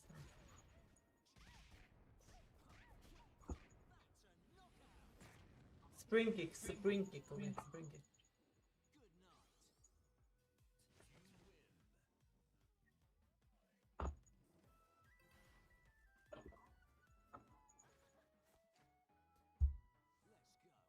Now I can download them, you know, that's my specialty. Even though I'm playing bad matchups, I can download them. I can download the opponent. And I can win. This is what I'm good at. Will you play more with me? Remember the last time the Kazuya played? He beat us like the first 2 games and then he started losing, no? Yesterday.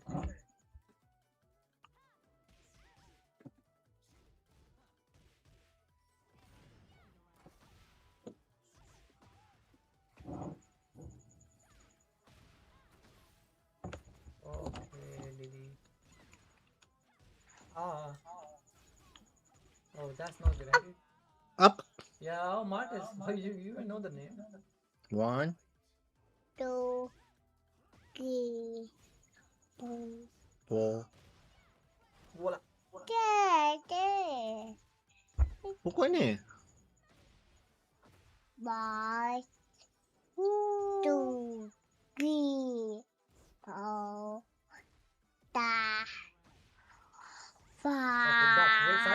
5. Yes.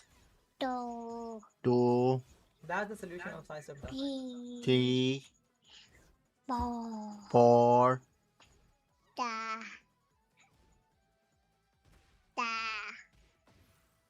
5. 113. 113 is nice. 2, Why? Nice, nice. ओ बकरी ऊपर खड़ी है वो आसमान में बकरी खड़ी है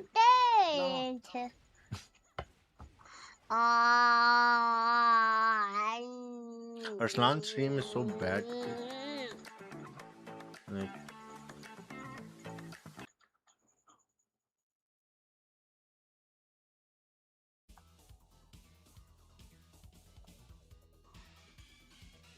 VSFighting CEO 2026. Okay, CEO 2026 is going to happen after EWC, right? And then Evo France, and then Tiger Uppercut, like these are like all the main events, 12 main events from May, June. Okay, there are like 3 events in June and 1 in July. And then 1, 2, 3, 4. 1, 2, 3, 4.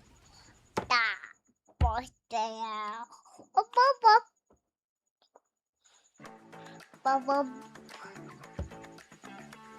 Yes, he's my son. He's my baby. He's my baby.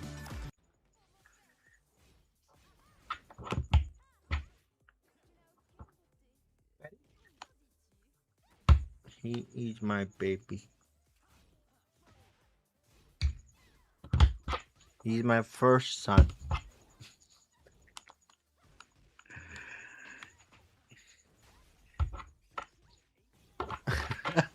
You know, आज मैंने क्या किया, आज मैंने ना इसकी खुद tent करने की कोशिश की है घर में, वरना सब मैंने टेढ़ा मेढ़ा कर दिया इसके बाद. So tomorrow I'm going to take him to barber so he can do a proper razor on his head. I tried doing it myself today and I just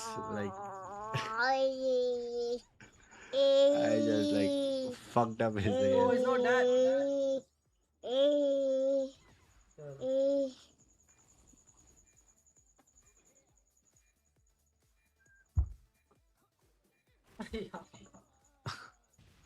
Appa 1 mana dude.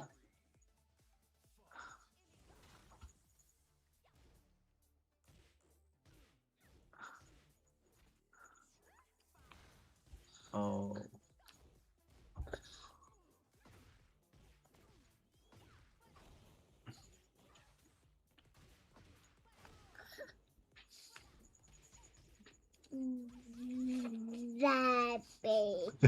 He's looking like तेरे नाम सलमान खान.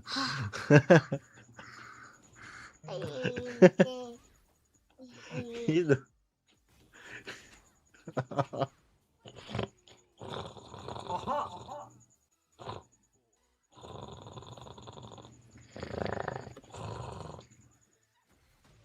यार कभी कुछ भाई चले हम भाई यार चले मैंने कमबैक नहीं किया यार bro Lily side step is like nice side step again no चलो भाई चले oh चलो भाई चले हम आते हैं. nice.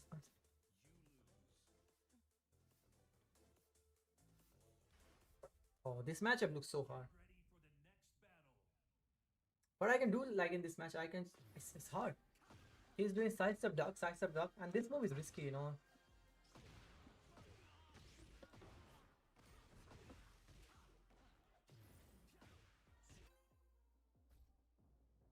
Japan PC.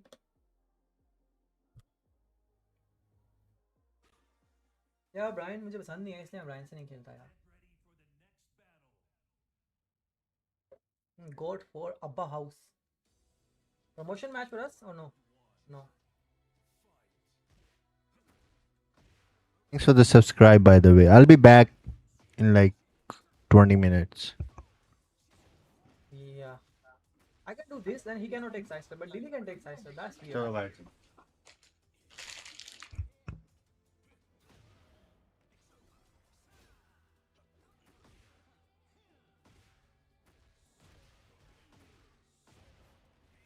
Oh, missing.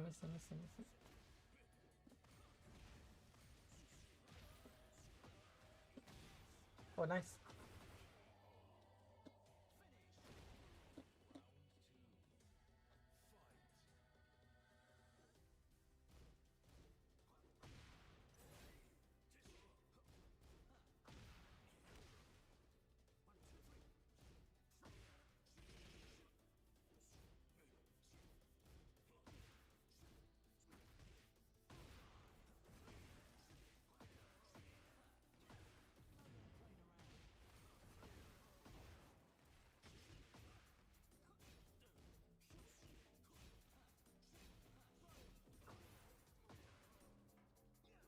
Ah, no Wastler, right?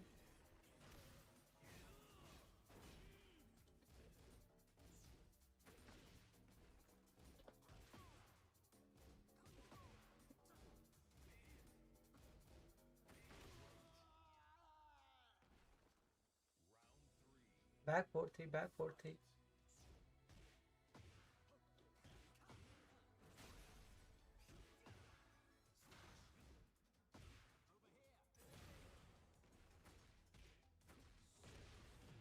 Bro, everyone, I think online, they know how to fight Steve.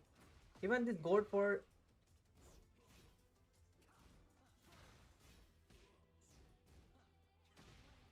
Sorry.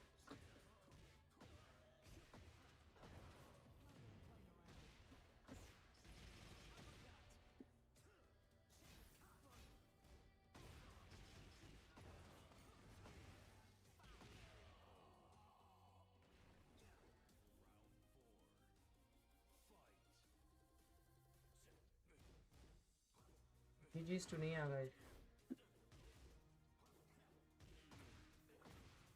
Guys, do you think Nia is better than Kadalko? I play with Nia, by the way. She's really good.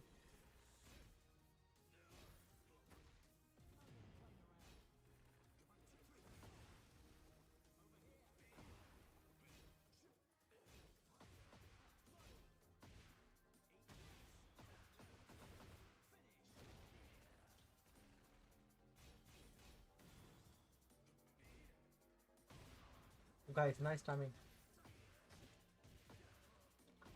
Yeah, it's over.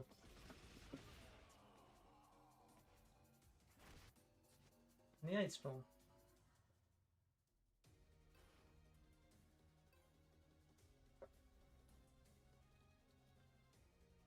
Promotion chance for us.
Nice.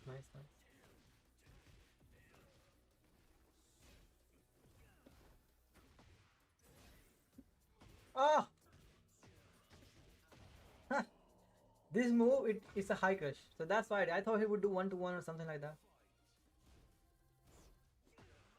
Like this.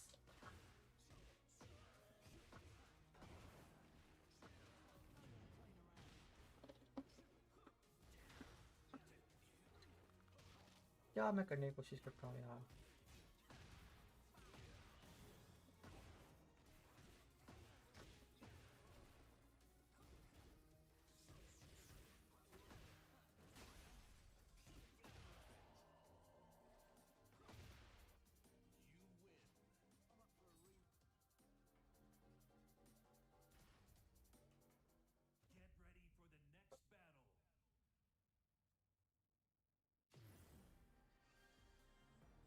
High and low pressure. Yeah, it's also low pressure.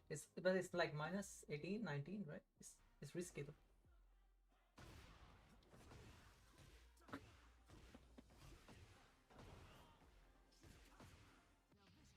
Does it work?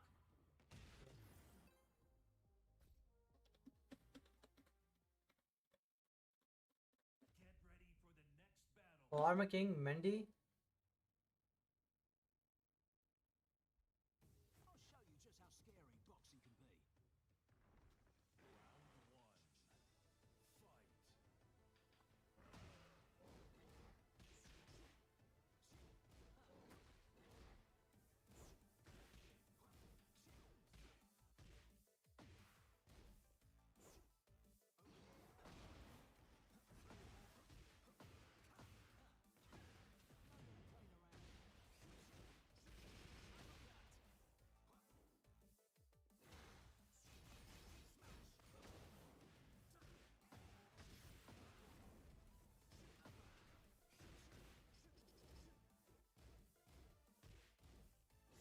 Ah, that's homing.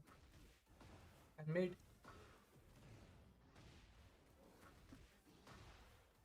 Ui, nice.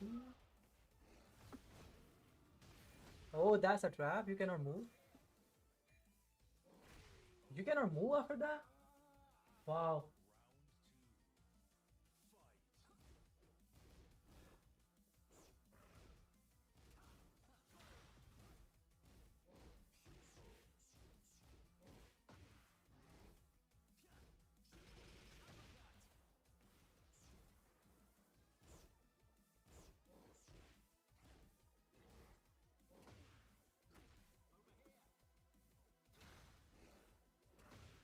Oh wow. Dava 1 2. Dava 2 1. No, oh,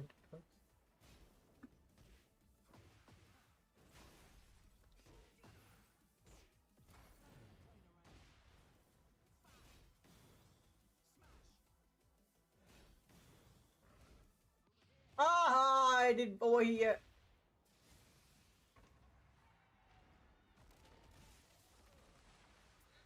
Kaze is dead? Maybe not. Oh, is dead. I think because both had heat, that's why. Both players were in rage, so yeah. Both had rage. Oh, bhai John. Nice, nice.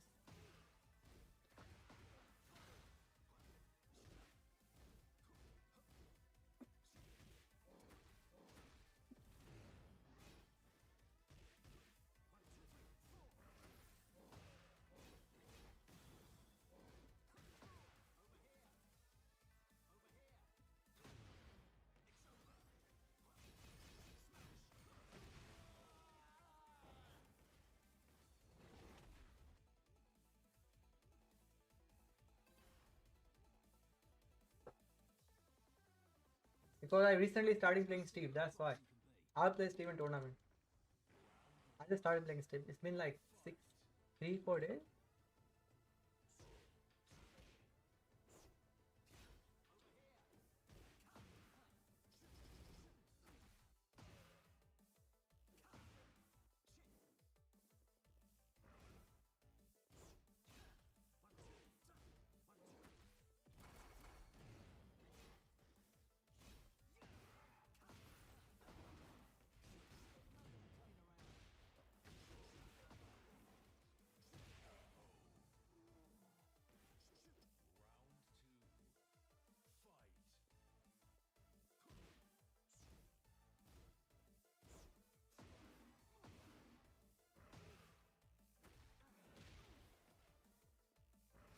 Ah, okay.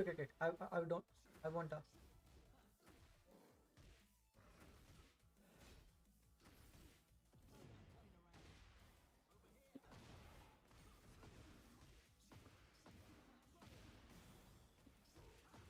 Bro, what was that trash combo? I don't know what should be the right combo after that.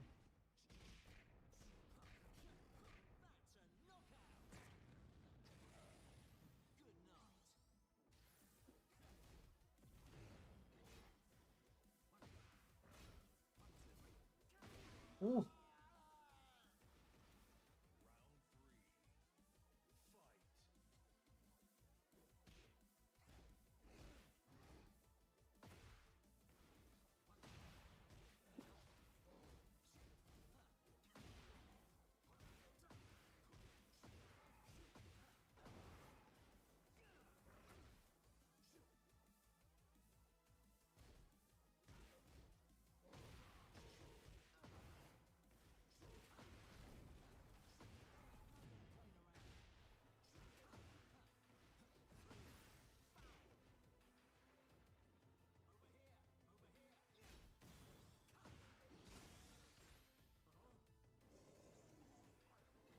Oh.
क्यों किया यार मैं लाना था यार मेरे पे मैं डर गया हूँ यार इसके साथ जीता हुआ था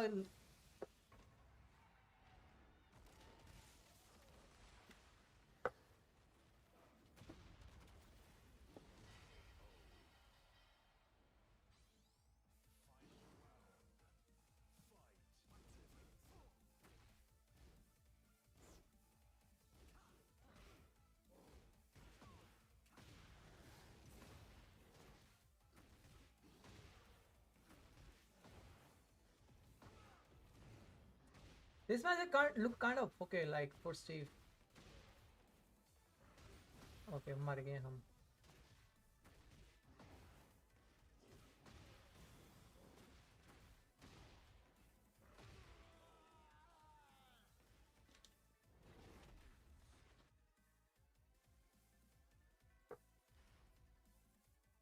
मैंने रेजर क्यों मारी है लास्ट राउंड में? अफा 1 मारता या रुक जाता.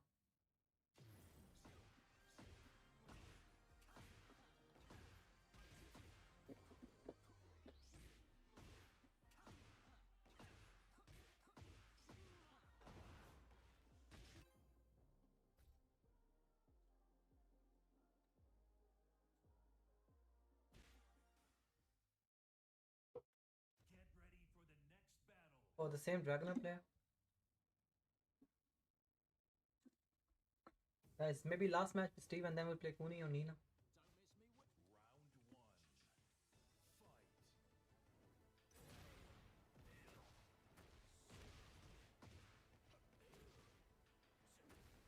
My Steve is very weak right now.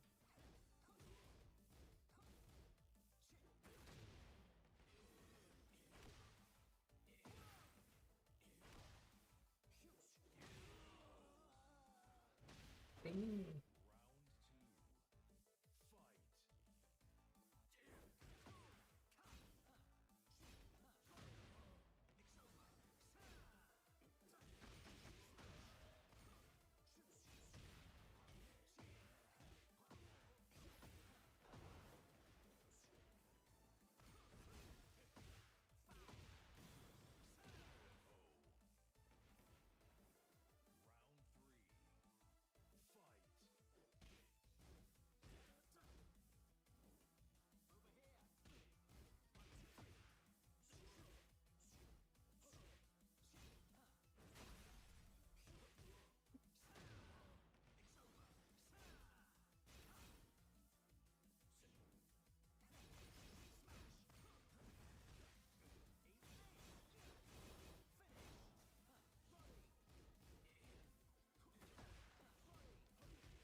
Oh,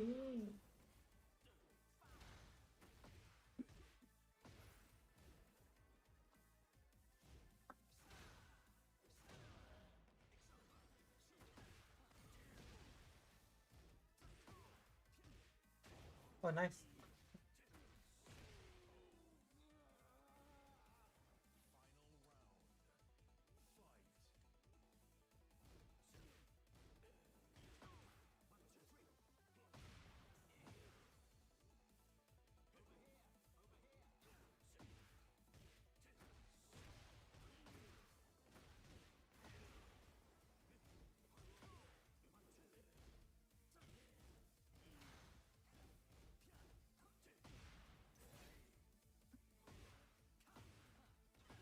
Sorry, Dragon up.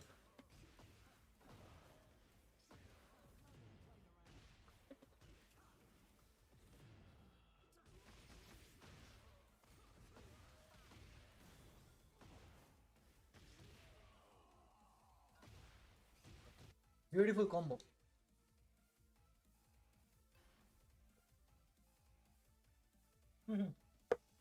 Random uppercut. I think it's good versus Dragna because Dragna players they press a lot of jabs and it's high crush but it's risky.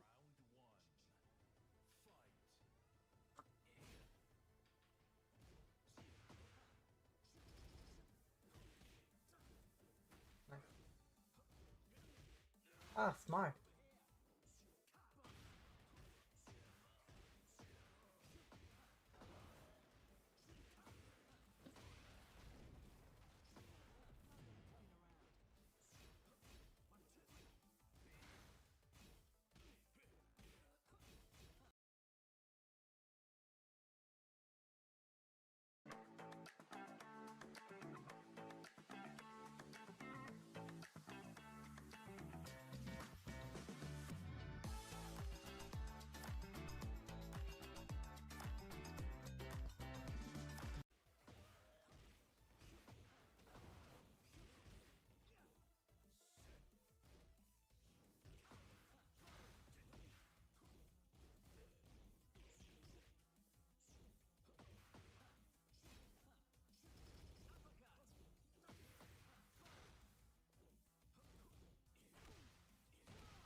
Oh, nice, nice. That was a nice read.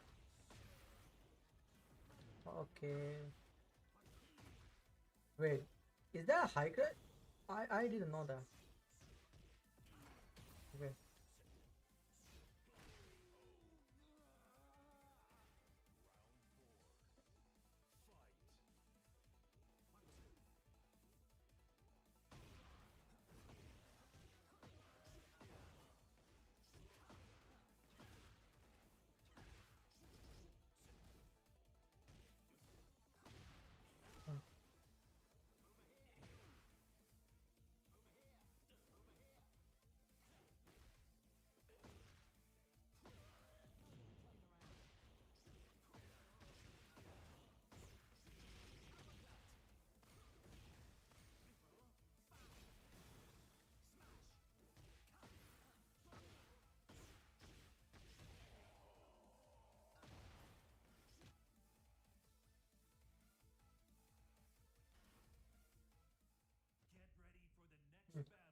Last set, last set.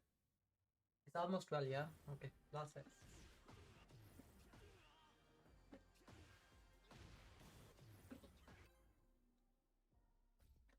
Maybe Shine again? 3 times? Oh, Jin. Just G. This guy is good. Jin player. Jin player. Urea.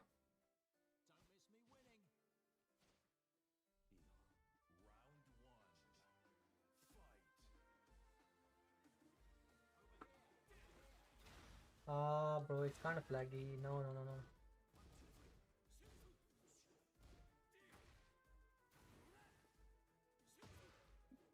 Nah.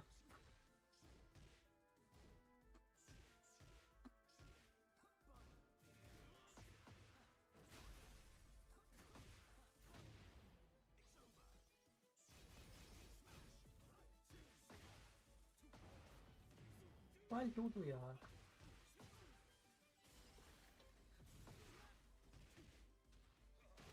Ah.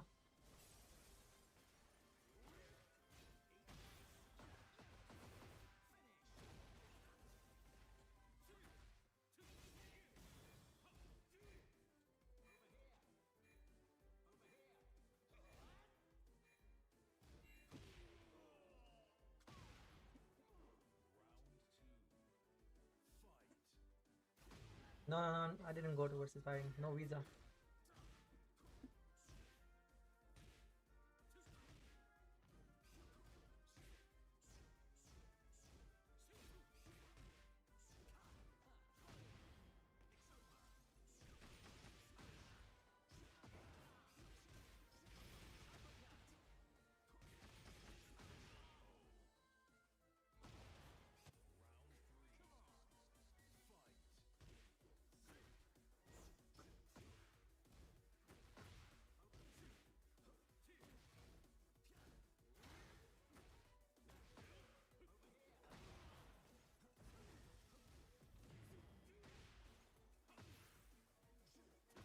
Yeah, I'm back.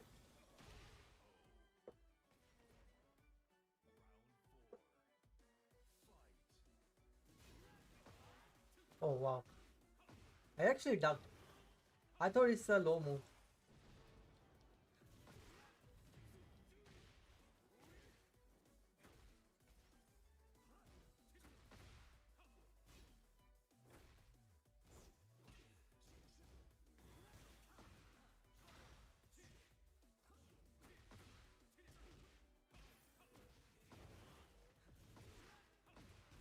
Nice combo.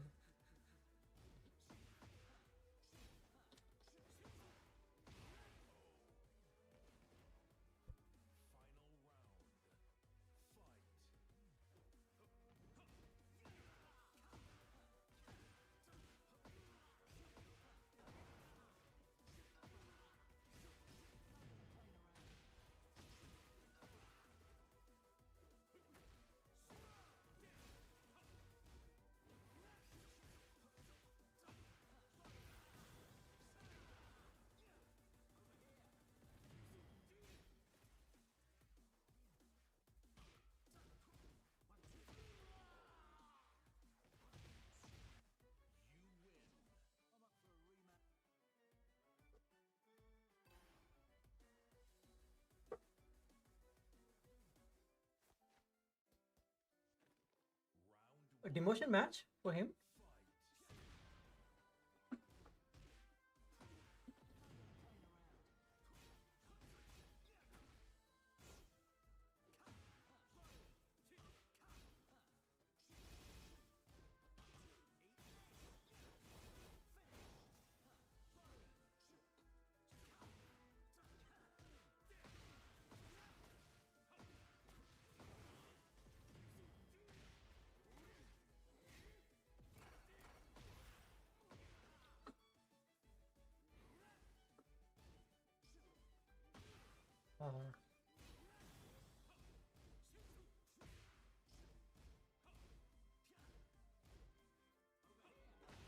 Over here.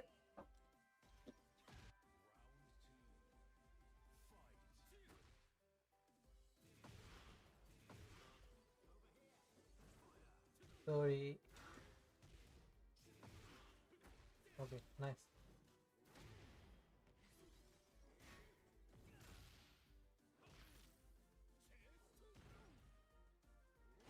Down 4, down 4, down 4, down 4, back to 1. Oh.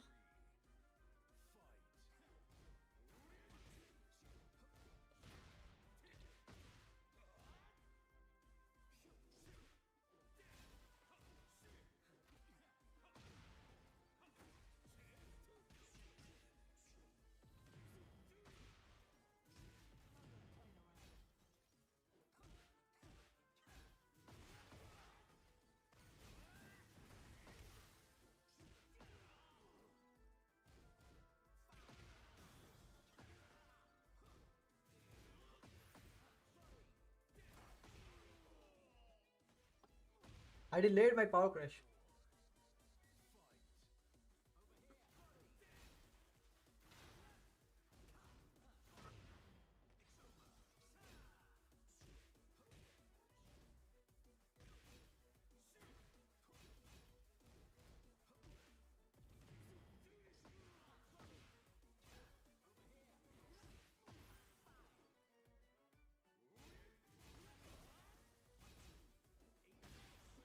Is it that?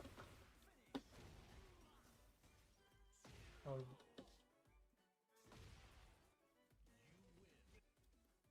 Nice, nice, nice, nice.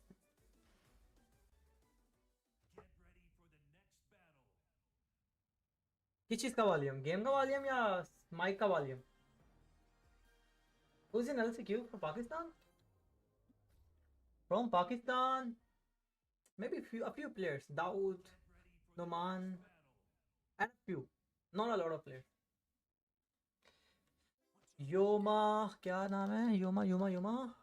Yomogi, Yamo. Okay.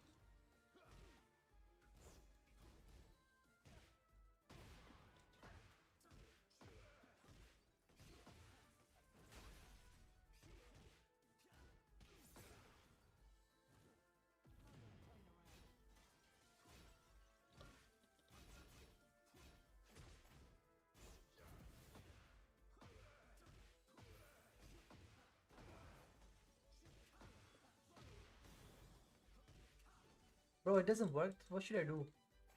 Sonic Fang? Okay, maybe only Sonic Fang or this. 2 punches. This.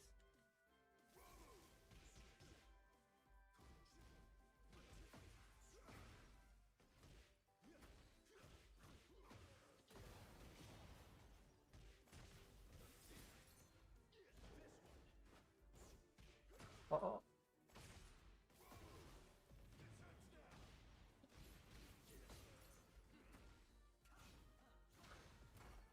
Oh wow, wow. Nice, nice, nice, nice.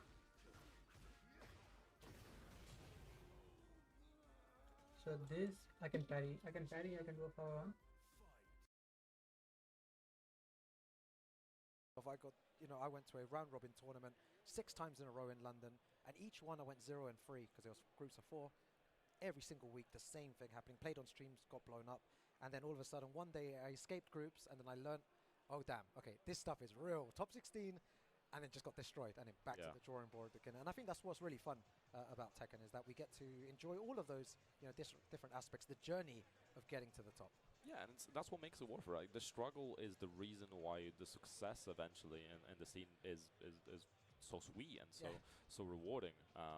So yeah, it's definitely a big thing, and you just have to have enough persistence to actually stick through that struggle, because it's especially obviously when I started in Tekken 7, so a guy unsubscribed again. It was already so stacked with talent. It was really difficult to get into. Like trying to clear pools in London as a new player, I think now as well it's the same thing. Trying to get into the scene right now, there's a lot of strong players already, but this is great because you get to practice along these good players, and you have so much experience against different characters that you can take to other events as well. And it's really good to see the community just grow as a whole. Yeah, and that's always the thing. Like people come, people go. Whether it's live comes in, gets in the way. Maybe a character that they play doesn't come out for a while. So it's a constant exchange of people, and new and old, and it's very natural. Now we've got 3 great characters coming up, right? We've got Bob, we've got Roger Jr., and we've got Yujiro Hanma. I know everyone's really excited for all 3 of those characters. You can't tell me you're not excited about those. They're hype. Bob is hype, Roger's hype, and Yujiro Hanma is insanely hype. I don't watch Aki, but I know there's loads of people out there that are going to rinse these characters. I will keep my thoughts on Roger to myself, but I am excited for Bob. You guys are gonna learn about Roger Jr. You're gonna get a nice ass whooping, man, when the character gets.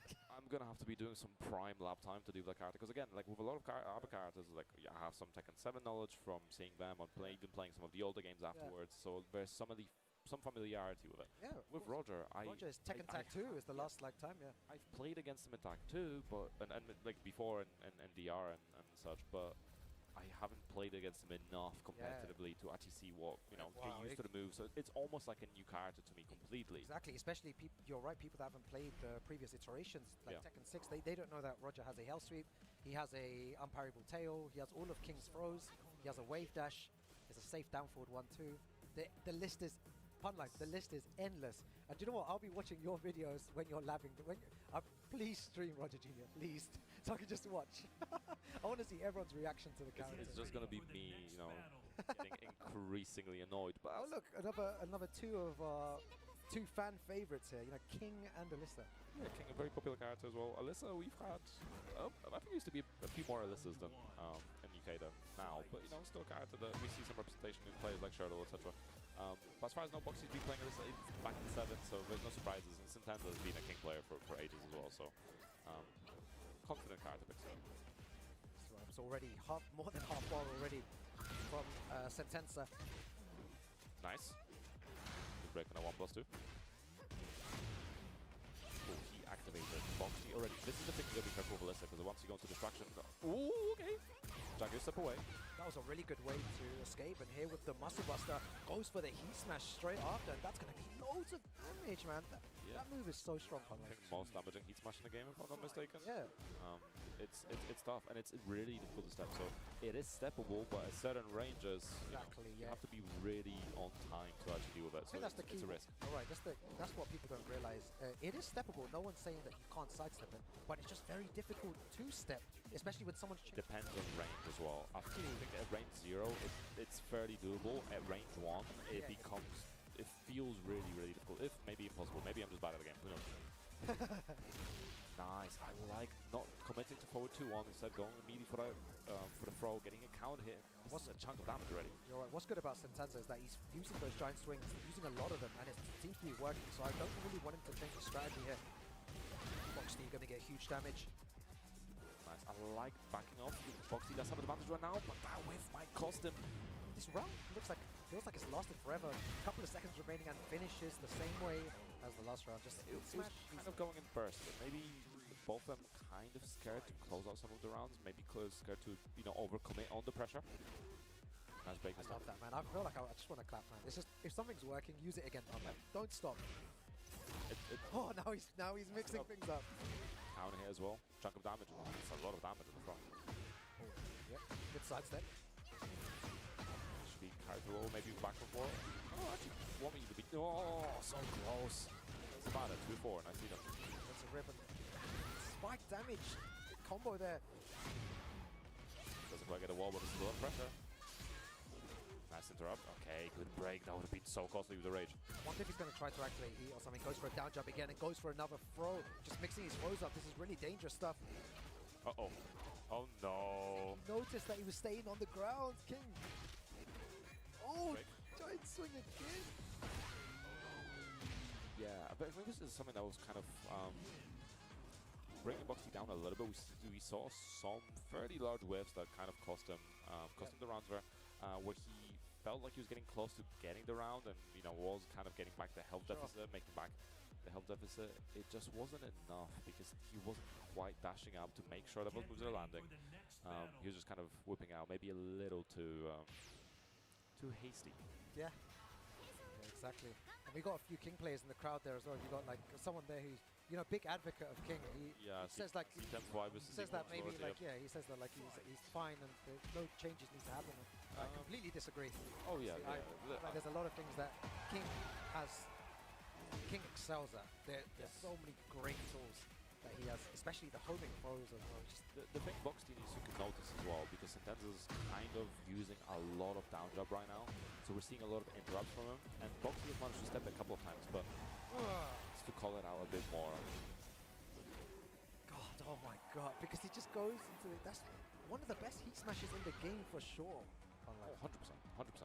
Damage and utility at the same time, it's super good, and obviously you're going for the floor. 60 damage combo starter on a floor break stage. That's the guaranteed forward 2-1.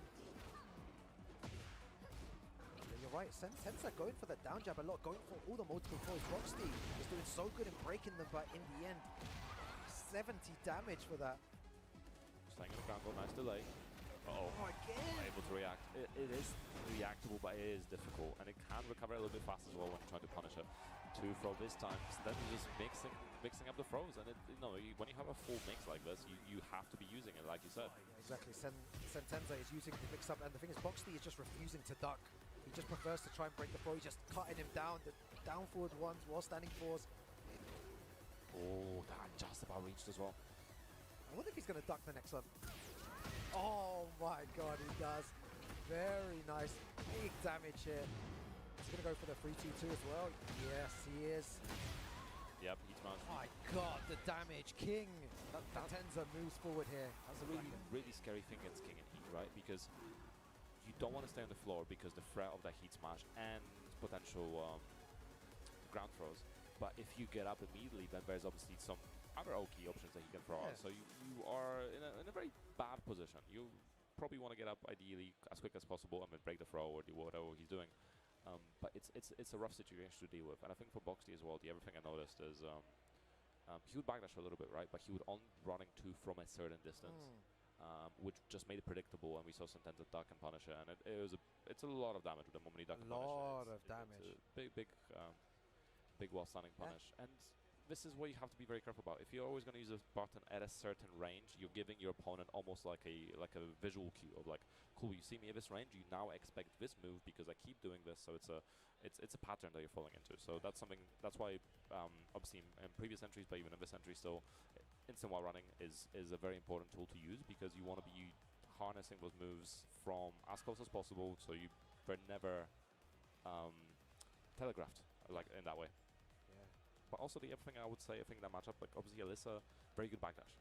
So I would have liked to see Boxty maybe instead of trying to interrupt, more backdash. More backdash to escape that kind of range of King's throws and stuff. Yeah, wasn't doing it at the time. Maybe pressure. Maybe down forward to backdash into like back 4-4 as well can be really good. Maybe back 4 by itself, the knee, right? So I think it's important though that it was on stream, so you can watch his games back. You can check out what he did differently, and then maybe change his games. Right now, you guys can't see it at home, but there's a lot of people around the setups. The pool is actually going on right now. I believe it's C1 and C2 happening at the moment. The C-Wave pool. After that, we'll have D1 and D2 as well, all the way up to top 96, which will be tomorrow. And then we'll narrow it down to top 8, and then we will go into our top 8 finals on Sunday. So still pool action. We've had a lot of great games. More to come as well. And next we have a local legend. Local guy, yes, Tenfubis, I think. Tenfu Ibis. You need to get it right, man. Sorry, sometimes I get it wrong. Yeah, Tenfu Ibis. Yeah, he's been around for a long time. Plays King. Was an important part of the East London fighter scene as well. You know, we saw him every Friday, always making sure that he's very getting better. He's come a long way with King as well. Got a lot of coaching from different people. Improved a lot. His whiff punishment especially, I have to say. His whiff punishment has improved so much. And you can actively see he really, sometimes he sets you up for those situations. Yeah. He takes like 2 single backdashes and then punishes you really hard. And I think that's because he's trained with like Super Akuma, and they've given him a lot of great advice. So I've always said to him, I really appreciate that you're carrying on the grind, because it's a long grind, but it's worth it in the end. We need to keep going, all of us. Yeah, on the other side, we have Donna Panda. He's a regular of Portsmouth and Southampton, and maybe Guildford, I'm not 100% sure, but he's a regular of that kind of area, so one of ours. Again, a player that's been getting steadily stronger. I think overall that the sort of the Portsmouth, Southampton, Guildford scene are all fairly young still, as seen. So there's a... Who's the one like spearheading their scene? Well, in terms of the strongest player? Yeah. Me. Oh no, who else as well? Because I know you're active. So Chanko Funk was a player that's been around since I think like Tag 1 days. So he always comes with his wife and kids. So very really knows his bio as well. We often see we've had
Gotcha!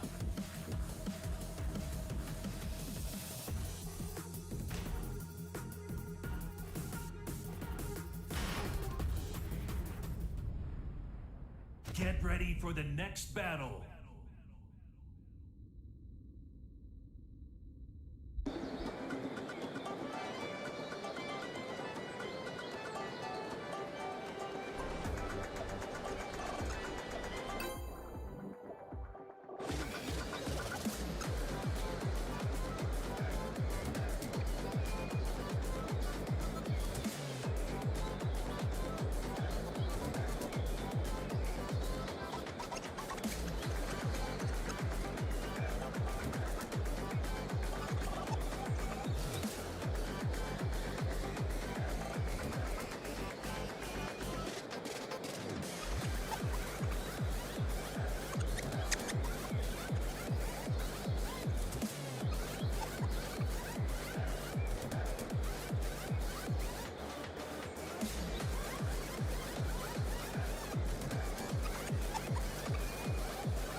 Get ready for the next battle.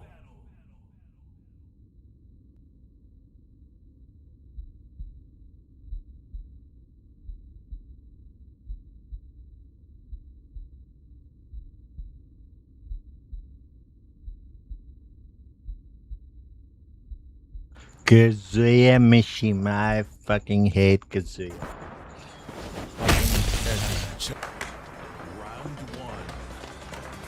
First game and I have to play.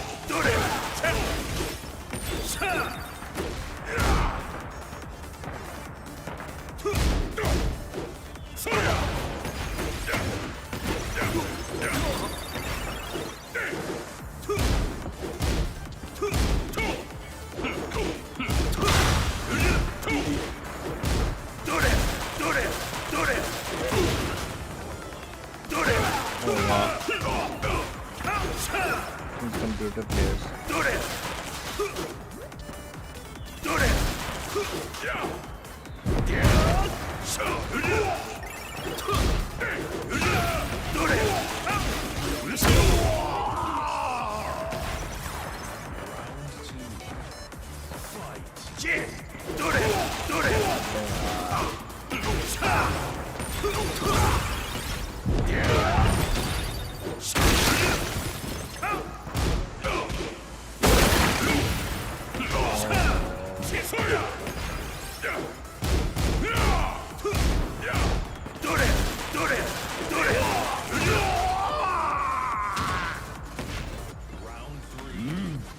Someone was just told this motherfucker how to do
about winning and good guys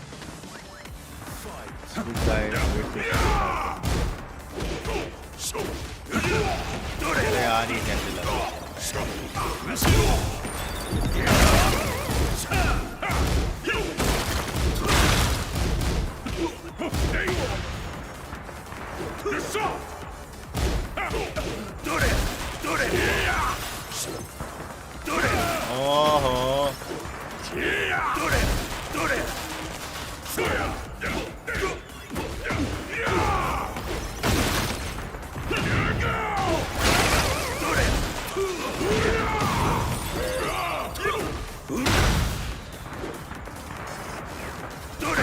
यार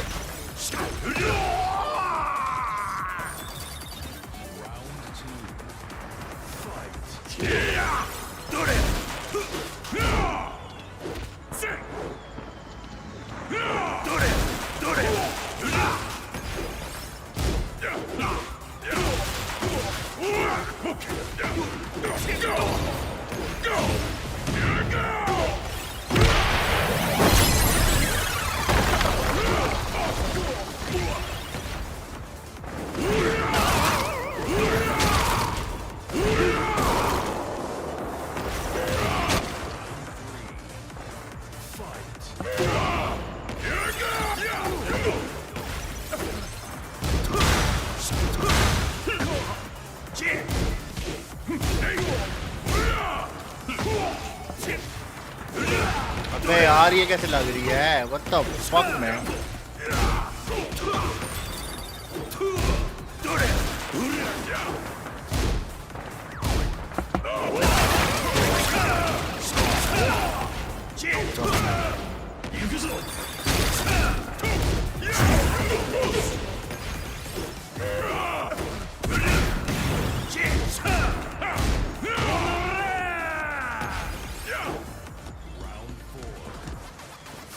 This guy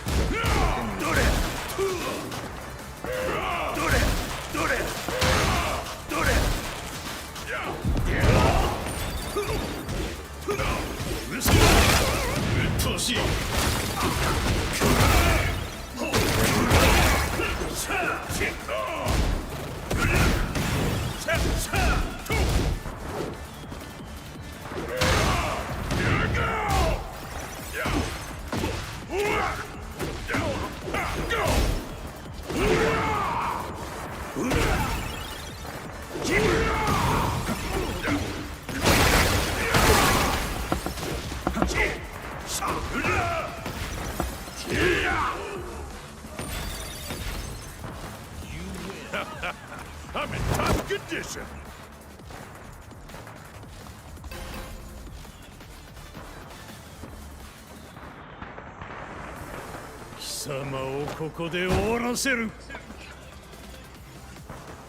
Bro just learned wave dash on a computer and he thinks like he's like the best player in the world.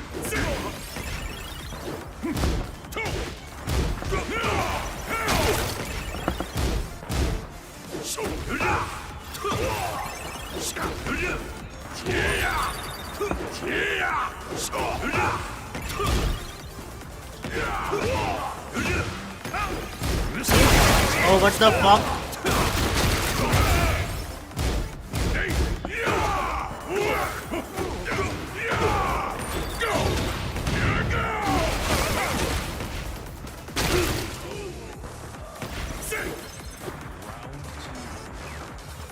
Oh, why not?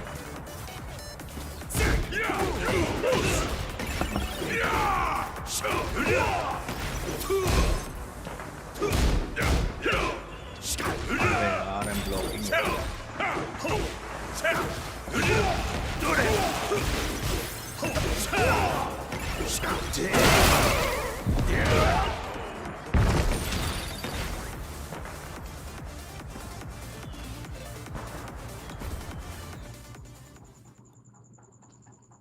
Get ready for the next battle.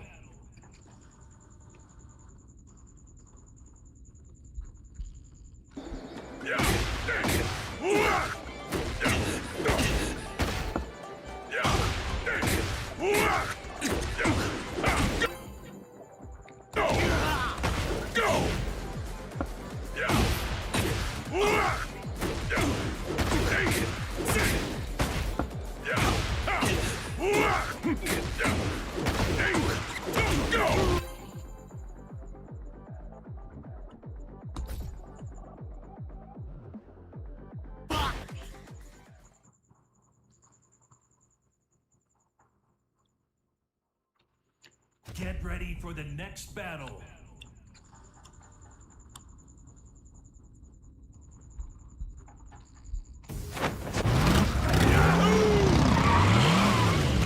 Yes! Round one. Fight.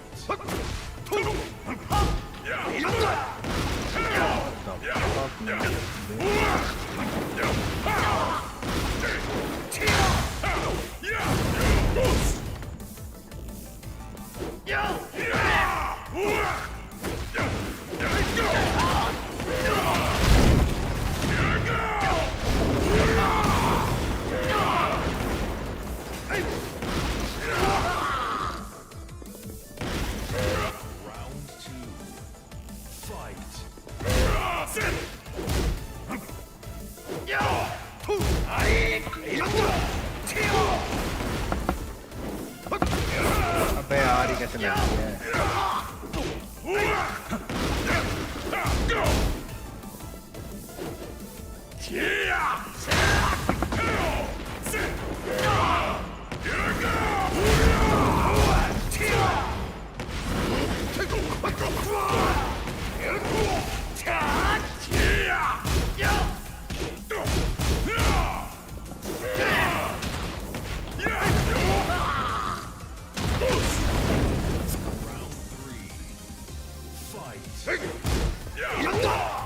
ये सही है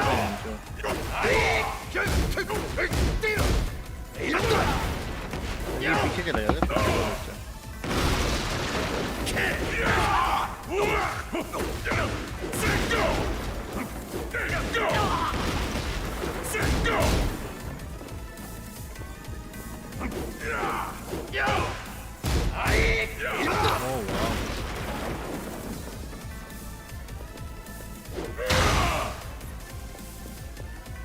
क्या कर रहा है?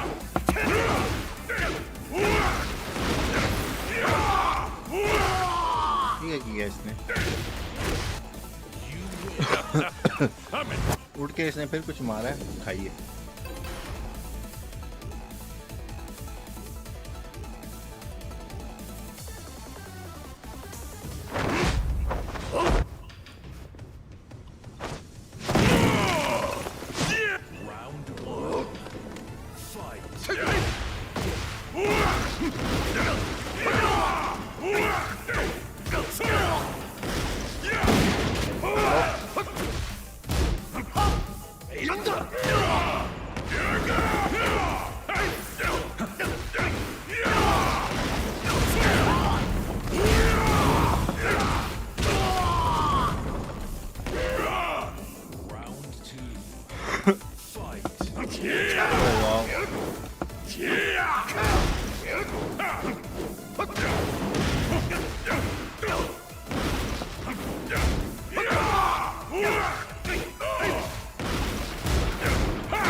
यार ये क्यों नहीं लग रही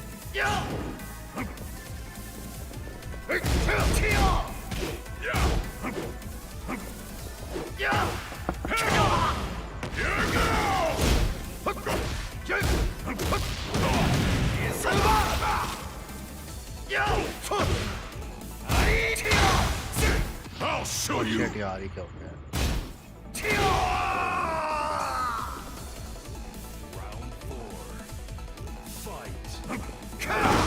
Whenever you're trying to do this, like any move that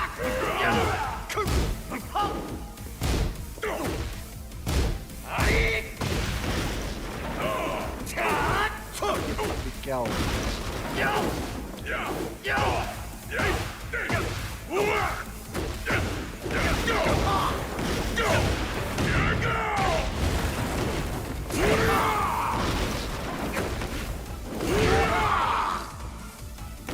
You win. No pain, no gain.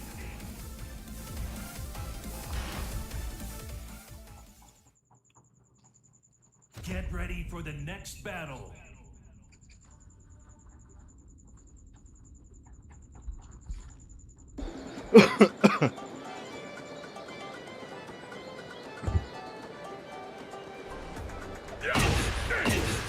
Can I get like 5 subscribes? How do you 5 guys?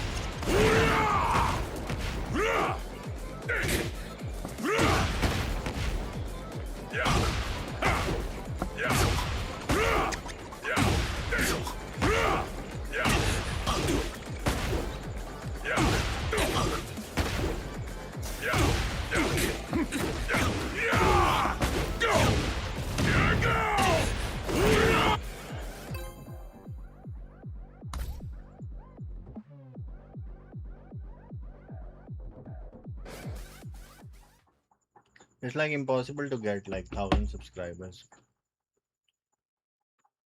Get ready for the next battle. My reach is so good, but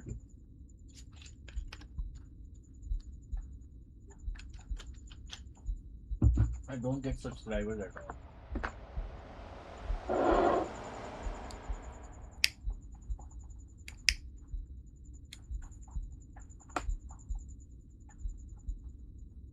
I have like 2,000 reach. Round 1. Fight. 1.9k reach.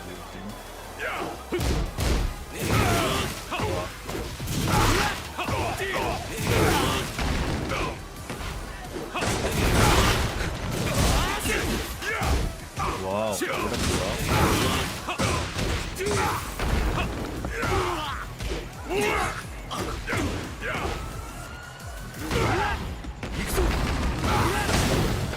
I countered, man. What the fuck?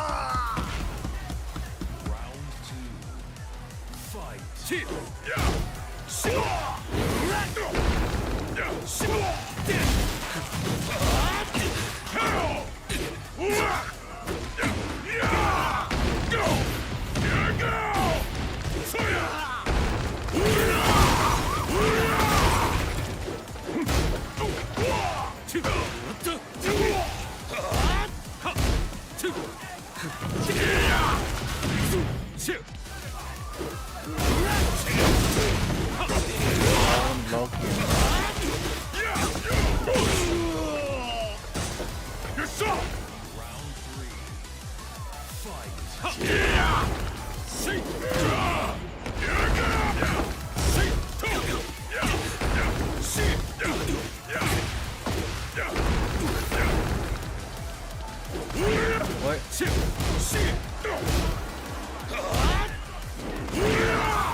What is real life Jimmy drama?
Whatever.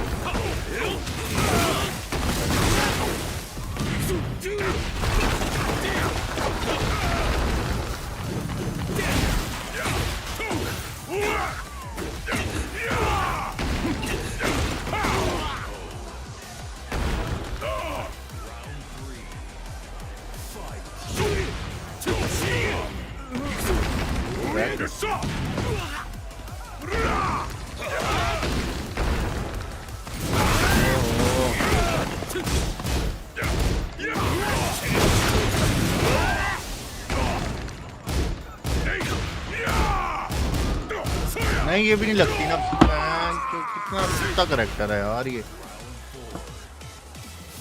I cannot punish him like on this.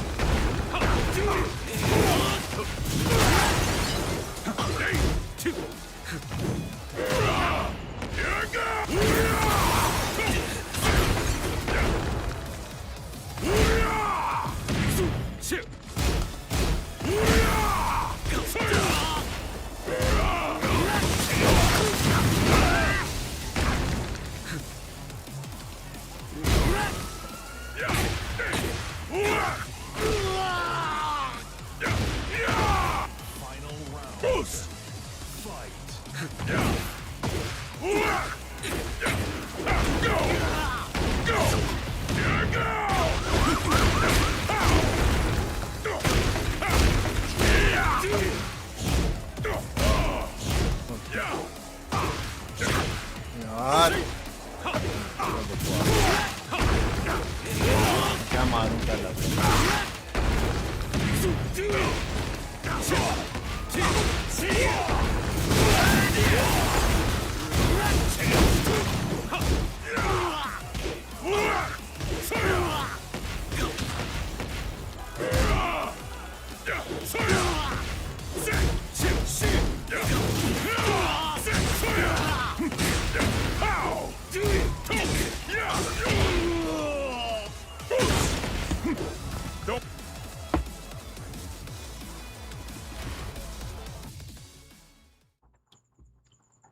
Get ready for the next battle.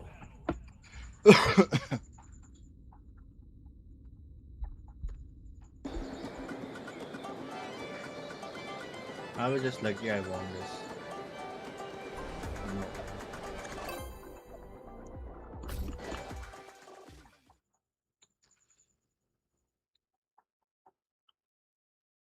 Get ready for the next battle.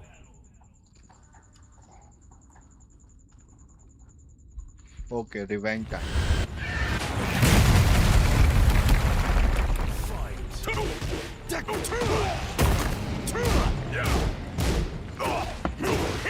अबे यार ये क्या चीज है यार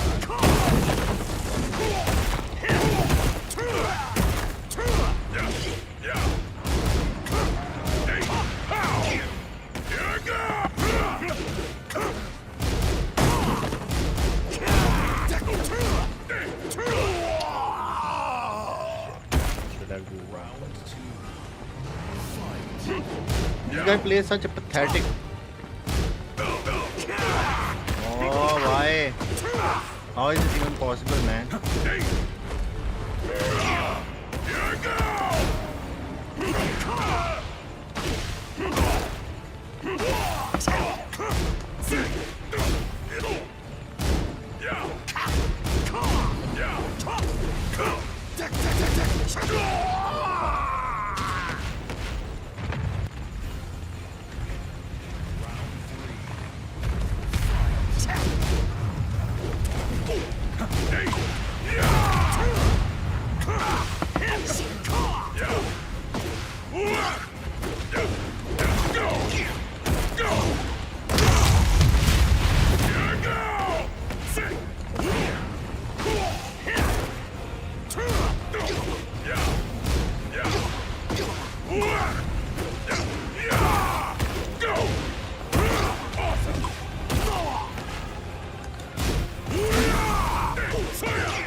अबे यार भैंस क्या है यार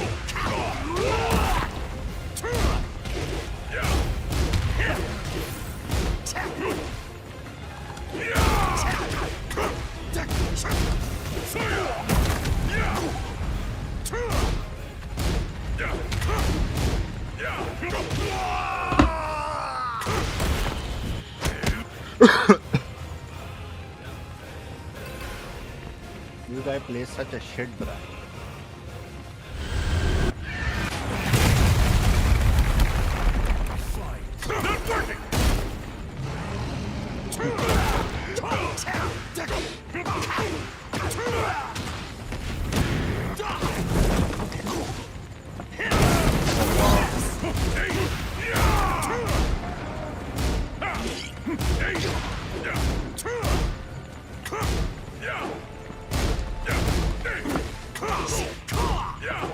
यार कैसे यार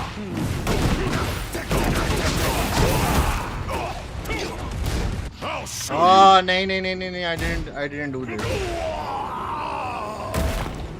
I did 1-1 down forward 1-1. I did this.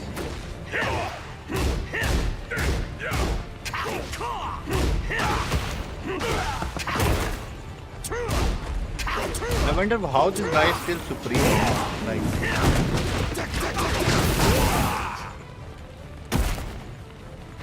he's playing such a good Brian.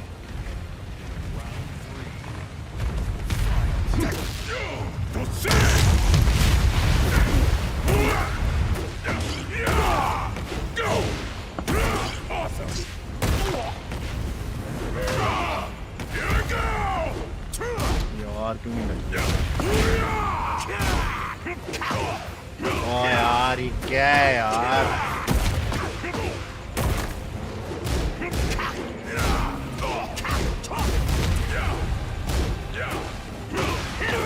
और ये हमेशा लगता है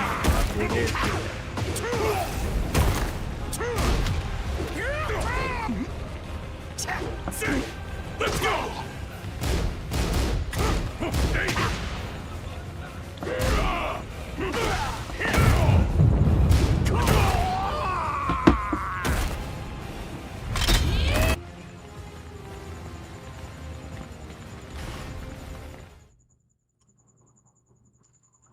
Get ready for the next battle. I just don't understand his game, you know. He plays a very different kind of Brian.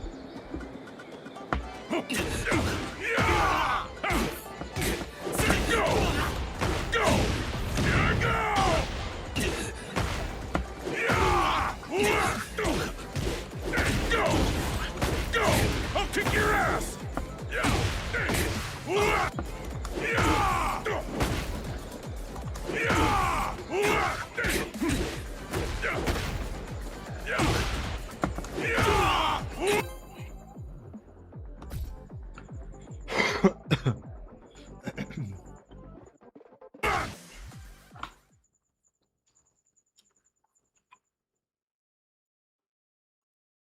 Get ready for the next battle.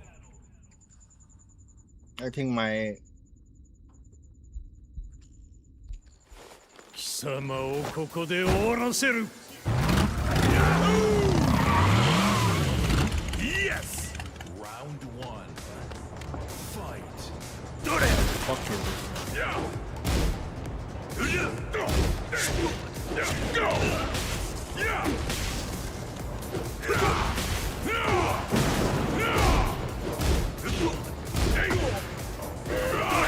Oh wow.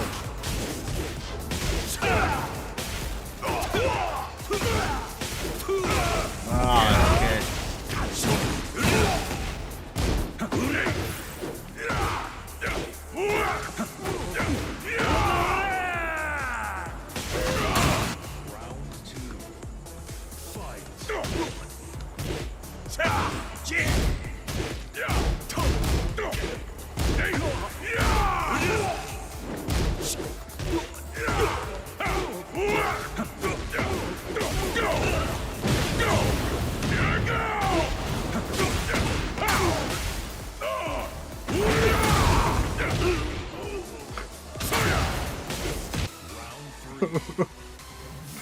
You get it.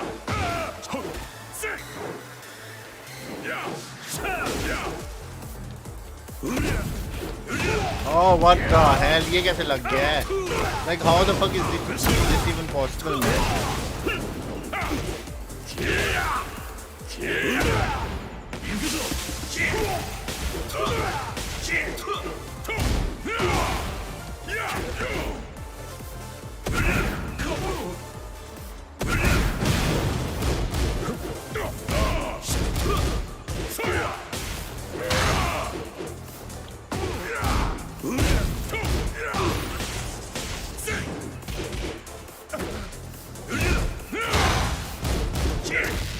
Oh, ये कैसे लग रही? I ducked, man. What the fuck this game.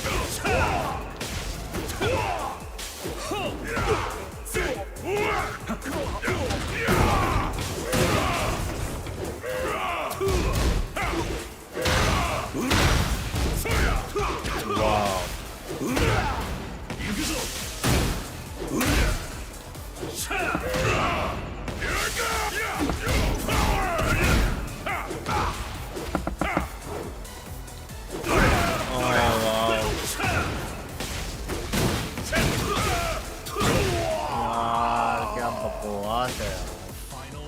How the fuck he did electric there?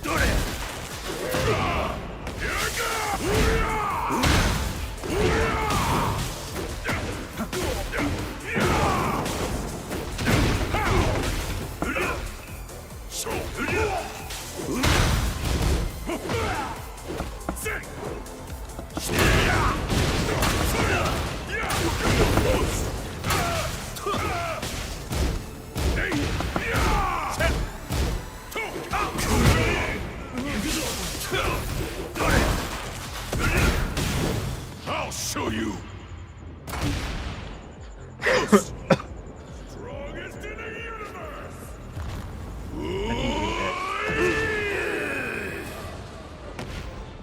Yeah. Don't.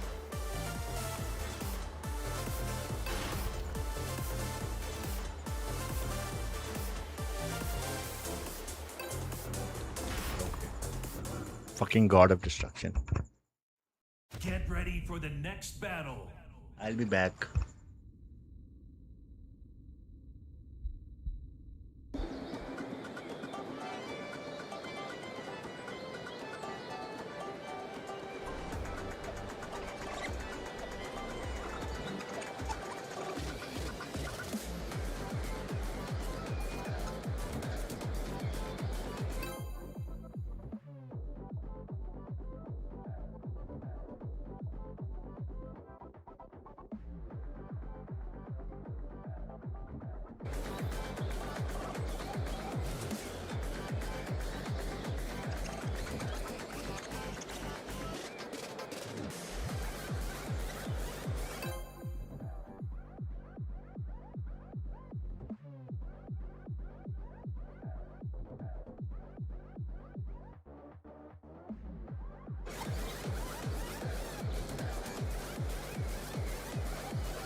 Yeah, I went to clean my son's potty.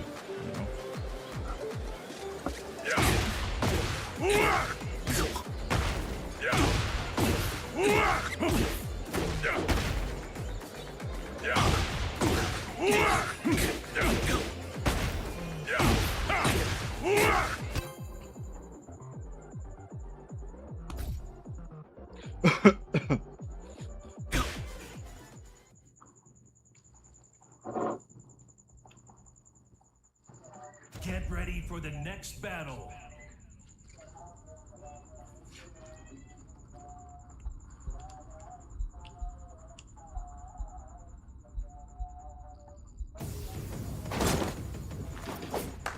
Oh, this game is laggy. Shit, man.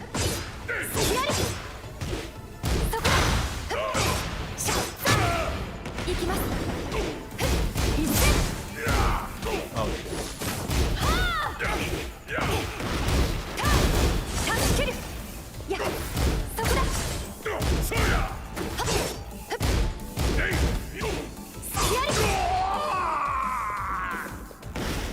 Round 2. Fight.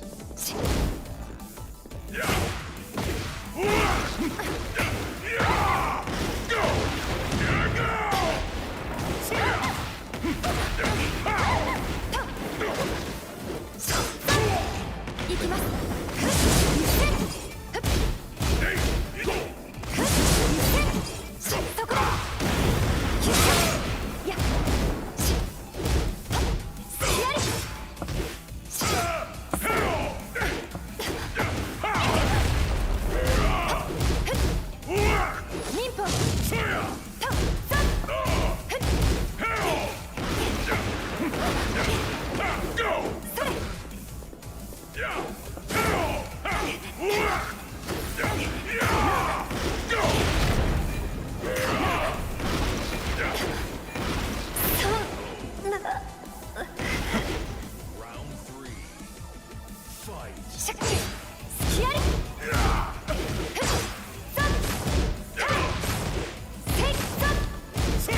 Oh no. This is not the punish.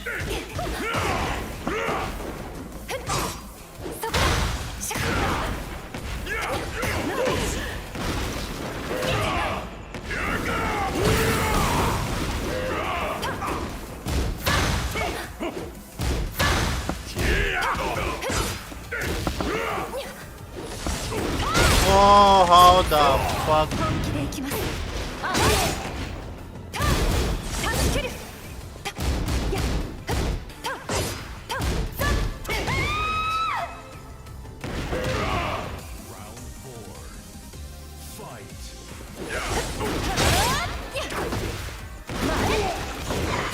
I should let him do this. Oh, what?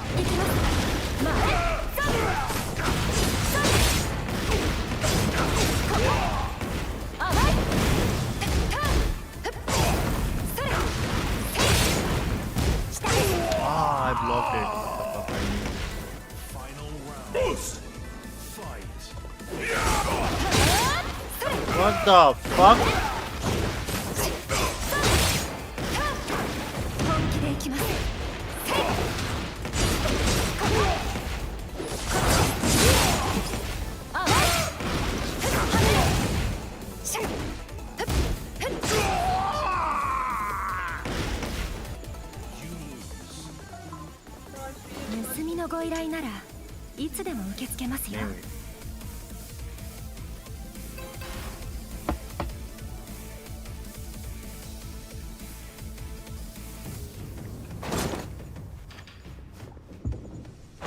Round 1.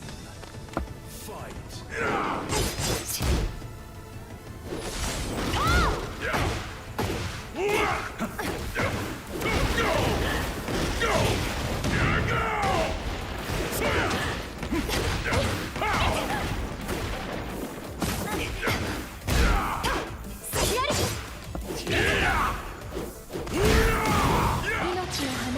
Look at this. いでよ、クワタタ。はあ。終わりです。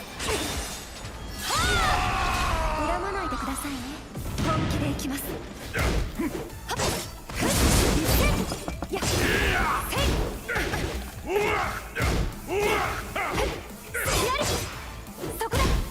I'll show you. Boost.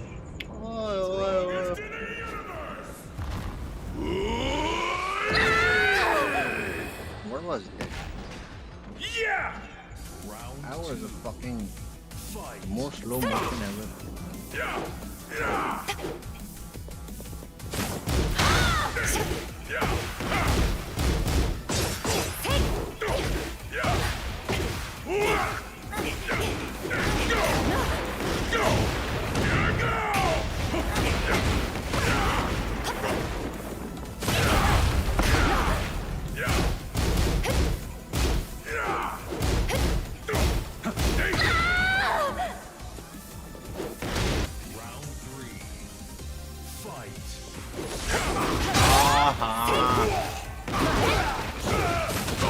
Why would I let him do this, man?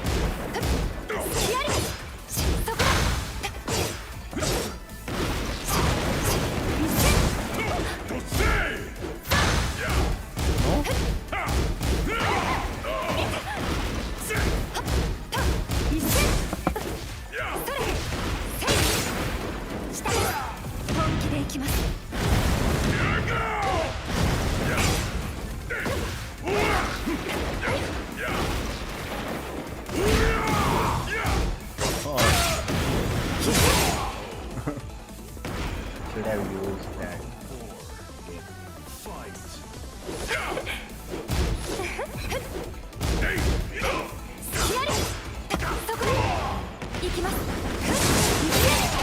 Oh, what the heck?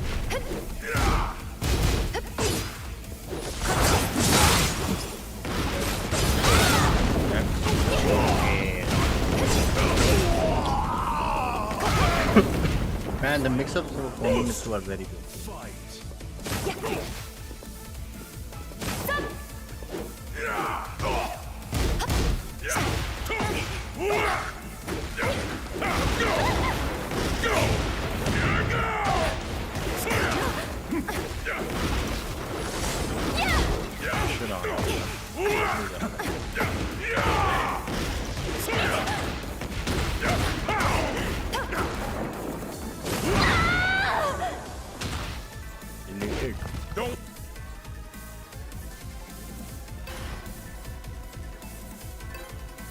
See? Fucking piece of shit players. They always cancel Ready for the next battle. when they lose. Fucking idiots.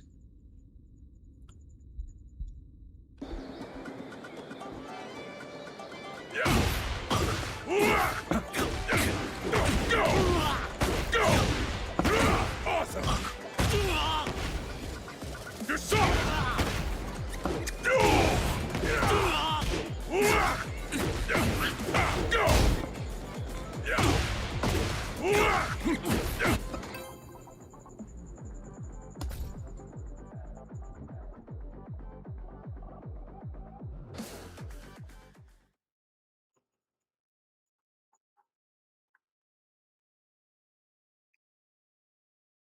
Get ready for the next battle.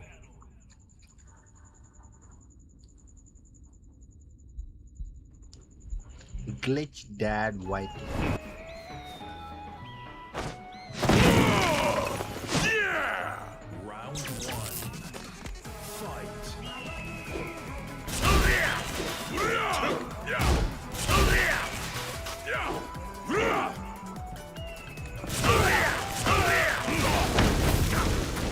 ये कैसे हो गया?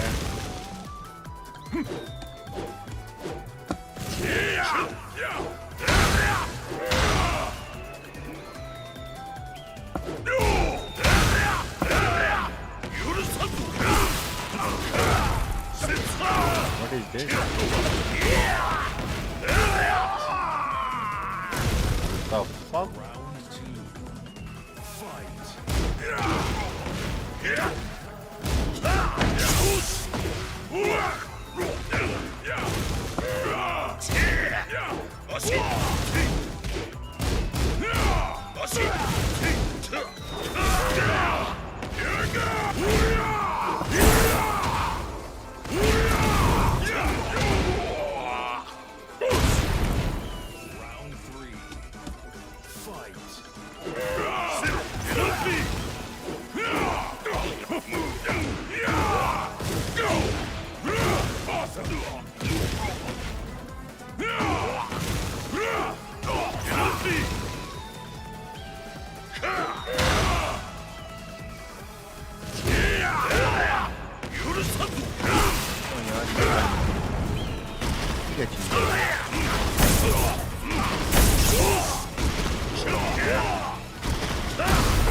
Oh, what the fuck? Can I not punish this? Like what the fuck is this?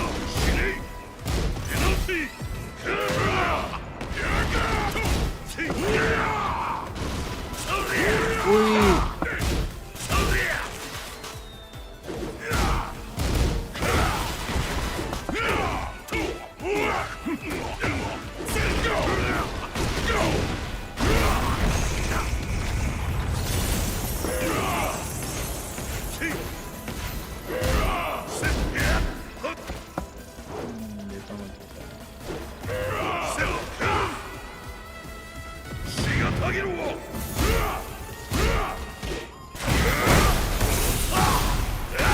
ये कैसे लग गई? Oh shit, my love! Wow, what the fuck? Why the fuck did I do that?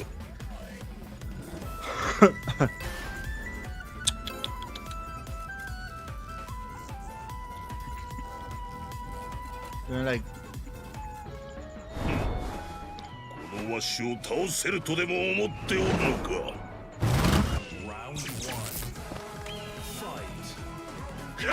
Oh wow.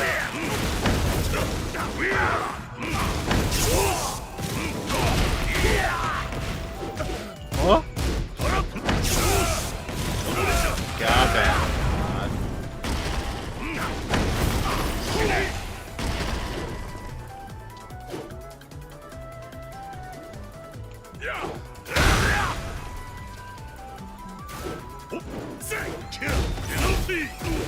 Let's go!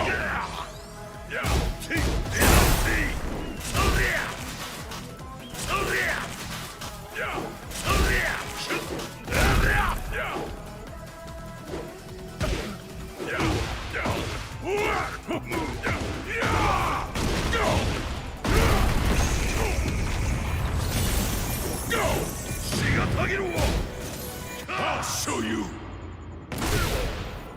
Boost! Strongest in the universe!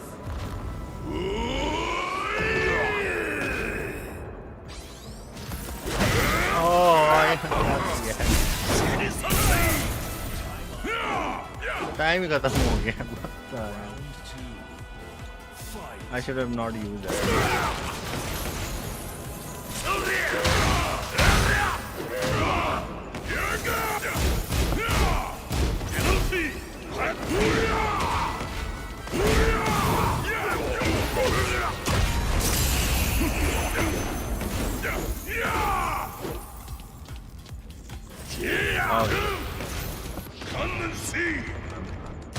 Oh!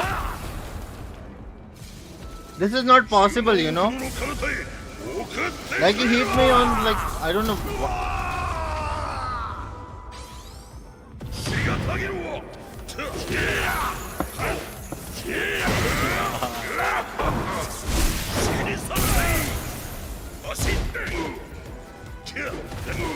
Let's go!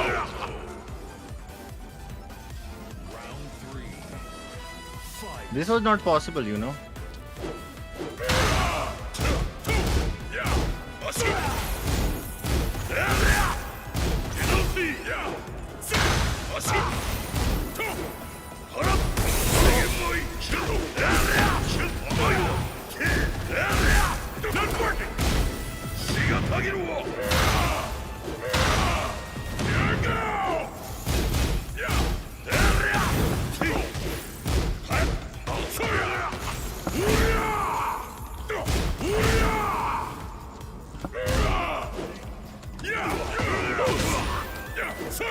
Shit, yaar. How the fuck, man?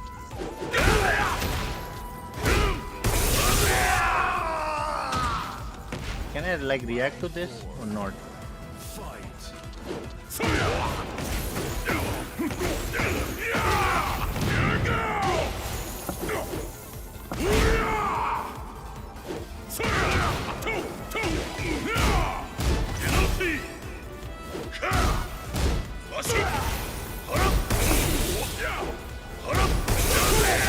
यार इतनी तेज क्या?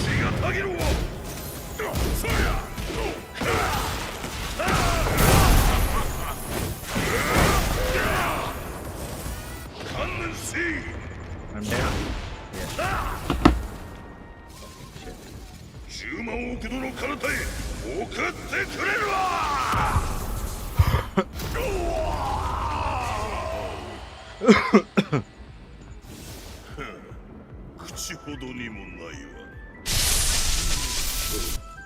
Like Hiyachi is a very safe character to play. Get ready for the next battle. I think I should learn the punishments.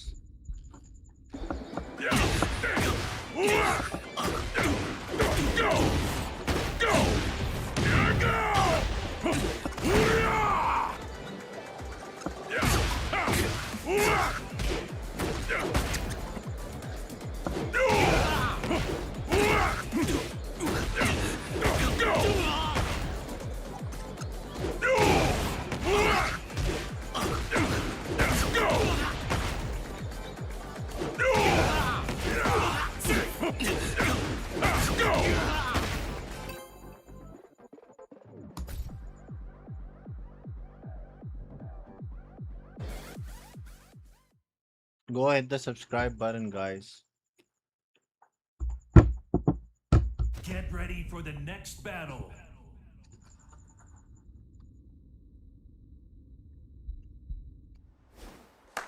I just fought a Hiyachi, man, and now I have another.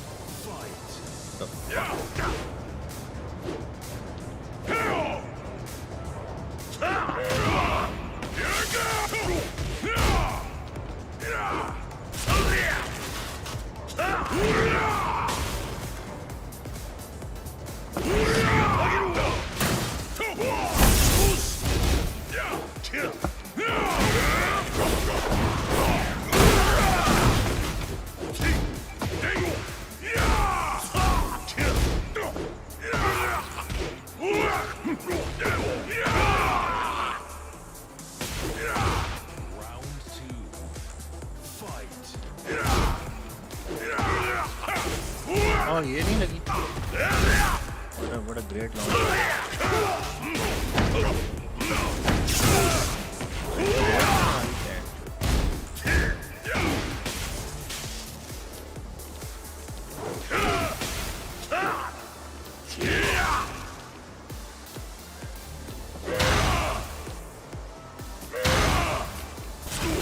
Let's go!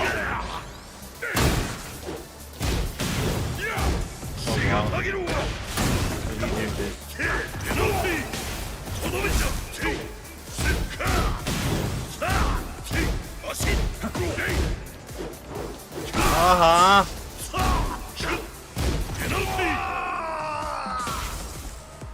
Round 3. Fight.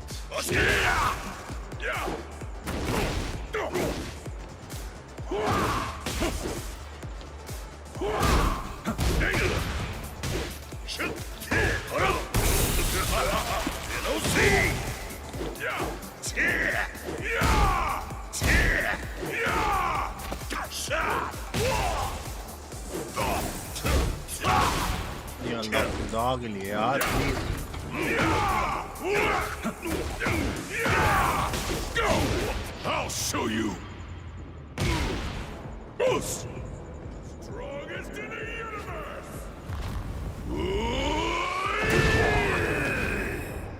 Guys, literally I am like. Round 4. Fight. भाई इतना दूर क्यों जाता है? Let's go!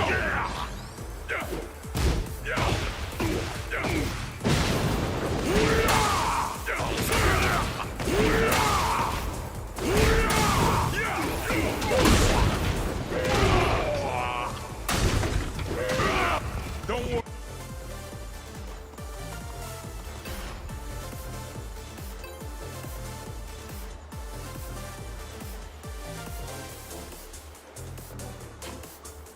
Last round was what, like 10 seconds? 12 seconds? Round 1. Fight. Oh,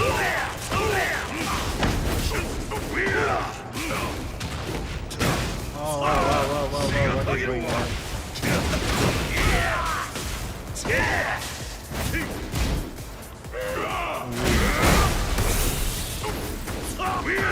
Yori ke? Perfect for a perfect.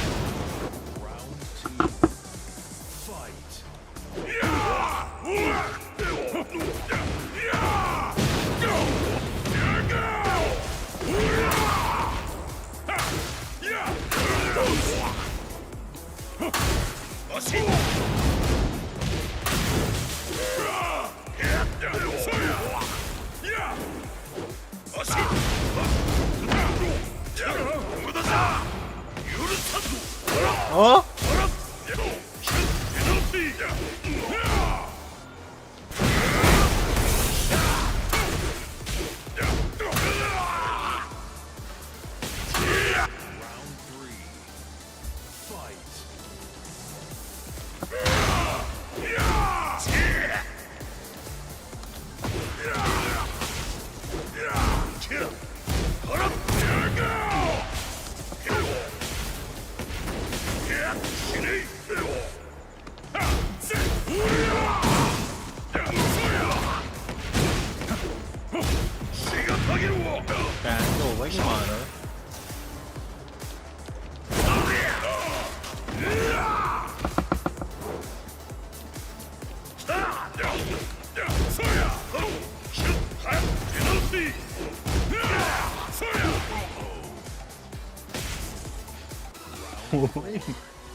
That fish in mine.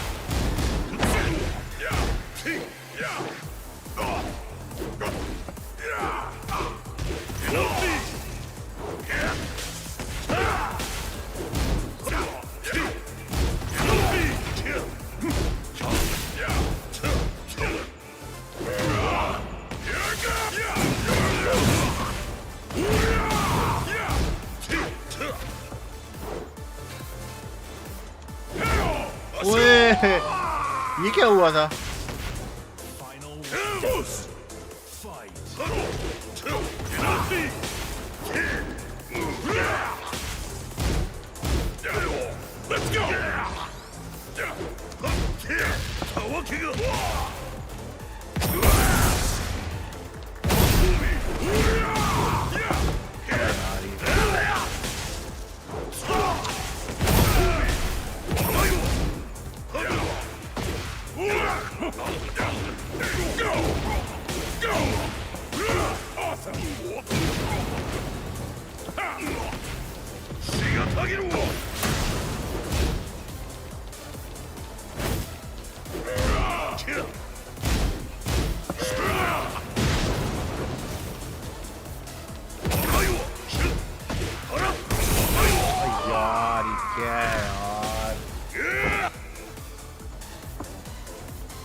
What a fucking broken character.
Yeah! Round 3. Fight.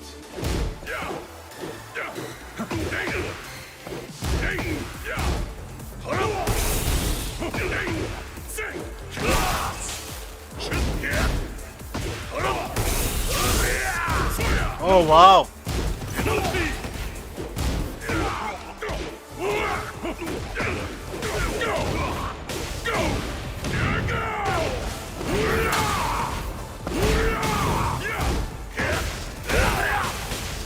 I'll show you. नहीं.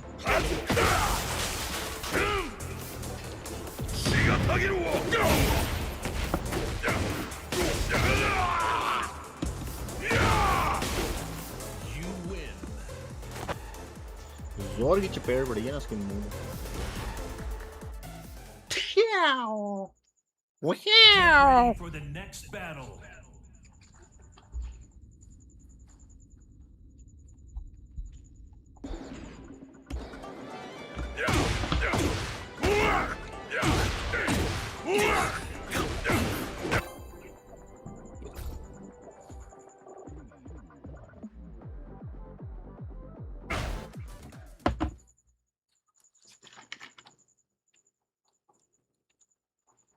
Get ready for the next battle. Guys, I just need one more subscriber, then I'll end the stream. I'm like too tired to play the game. Round 1. What the fuck is this?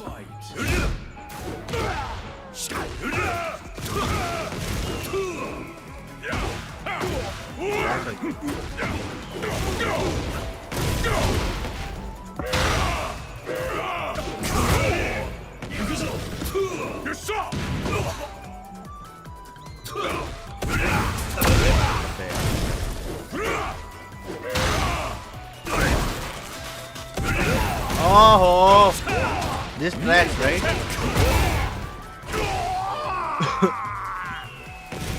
Round 2. Fight.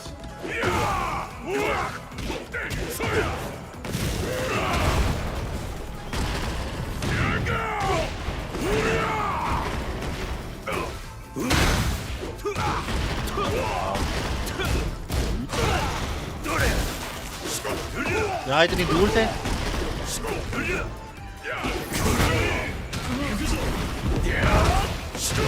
yes. He is good.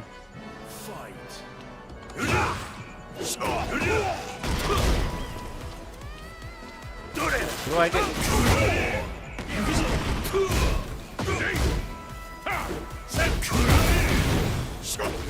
यार कैसे यार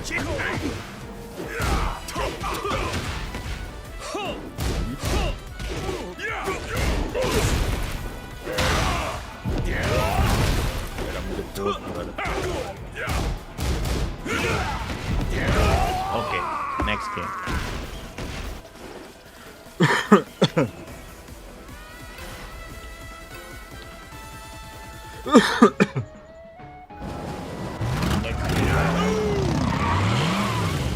Yes.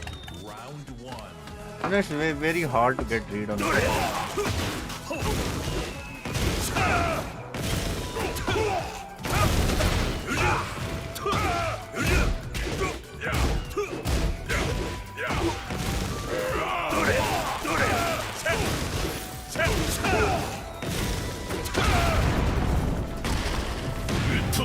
No, you cannot hit.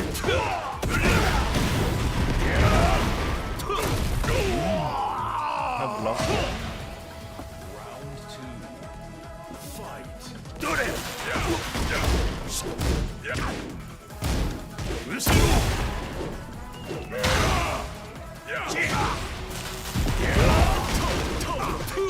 कैसे मार दिया यार ये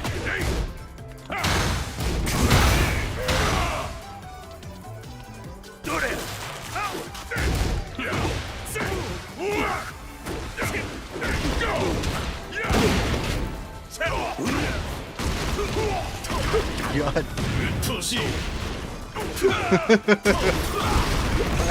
I don't give a fuck if I lose it. Like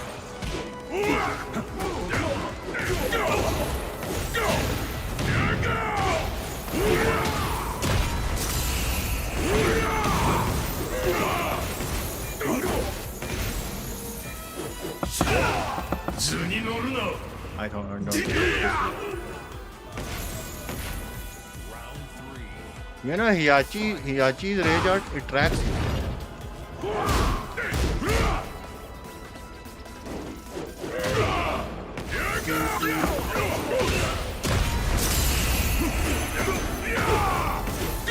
I'll kick your ass! Oh shit. I don't have rage art.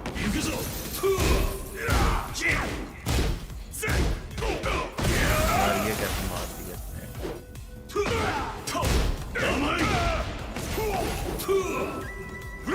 Oh!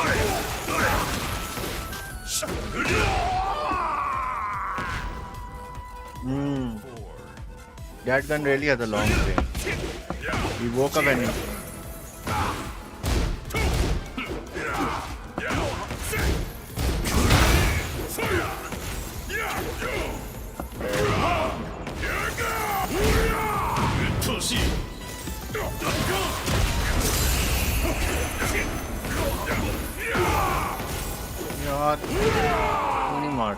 you know, like it's very hard to play Paul on a controller.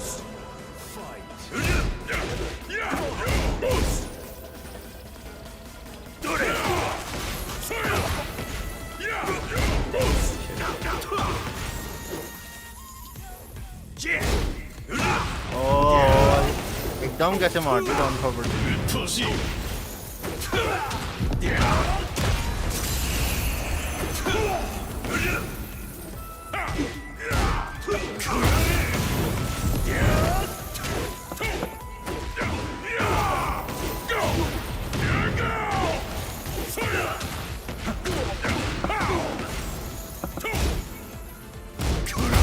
I'll kick your ass!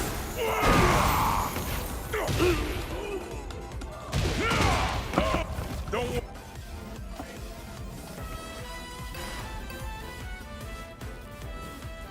You know, like, just give me a subscribe, guys.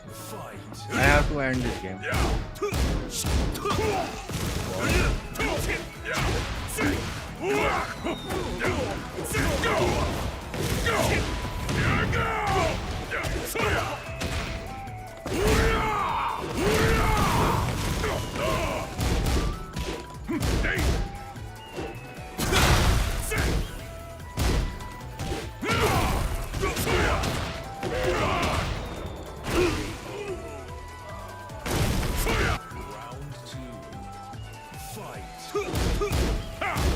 Oh shit.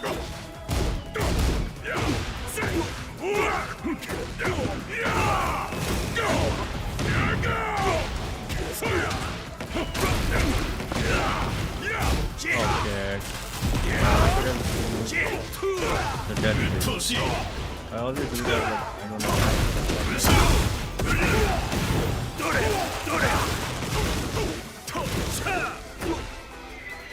That's when you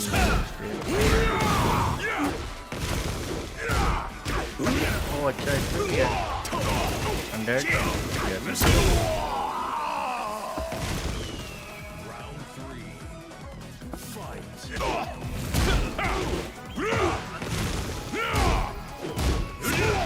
यार ये down forward 2 कितना गंदा है. This down forward 2 is so broken, man. Okay, now combo is dead.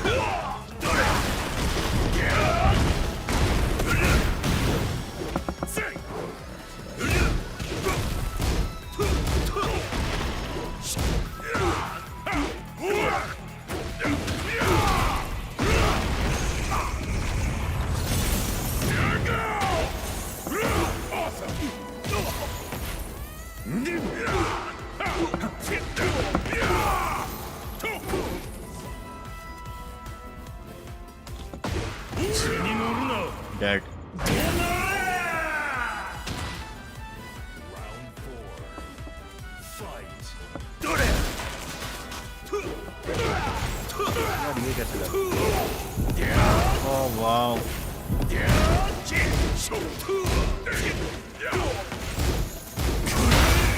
Oh no. यहाँ block भी कर रहा हूँ. This is like the best thing you can do with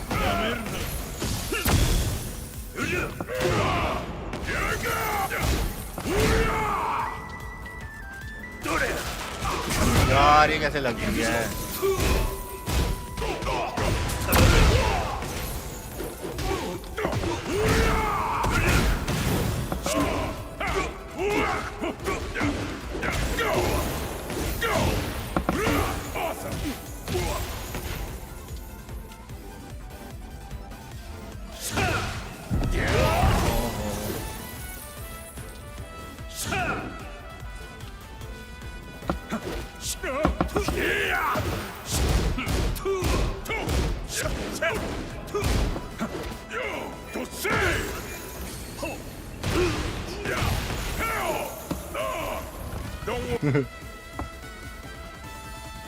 That was very close. I was just scared of his health sweep. That's all. Get ready for the next battle. Guys, just one more subscriber and I'll just end the stream.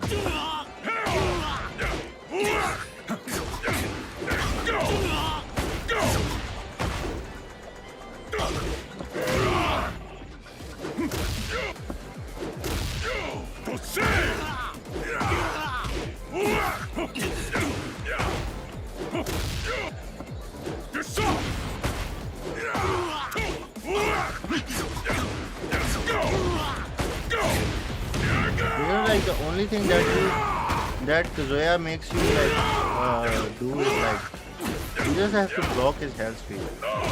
Otherwise, like Zoya is so like overpowered, you know.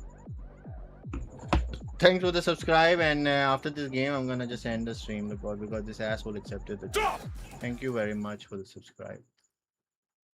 I'm gonna end the stream now. I'm too tired playing. Get ready for the next battle. You know, like I did my Kuni God of Destruction. I got my Jun God of Destruction. I got my Miyarizo God of Destruction. Round one. I don't wanna get like I don't wanna like let's go. Good,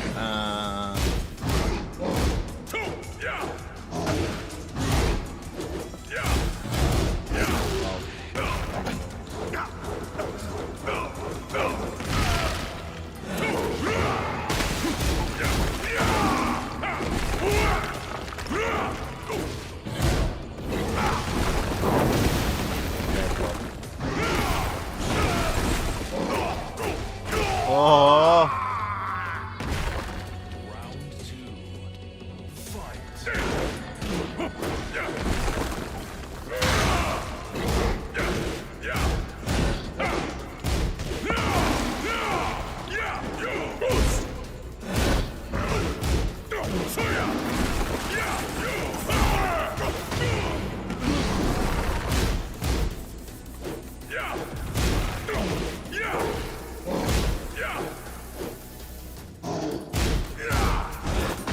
यार ये बहुत बकवास है, ये बहुत बकवास है.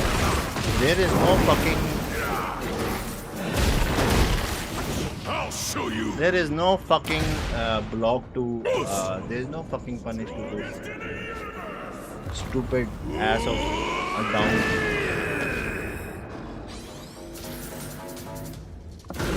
Let's go.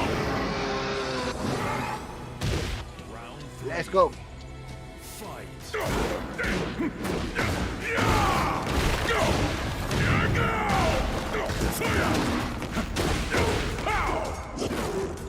यार मैंने पैंच 1 दबाया है. What the fuck? I have pressed 1. Like, what the fuck, man?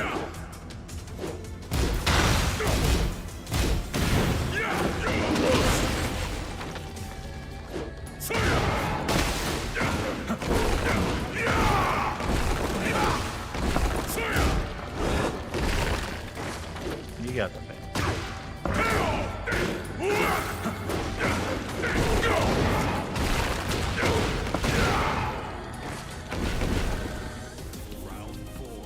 What was that about?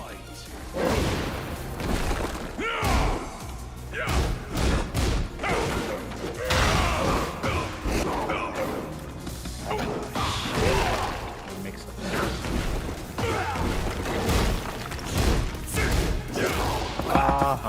1+2, right? This is 1+2, right?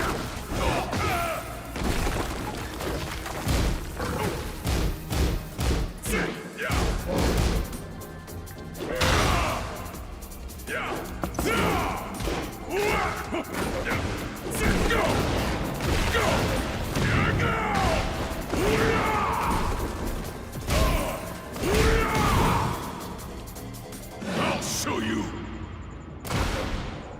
Boost. Strongest in the universe.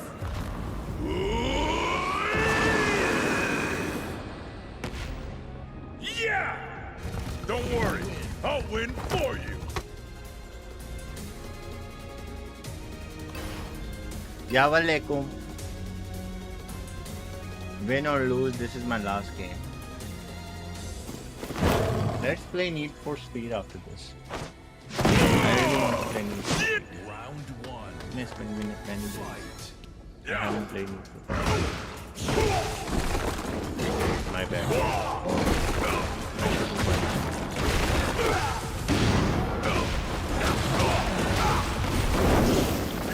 Oh, what the fuck?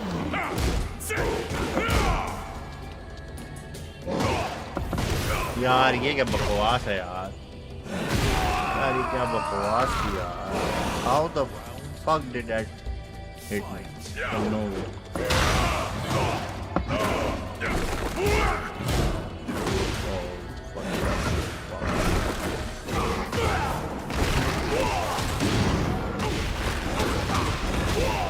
You can't punish him, you know, like this is like too Look at the damage. King hits you like a truck, you know. And so does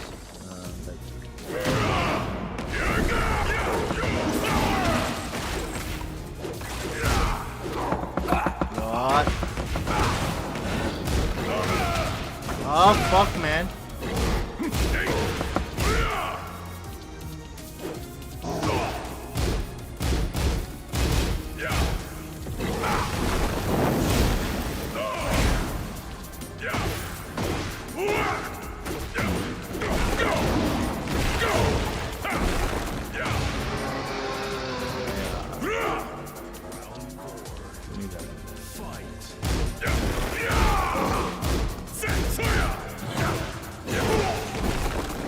Shit! I'm dead. I'm so fucking dead.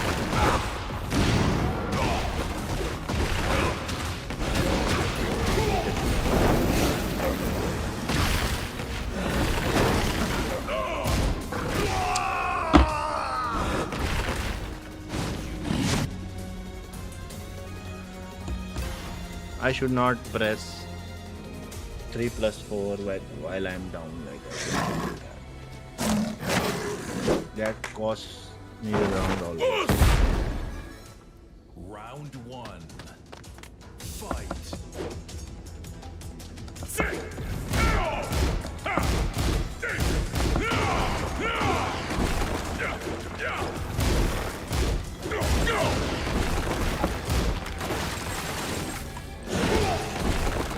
ये कैसे मार रहा है छोटा बच्चा? Ah, it's going to be like fucking ton of a damage.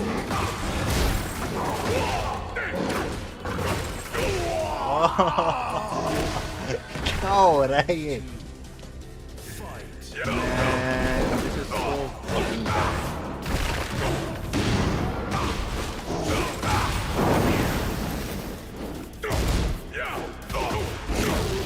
God, you know, like even I grabbed.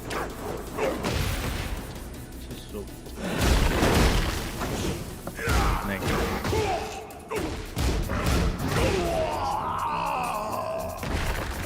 Round 3. Fight.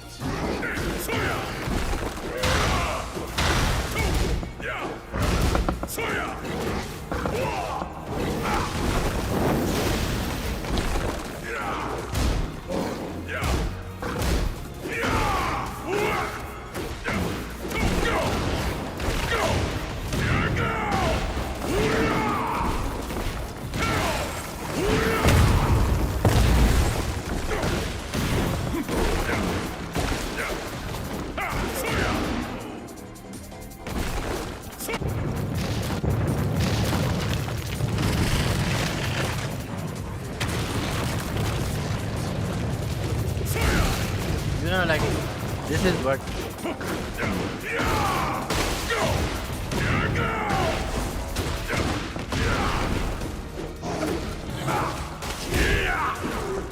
यार 1 से क्यों नहीं छूट रहा ये?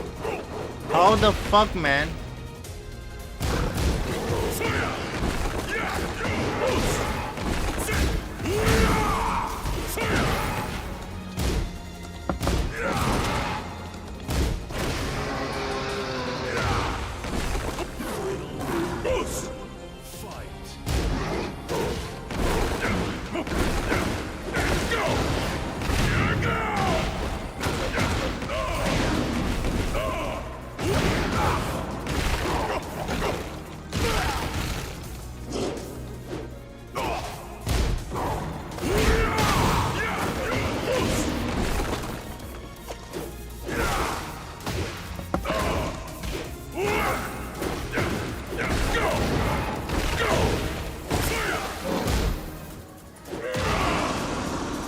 Fuck him, man.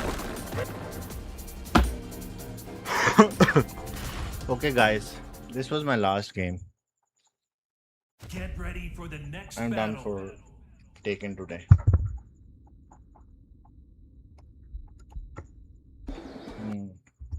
I'll play something else now.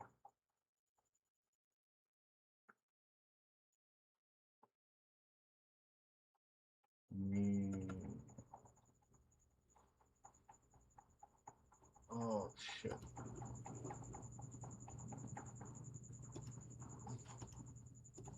I'll play Need for Speed Most Wanted. That's what I play with the keyboard, not with them. Hi, I'm Josie Marin, and I play Mia in Need for Speed Most Wanted. Make sure you do all your racing in the game. On the streets, drive safely and responsibly, and wear your seatbelt. Alright, Mia. Alright, Mia.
Fuck. Fuck you. What the fuck was that?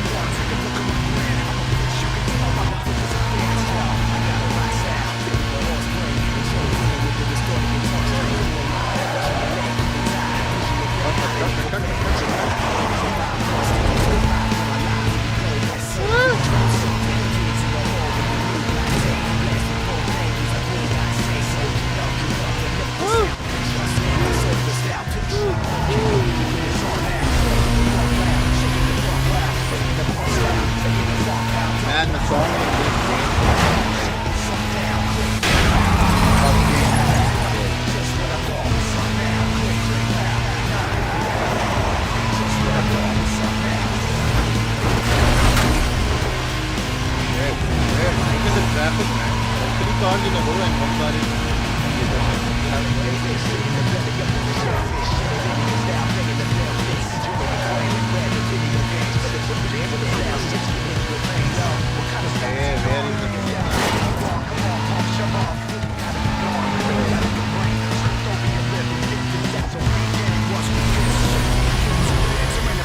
Hell yeah. Attention all units. Attention all units.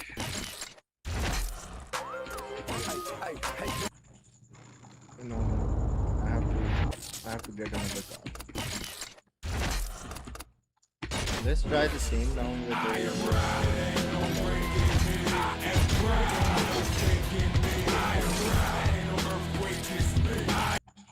Can I like reset this and play?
How 25,000? Caliphate be advised.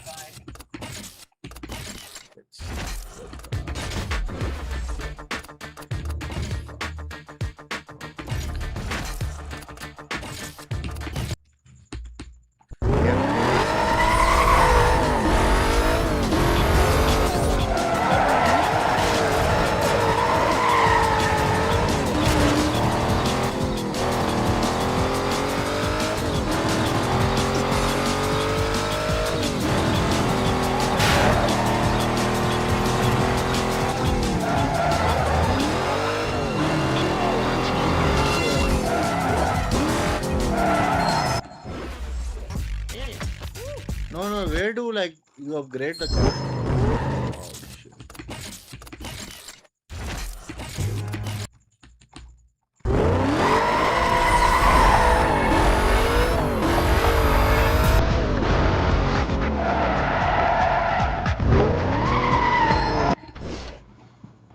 Okay.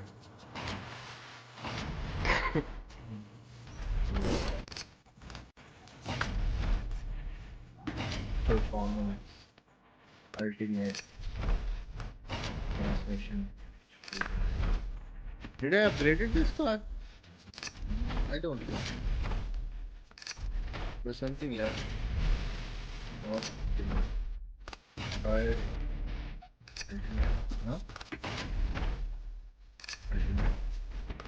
Supercharger.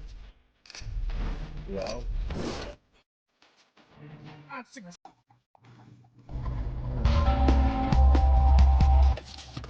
What car was Ford, McLaren, Mustang? How much cash do you have? 226. Let's do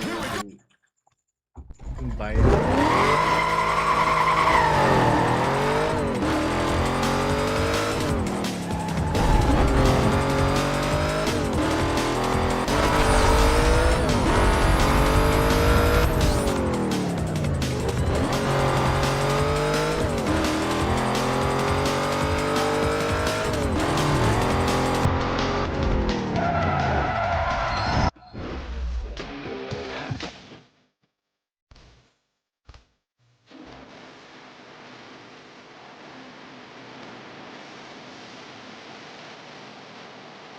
I really want to buy this car.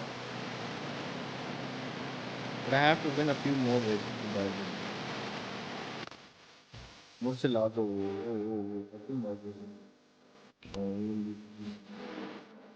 convex से focus का look C6 is the car that top, right? That is Viper, right? Like Viper is from 98.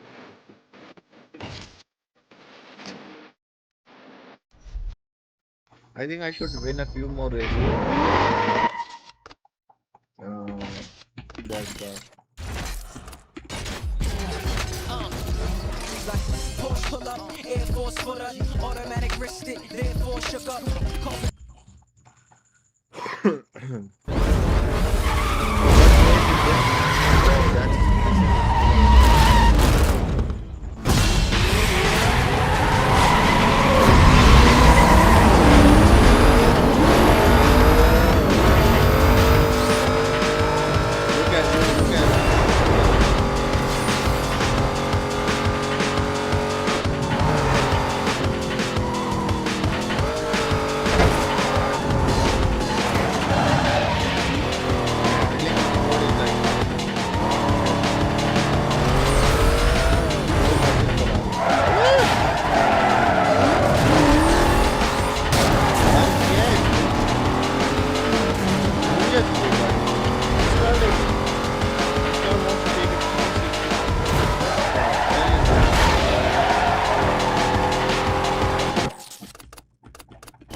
No, we don't have aerodynamics. Right height. Handling. Steering.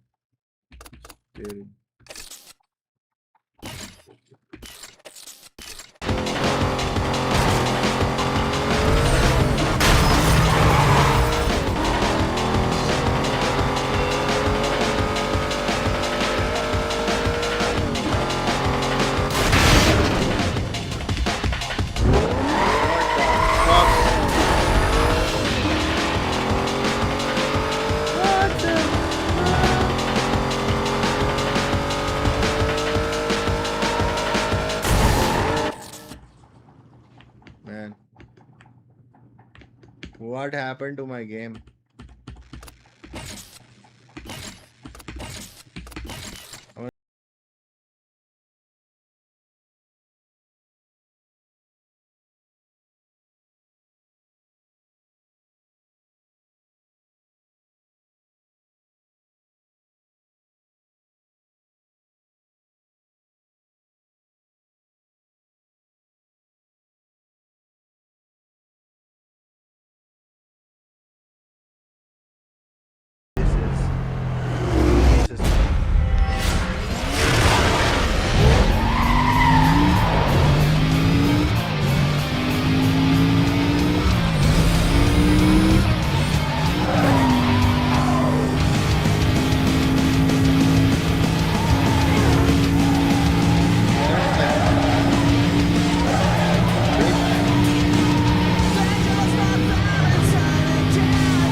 Man, this is very bad.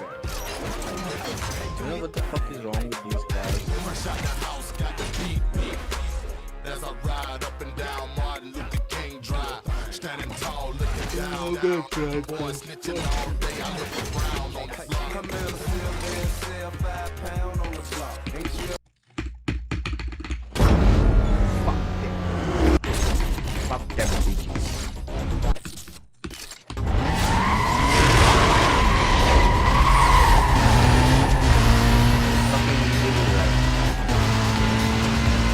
Just make the car.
fucking truck, man.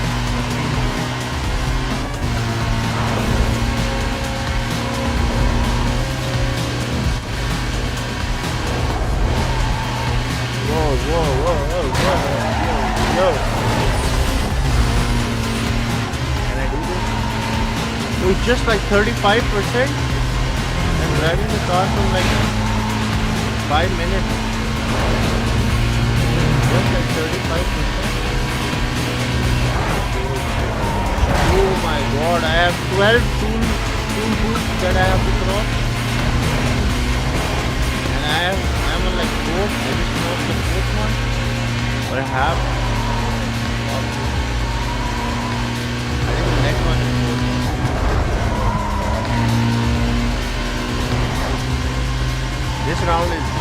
This stage is very fucking annoying and very long.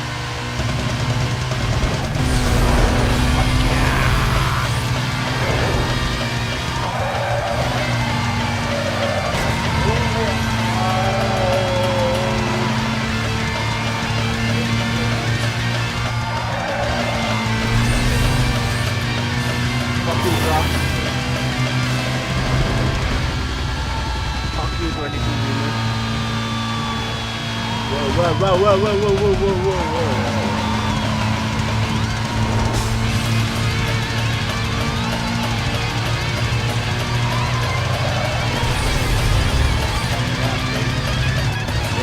This is going to be hard.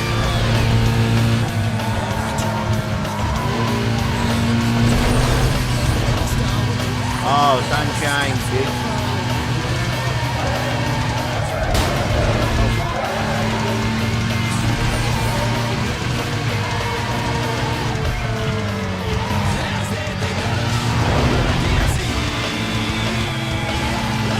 1 minute, 59 seconds.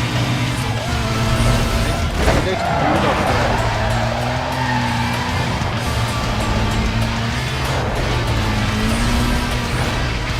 Whenever you jump from a high plane, it's supposed to be a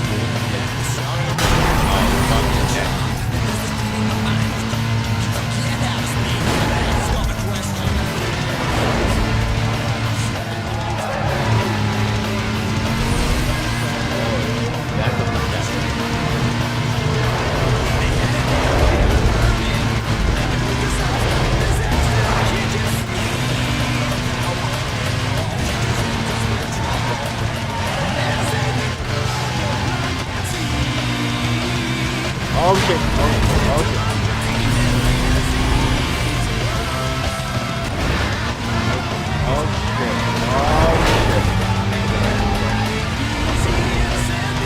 Oh shit.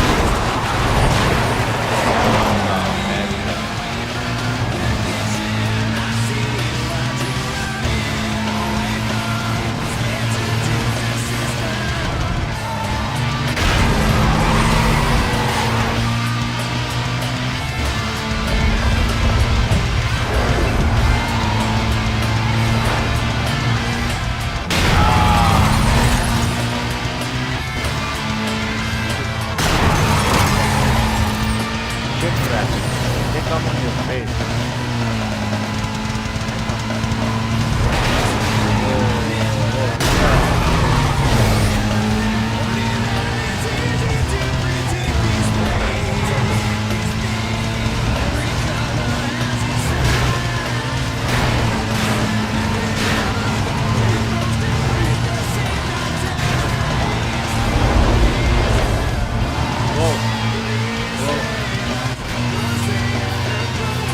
What are you doing? What is this? This is supposed to get...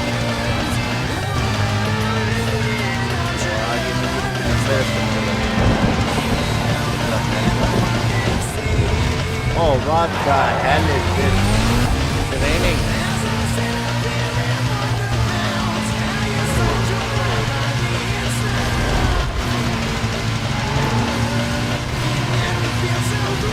What?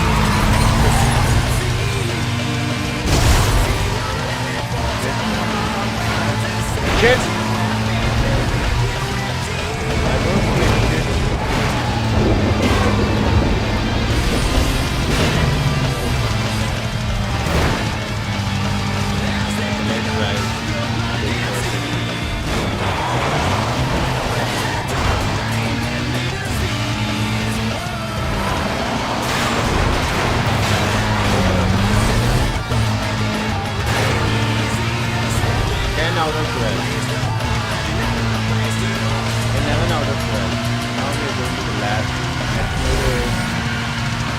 too fast. 9% is like.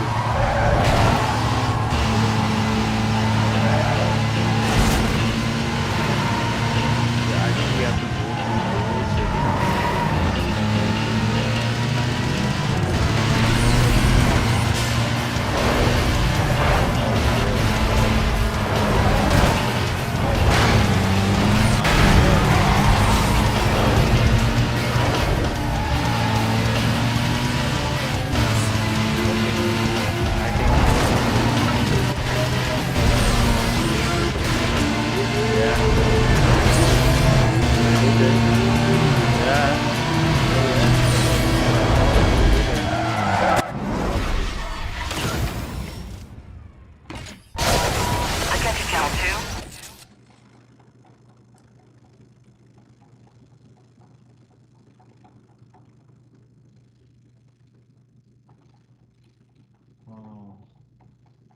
How to change the songs? Possible code 6 vehicle has just been reported heading northbound on Camden Tunnel Road. Can I get units in the area to respond, please? Can you give me more info on that call?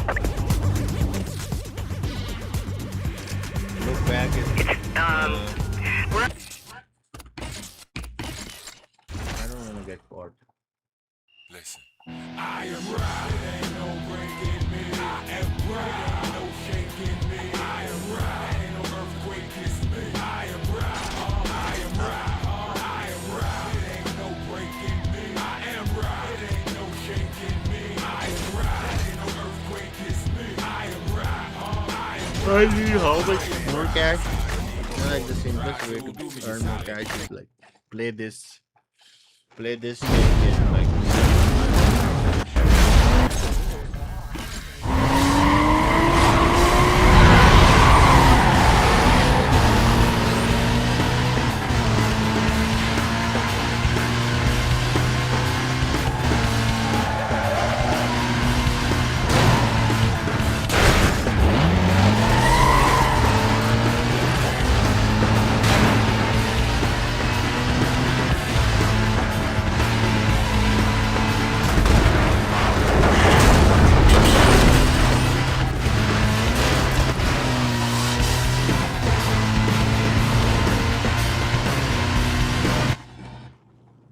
oh.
Guys, it's one more subscribe.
And that car is just behind me.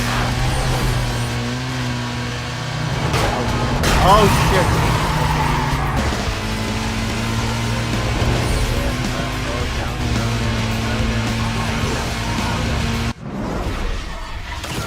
Okay. Attention Patrol Northeast. An off-duty fireman reports possible street racers. They were last seen southbound on Highway 99. Units to clear and set up. Dispatch, you got any other details on that last call? My screen's acting up. Well, we're trying to call a complainant to ask for description. Stand by. Okay, and that speeding vehicle, and this guy's not slowing down. You have to confirm he's not stopping code 3. I'll take that call for you. Let's get some containment. I lost my target. I'll double back. Stand by. Remaining units, be advised, vehicle west BCB, heading southbound near Forest Green Country Club. Squad should be set up in the surrounding area. Call is still code 6. Dispatch, this is 2 Echo 12. I'm getting some units over at the north side. I got that south side blocked off already. Units on containment, 5-1 advises you go mobile. Filing clear, please.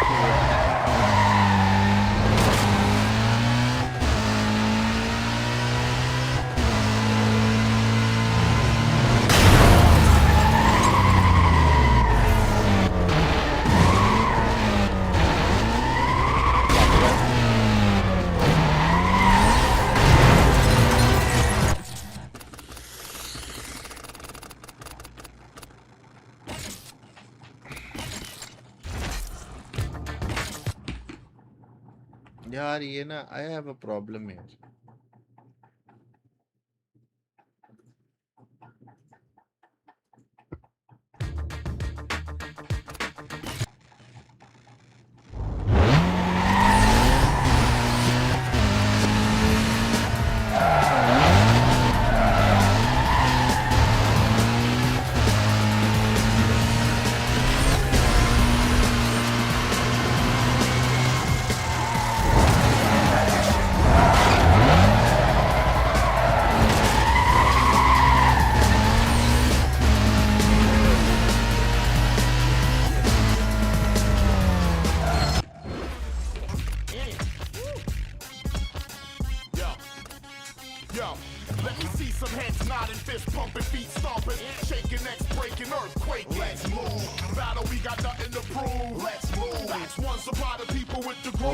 A subscriber can tell me like what car should I buy. Except I have this one. I don't have this one. I don't have money. This one I do have this one. This one I don't have this one. I don't have this one. This one I have this one. I don't have this one. And then I have this.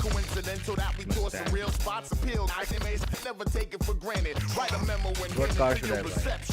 The game's about to change. Here come the perceptionist. I'm a genie. The next time you see me is Ouija. It's easy. I'm holding this dimension and breeze it. Event Horizon, Miles Bennett, Dyson, M, Tyson, M, Spice components for 2 black tour of the year. Yeah, here the masters of the hemisphere. Universe. Pumping knowledge through the verse. Adrenaline. Hip hop's propelling through my melanin. Gentlemen, behold. Live on David Letterman. I really want to buy this. You want to hear another verse? Everybody cool. Hola. Let me see some heads nodding, fist pumping, feet stomping, shaking, necks breaking, earthquake. Let's move. The battle, we got nothing to prove. Let's move. Perceptionists provide the people with the groove. Let's move. Let's move. Or I want to buy this.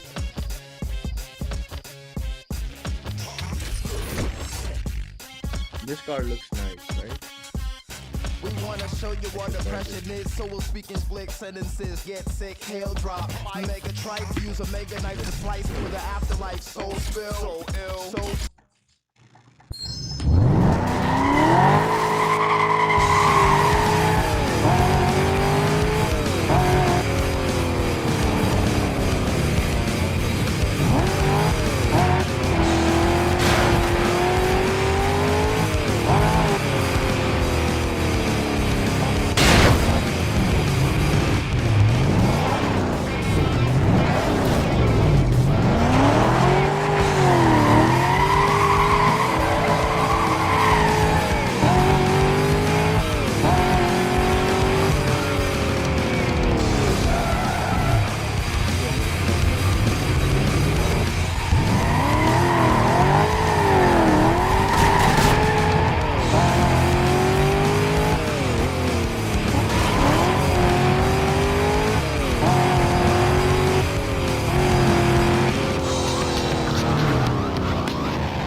Marco's and fire. Let me watch if the tournament has ended or not. Okay, it's still going on. What are we doing? Like, are we having like top 64 now? Spin or mash, flash, typical online Yoshi. Okay. Let's watch this. Exciting time again. It's the final pool of today, the last It's round like of Tekken we are going to see today. Before we the get matches to, are ending. tomorrow's top 96. Top 96. I haven't actually looked at some of the matches. I'm sure there's some matches confirmed, but I'm definitely going to look into that and see who's, because I'm sure those matches are going to be juicy, not one to miss. But let's make sure these guys, whoever's going to stamp in. And talking about stamping in, we got these two characters, Lydia, you know, a topic of many discussion, going up against Elisa. Now, Lydia, right? She's definitely, well, after I saw Farzine like running a muck with her, I was like, I definitely have to go back into the lab and look at this character, see what she's doing. I think Lydia's best played when you get confused about what stance she's going into, and she plays at that kind of speed where I'm like, okay, I'm trying to keep up here, but you know, there's a lot going on. At the end of the day, we have a Keel and Tetsu to blame for that, right? No, it's fully Tetsu. It is fully Tetsu. But they were the ones who kind of sort of led Farzine to the Lydia well, as it were. Like he sort of saw from watching them, like how good this character is, and obviously Tetsu as well. Like he is someone who has been, just watch what he has been doing with Lydia this year. You know, Evo Japan top 8, been playing so, and again, he's someone who's always been capable of it. Like let's not boil it down to the character. He's only capable of doing these things, but just he's really been able to showcase what he's made of with this Lydia. That's it. It really made me look at the character and be like, you know, okay, what's this character doing? That's one of the changes that he made. I think that used to be very kind of oppressive, and now I think is it -2 with pushback now? So it kind of so the Heaven of 2 is now +2. It used to be not -2, right? +2, yeah. +6, +7. But now it's only +2 with pushback. So only really deadly at the wall now. Which again, there's still an drop there from Schizoid, but still. What I like about it, it kind of gives you incentive to kind of like challenge. Yeah. It's after you can interact more, you can play the game more, and gives Lydia more reason to pick other options. Yes. You know, when she does have a +6, was it a +6 or 7? You don't want to do nothing. Huh?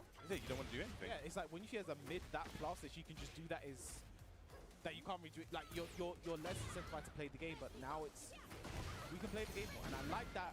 One thing you'll see Lydia do after he engages hop kick, because she can then go into the Heaven enough and parry your punish attack. Yeah. And talking about arm block all there, we got Lydia 3 stacks now. 3 stacks. Lydia 3000 from Outcast. Nice float there with a 4-4-2. Pick up. Gonna get the wall. I don't know. Maybe looking for a high wall splat there. Not sure what that was about, but Jay getting hit. You know, that's a little late with the combo there. Need to be a little faster than 4-4-3. Guys, just one more subscriber. I have to end the stream.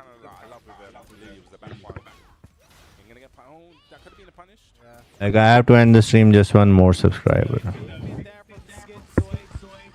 Doesn't want to spend heat there to kill. That might be a mistake. Not broken. Oh no, needs to do something now. Okay, just 1-1, jamming it out. And look at that, just like that. 1-1 taking it.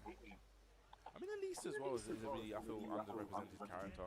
We've seen a lot of her today, but I think in general, I know when you talk about like on the global like world tour scale. What do you think about my computer? I guess Chanel's not really playing much. You don't really see Chanel as much anymore. It's another one of those characters I feel like definitely has a very rounded toolset. Maybe not like the throw game, like an arm king or something like that, but definitely when it comes down to like the way you can play, you can rush it, you can rush it. One more subscriber. Let's go. Have the oppression with the chainsaw stance, or she can play that really dry poking. So I feel like you can utilize her in many a different way. I kind of like that there from Jay, just to get. You know, tomorrow when we will stream this event, like it's going to be very good. Today is just like pools, and pools are very easy. You know, like pools are very like everyone is playing in pools. Like let's watch the bracket for this tournament.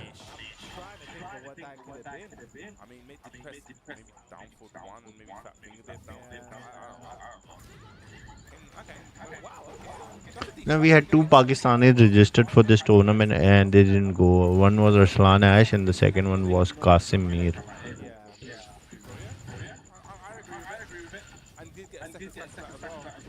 Ni Kokoma. Okay, their pools are not even started. Pool C2, Ulsan. Oh my god. They're at 4 o'clock and 6 o'clock UK time. What the fuck? Oh, they have started. Kasimir? Kasimir is in tournament?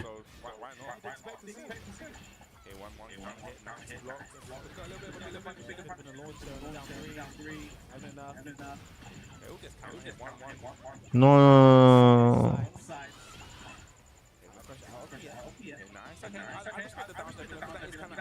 Where is Qasim?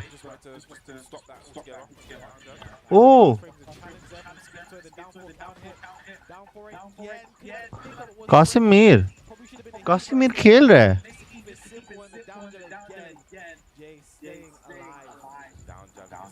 Let me ask him, man. He's added with me on Instagram, like.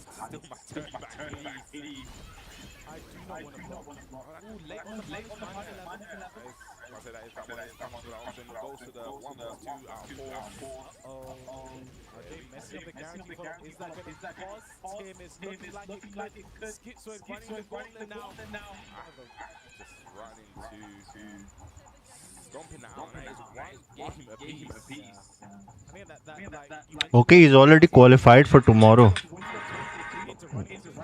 And he's in the tournament. Wow. Qasim is in tournament. Wow. So Qasim Mir is fighting Spag tomorrow, and maybe he's going to fight Nee. Winners quarterfinal.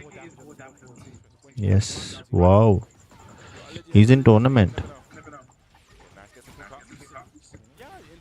I thought he's not playing.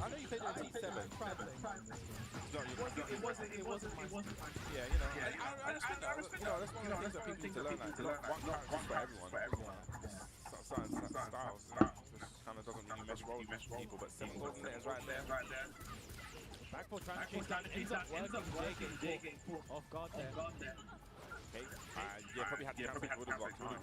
Maybe. Speaking of back head comes on. Saving J there. 1-1. Down jab, I like it. Could have got sacked out of that. Yeah. The horse one would have bullseye there. Horse two would have had a guarantee follow-up. I like it. Knowing that those throws are working, use it and abuse it. Why not? Okay. Yeah. That's good. Nice whip punch there. Nice reaction there with the rage up. Gonna be one round apiece in this final game. Yes, definitely. Maybe they'll watch this. What's that actually say? Maybe actually look. I think it says words. Okay. Just one more subscriber and I end the stream.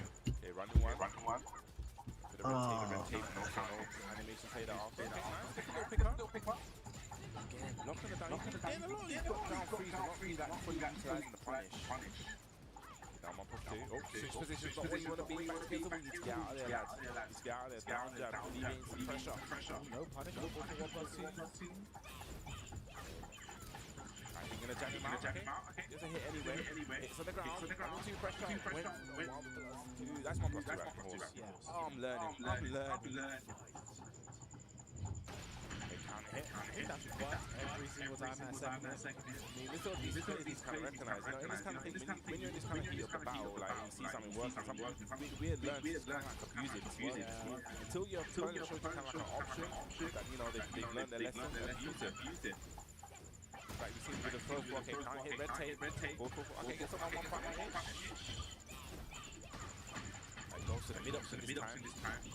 Running one pressure. Back three, the red tape, nice block, good punish there from Skinsoid. And then the plus wave off the back one into the down back three. Jay taking to one and come back there. Looking all Skinsoid at the start. And I think you know what? The way they were looking like they went to it was like set. I was like, it's 2-1. You guys, you done? Yes, it was 2-1. Go play the rest of your team. Yeah, there we go. But no, shout out to them. Big shout out to them. Seeing Lydia. seen a lot of changes in that character. I mean, Lydia versus Alyssa, I think that's what the crowd keeps. You know, I think that's really where the gameplay is at. But I know, yeah, that was a little fun. I mean, I think I was kind of from how that first game went. I was like, okay, guess what? He's just gonna take this. He's looking like the better player. He's looking really calm. He knows he's getting his combos. Jay is dropping a lot, looking a little bit lost versus Elisa, but stayed composed, stayed calm, played the game, just sort of adapted. So that was really nice to see. It's one of those ones that I think I've said this before. I hope both these players actually look back on that and actually can kind of see, because there was, let's be fair, there was quite a lot of mispunishment and a lot of opportunities. And I feel like when you go up the rank and start to, getting, echelon of players, you can't make these kind of mistakes because they will punch you hard. You can't get a block down because they will. So kind of like look at that scene where I can kind of time out my game. Look at KV, like he looks like a fucking girl with a beard, you know.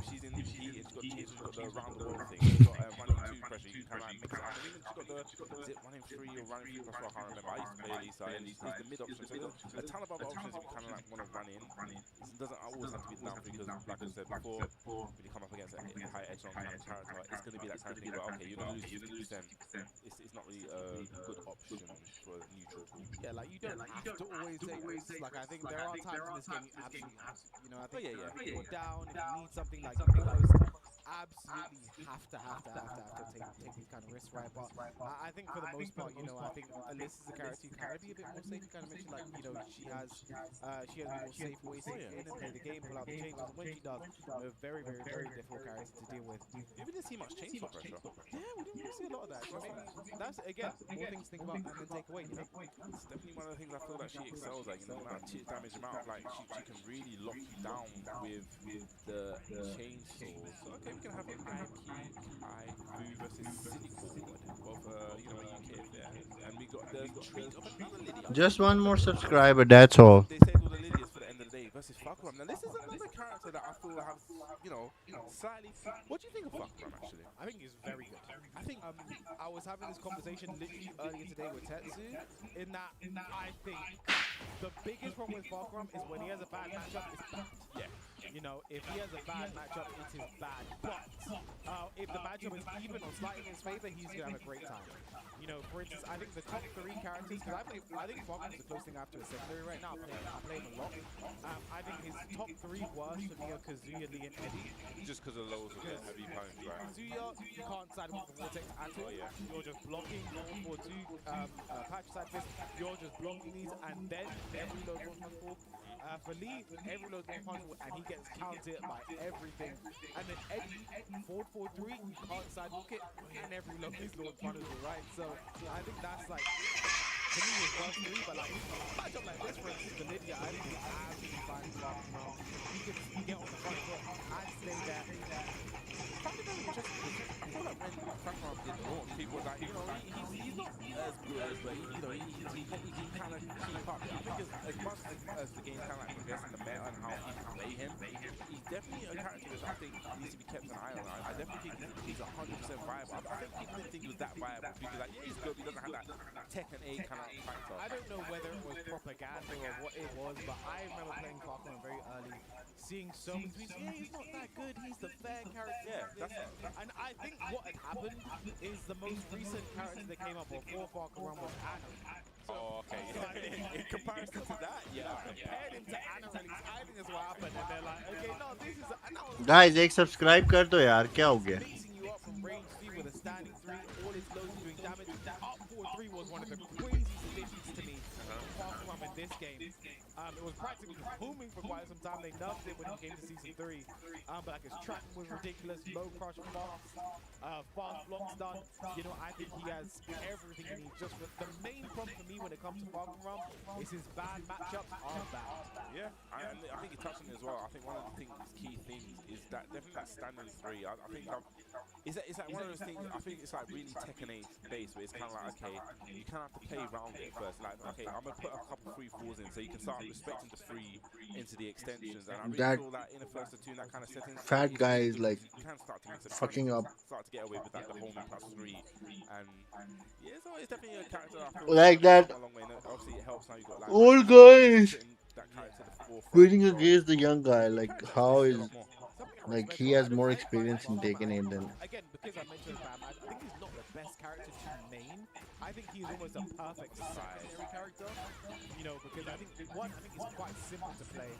He has so many good tools.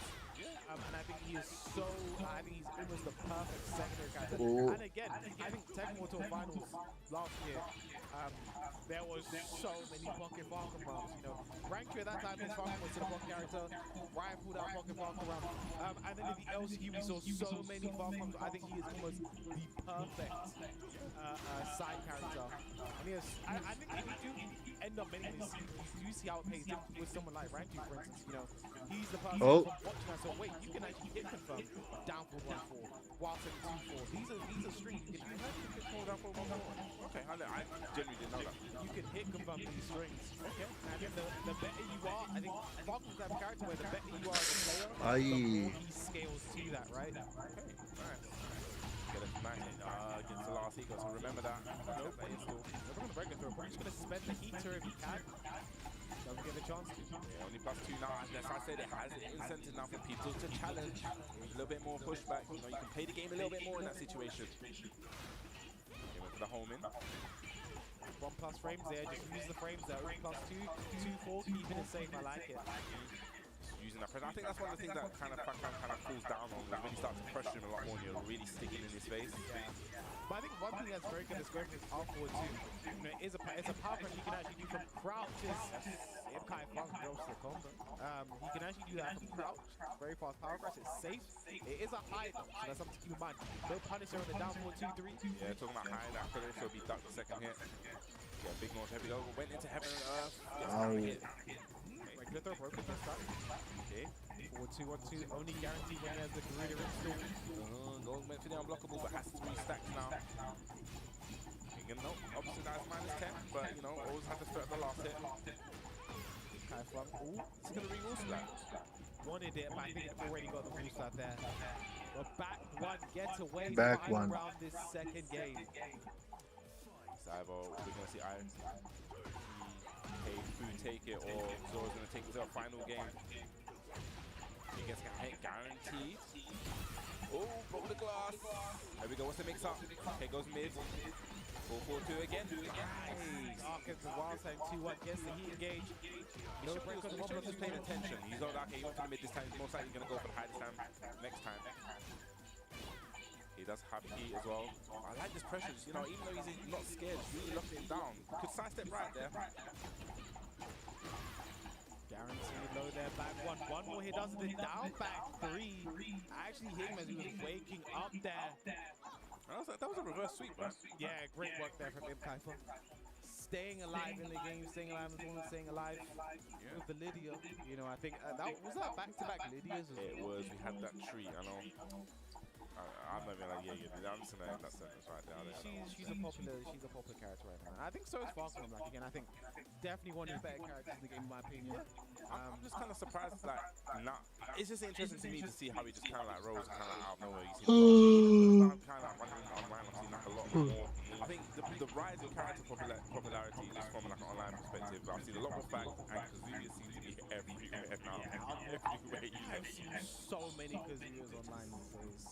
They're just, where do they all spawn from?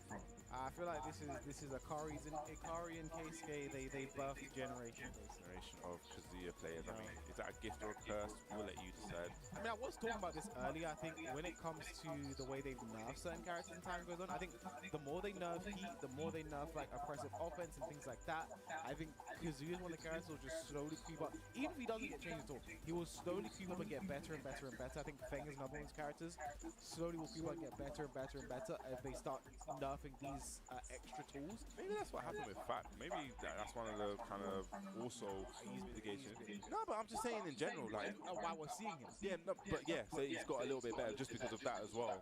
And because I don't really, because I think one of his main weaknesses was oppression. So if the game becomes less oppressive for him, he's like, okay, now I can, you know, maybe start playing that game a little bit more, keep them out with the free kick range and. I don't know. I just find it very interesting to just how I've seen a lot of facts just come out of nowhere. He's a good. I think he's definitely a good first two character. 100%. I think the fact that he just makes you guess. So many times you block standing 3, you're now guessing. His lows hurt so hard they force you duck. He has such convinced for 1+2. Sidestep is only -1 in this game. Yeah. For 1+2 builds the Garuda install.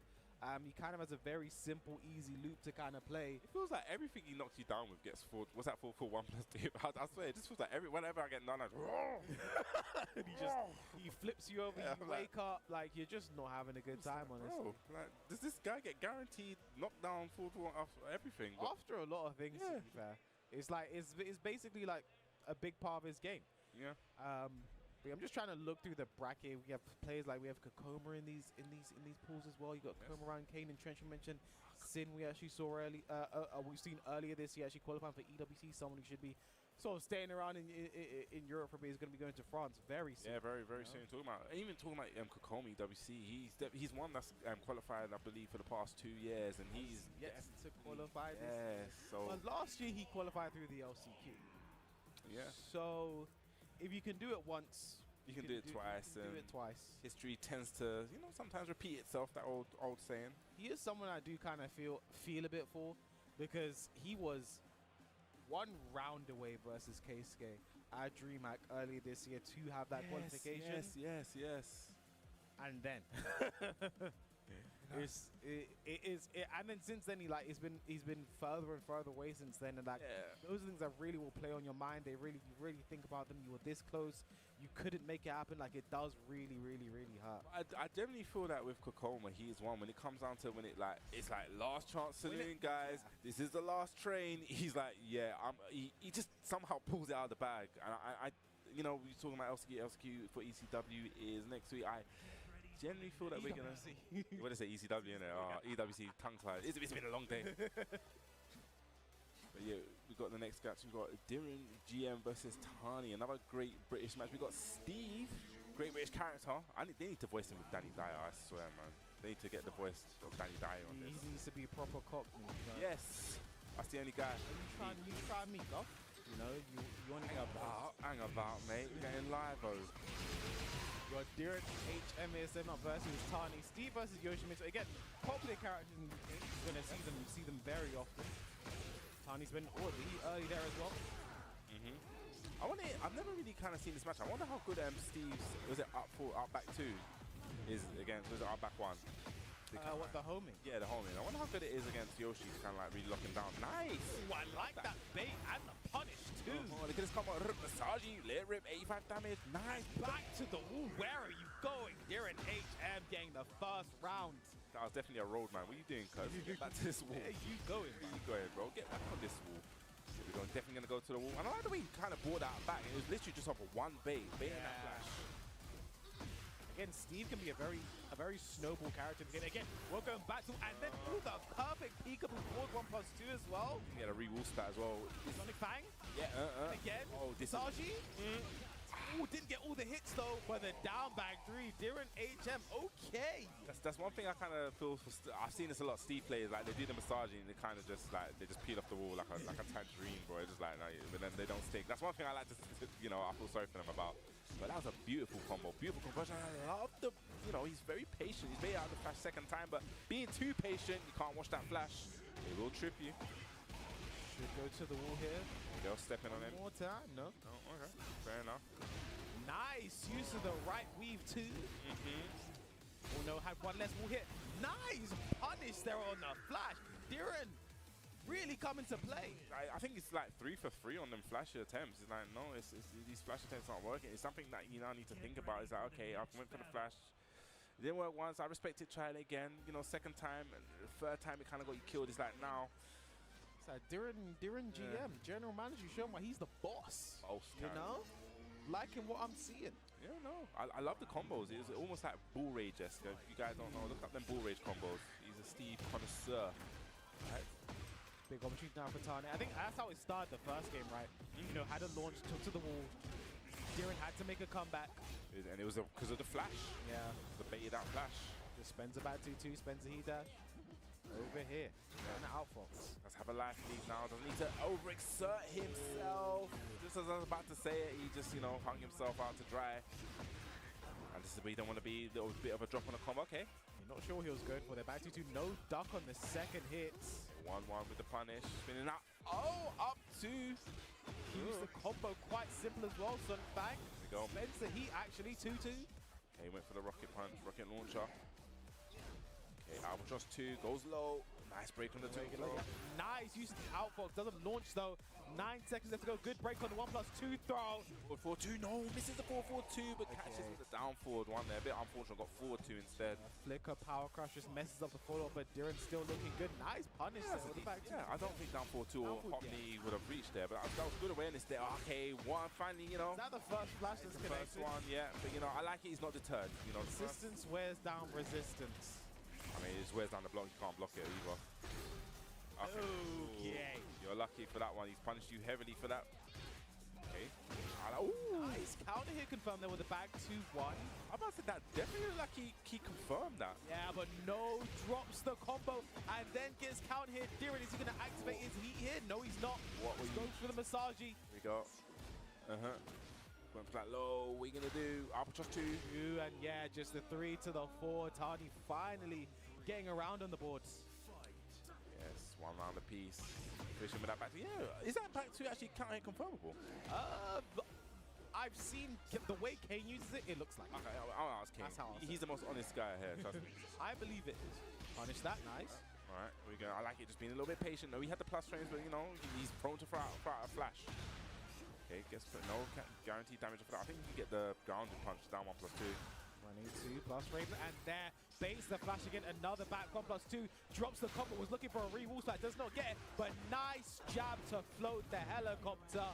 Should be enough to kill. Definitely going to be enough to kill, and some. Had to put the Sonic Fang. I'm really impressed. Very, very impressed. I love the patience. He knows he has the plus frames, but you know what? Let me see what you're going to do. Because you know, like you said, when you approach this kind of matchup, I feel like, you know, you got to sometimes give up your frames. Yeah. Let Yoshimitsu kill himself. Or with Yoshimitsu, you have to be very, very, very plus in your frame traps. Yeah. If you're +6, you do a 10 frame. Something like that, right? There you go. You're going to extend the combo. Where's that wall? What's it? Okazemi? This is where... Okay, I love it. Guess it's right. Patience, but another flash connects from Tani again. Persistence wearing down resistance, looking for a big combo. Diren needs to wake up, and he does, into a sword sweep. Final round in this second game. That's the way Yoshimitsu shines, my bro. In those kind of Okazemi situations, we've seen the clips. Ooh! Nice spins. Albatross spins into the poison mist. Should be able to go to the wall. Yeah, but we see many games start like this, and Diren kind of catches it back. Okay, no, talking about catching it back. Yeah, the rocket punch versus 4+2 there. Tani's heat about to run out. A bit of an early heat finish there from Diren. Is he going to regret that? Neither map heat now. A 10 hit. Okay, what a nice jab to interrupt that. Okay, rocket punch again with the weave, right? I think we've seen that before. Yeah, that's a flowchart we've seen before. Tani wasn't ready to deal with it again. Running 2+ frames. I like it. Put a little delay on his offense. Down jab, I think that may have been a flash attempt.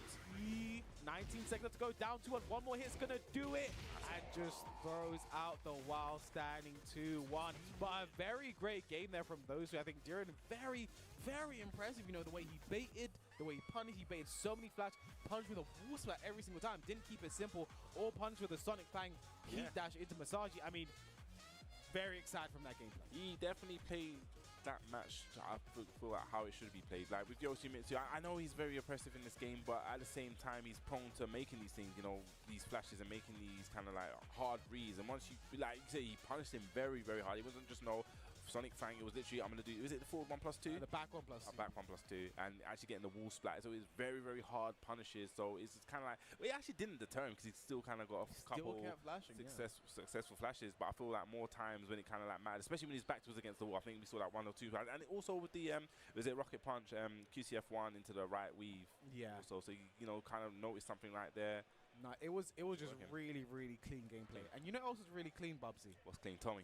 The merch we have coming from M.Rage. I mean, I absolutely love these t-shirts. The Reina one will absolutely be seeing me. Maybe the King one, I don't know. I hope we get to see more characters as well, but I know the Reina one absolutely 100 will be seeing me. Definitely. I mean, I'll be waiting for a Jack one, but you know, King used to actually be an old mainer, man. I actually used to main King way back. I was Tekken 6 times, man. Way back. But you know, definitely get these are coming soon. You know, I like merch. I like stuff like this, so it's definitely cool. Go get yourself. Keep an eye on M-Rage. Again, because they did the Tekken World Tour jackets as well, so like, you know, it's a really cool collaboration. Love to see a lot of their merch, seeing a lot of other fighting games as well, so it's like cool that they're now over here. Just wondering, like, do I get any free shots? Just something I'm gonna. That's the $1 million question. I'm gonna ask that question. I'm probably gonna ask that question on the socials. I'm gonna go to X, go to Twitter, and ask at Tekken, at BNE Esports. Check the YouTubes. But I'm gonna ask somewhere. Someone has to know if like I need just one. If I get the rain one, I'll be okay, Popsy. I'll be okay. But you guys, make sure you check on the socials. Stay up to date with all things Tekken. You're not going to miss any of this action. Yeah, I definitely want to see the saga of how this goes. Will K-Wiz get a T-shirt? Will he get this Rainer T-shirt? We'll find out. But yes, you know, this has been the first half of the pools. Definitely stay tuned. Pool D will continue after these breaks. Are not just fighting for money. They're not just fighting for fame, but something that is far more valuable, and that is legacy. Oh my God, the pressure off the wall though! Oh my God! How did he do it? That could cost him! No way! Oh my God! Absolutely no room for error. The E-Smash! Ulsan in your back-to-back Esports World Cup champion for Tekken 8!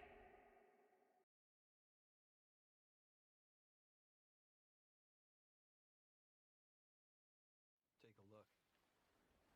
What a sight to behold. Whew, it's all over. The last lands of the FCU, the Federation of Central Asia. First of all, thank you for joining us on this ship. Hello there, my dear newcomer. You are very lucky, you know. Yes, we are critically undermanned on this ship. Don't worry at all. The man in front is Jan Rexco, the Wings of Thief. You're riding shotgun with a legendary Ace of Aces. He's a mass delusion fabricated by the rumor mill of social media. Radar contact. We think it's the shadows. Our lone target is Wings. All dogs fire. Time to pull out. 22. Roger that. God damn it. Start swimming, soldier. Make it home alive. एक subscribe कर दो 1 subscriber